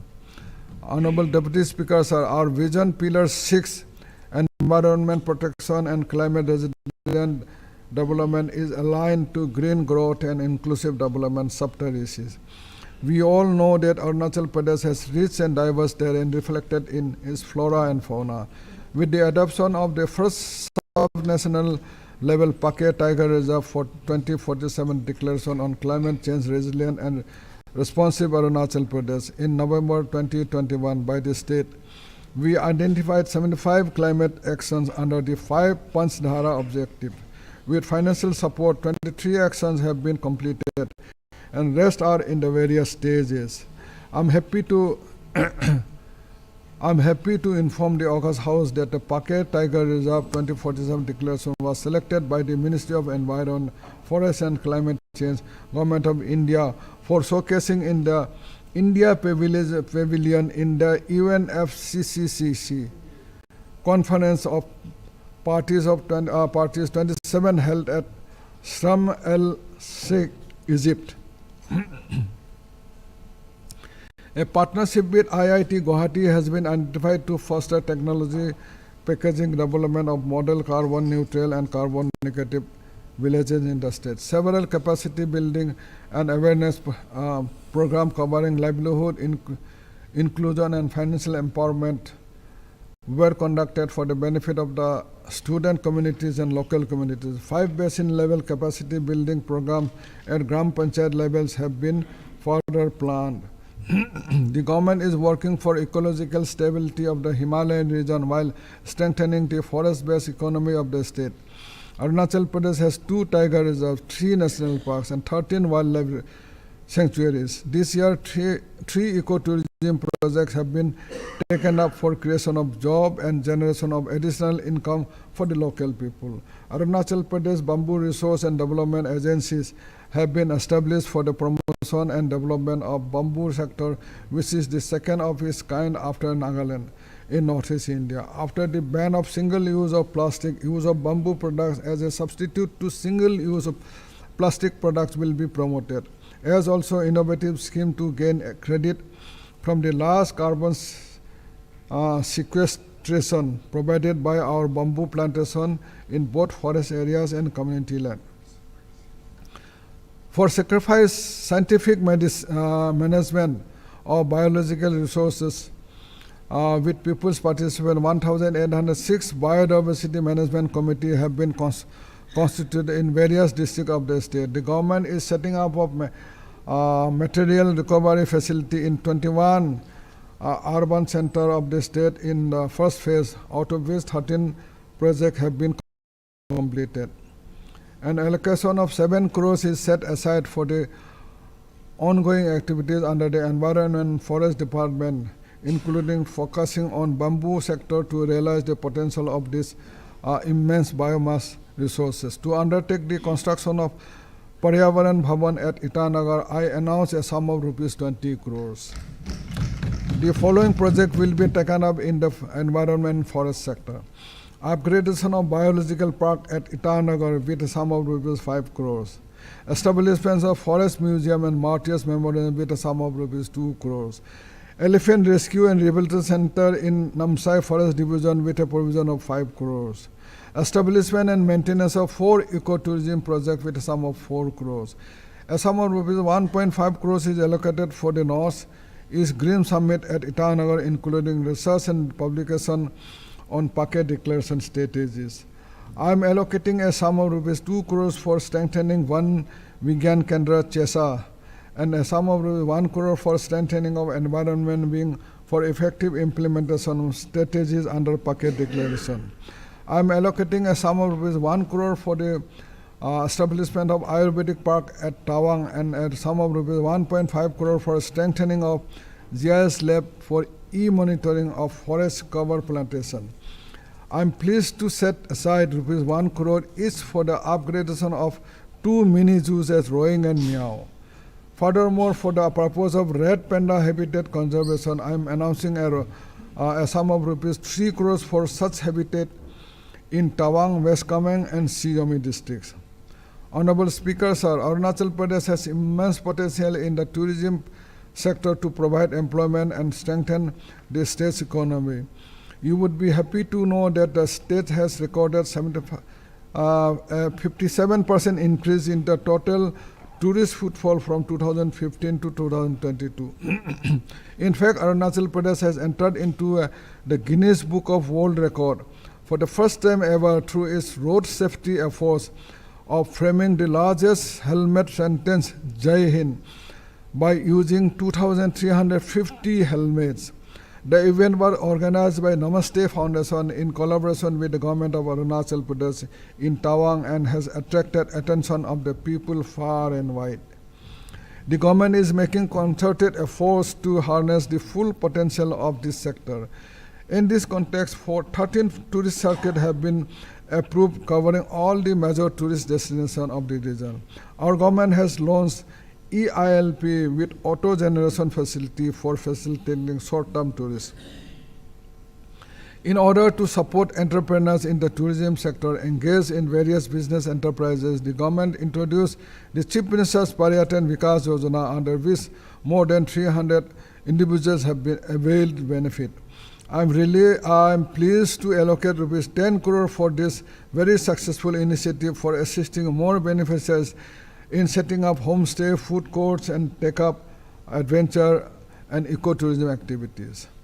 Simultaneously, we have launched Chief Minister's Paryatan Shiksha Yojana, which sponsors 3 BSc and diploma courses in tourism, for which I am allocating an amount of 1 crore. The Government of India has approved 2 new tourist circuits recently. This covers Dibrugarh, Devmali, Hukanjuri, Khonsa route in Tirap districts and Dibrugarh, Kanubari, Longding in Longding districts. In order to effectively serve the increasing number of tourists visiting our state, 4 tourist facilitation centers will be taken up at entry point, including 4 facilitating tourists coming to the 2 new circuits at Ruksin, Hukanjuri, Namdang, and Kanubari. Additionally, I propose to take up the development of tourist lodges in Tirap, Changlang, and Longding districts. To promote our cultural heritage and natural beauty for the attracting tourists, we propose to organize the Arunachal Pradesh Rang Mahotsav, a theatre festival in 3 cities of Mumbai, Kolkata, and Delhi. I announce an allocation of rupees 4 crore to make these initiatives. We also propose to organize the Bhismak Nagar festival, for which I announce an allocation of rupees 1 crore. Honorable Deputy Speaker, sir, we are all aware that our state is endowed with highest hydropower potential in the country. Our hydropower project will generate clean, green, renewable energy, supporting our pocket declaration reserve towards climate resilient and responsive development. The states and countries' development through social, industrial, and manufacturing infrastructure, providing direct and indirect employment opportunities, will be powered by our projects in a sustainable and environment-friendly way. As you are aware, the recently inaugurated 600 megawatt Kameng Hydro project has made us the second power surplus state in the Northeast region.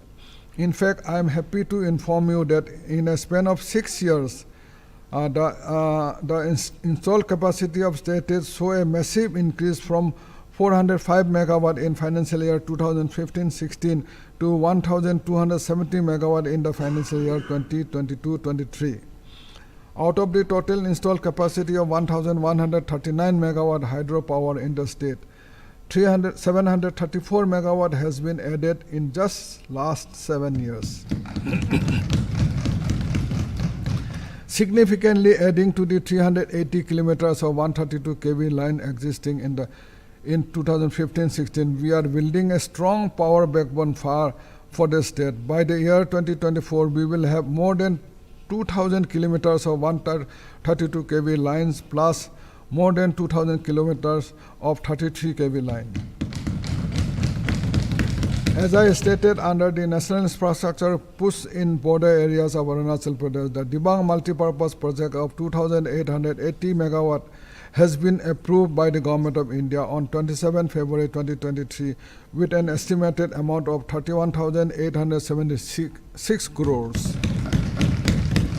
This is the largest project of the country till date and will bring prosperity to the state, not only in the expected construction phase of 9 years through direct and indirect employment opportunities, but also recurring benefits through the 12% free power approximating rupees 560 crores per annum, and additional 1% free power for local area development fund equivalent to rupees 47 crores per year. The Ministry of Power, Government of India has agreed to our proposal to rejuvenate 29 stalled hydropower projects by assigning such project to central public sector undertaking, namely NHPC, NIPCO, SJVN, and THDCIL. The total installed capacity of the 29 indicative projects is 32,415 megawatt. Honorable Deputy Speaker, sir, the budget touches every person in the state, from our beloved newborn girl children to the very elderly, from an indigenous priest to the Gamburas, from preschool children to higher and technical education students, from self-help groups to the farmer producers organization, from pedestrian to the flyers, from environment protection to climate resilient development, from minor to the largest projects, from government employees to the self-employed person, from skilled and job seekers to job givers, from the poor and vulnerable to MSMEs and industrial entrepreneurs, from mining resources to tourism, and from preserving and promoting our indigenous tradition and faith to honoring our unsung heroes. The investment and allocation in the announced areas and schemes will be phased in the prioritized sectors and as per progress of work towards the saturation mode. The steadfast focus on development provides a solid foundation for economic growth and financial prosperity. The benefit of the works that has been done by this double-engine government working in tandem with will be reaped by the people for years to come. In the coming financial year 2023-24, the state's domestic production, per capita income, human development indices, employment opportunities, resources, and tax collection will see a remarkable growth. Fulfilling the aspiration of the youth and livelihood generation through self-employed opportunities, while continuing with our investment in infrastructure for improved connectivity, will be the foundation of a prosperous and happy Arunachal Pradesh in Amrit Kal, ready to contribute to Honorable Prime Minister Shri Narendra Modi's vision of USD 5 trillion economy and become a developed state of a developed nation. I invite you to walk with us on our roadmap of Atmanirbharta through fulfilling youth aspirations and promoting livelihood opportunities by quoting from the Vedic unity prayer. Assemble, speak together, let your minds be all of one accord. The place is common, common the assembly, common the mind, so be the thought united. A common purpose do I lay before you, one and the same be your resolve, and be your minds of one accord. United be the thoughts of all, that all may happily agree. Honorable Deputy Speaker, sir, I would like to recommend this budget to the Honorable House. Jai Hind, Jai Arunachal.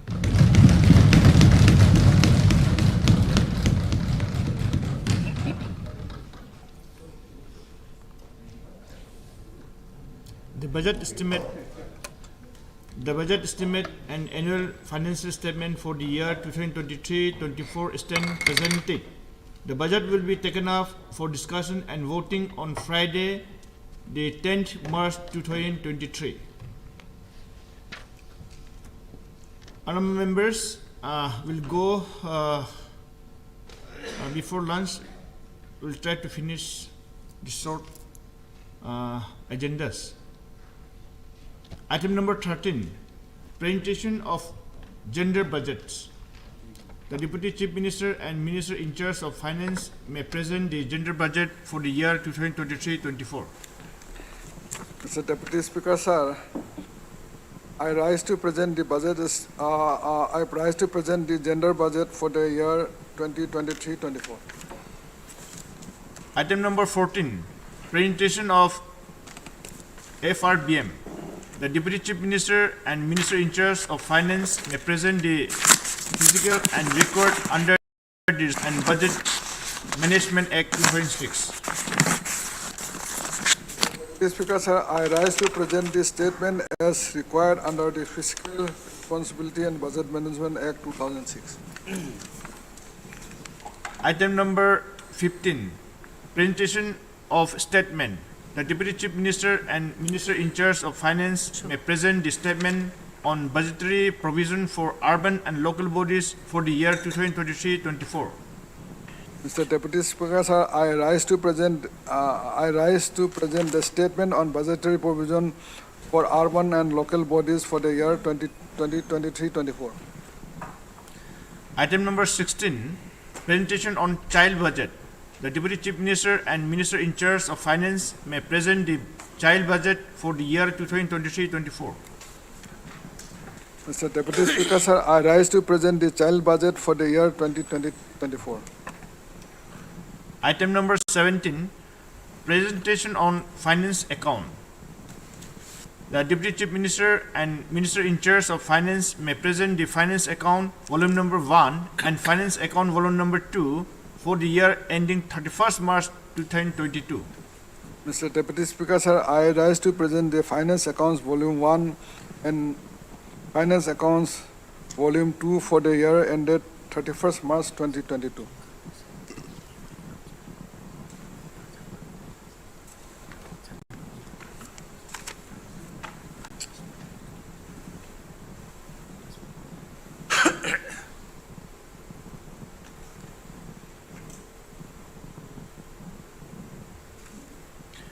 Item number 18, presentation of appropriation account. The Deputy Chief Minister and Minister in charge of Finance may present the appropriation account for the year ending 31st March 2022. Mr. Deputy Speaker, sir, I rise to present the appropriation account for the year ended 31st March 2022. Item number 19, presentation of CAG report. Now, I request Honorable Deputy Chief Minister and Minister in charge of Finance to present the State Finance Audit Report, SFAR, of the Comptroller and Auditor General of India for the year ending 31st March 2022, report number 1 of 2023. The Deputy Speaker, sir, I rise to present the State Finances Audit Report of the Comptroller and Auditor General of India for the year 31st March 2010, report number 2 of 2021.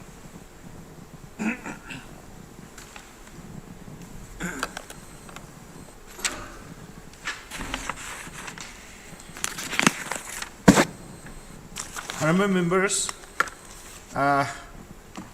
there is one announcement. The Jan Bhagidari Program of Finance and Planning Department to be held at DK Auditorium before adjourning the House. Before adjourning the House, I request the honorable members to attend the Jan Bhagidari Program conducted by Finance and Planning Department at DK Auditorium Hall. And also, today the lunch is being hosted by Honorable Chief Minister. So all are invited to join for the lunch at Legislative Assembly Banquet Hall. So please proceed to the Banquet Hall.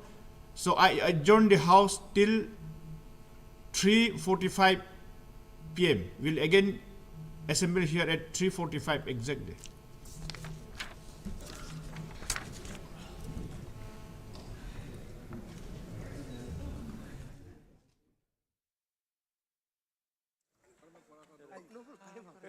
I go to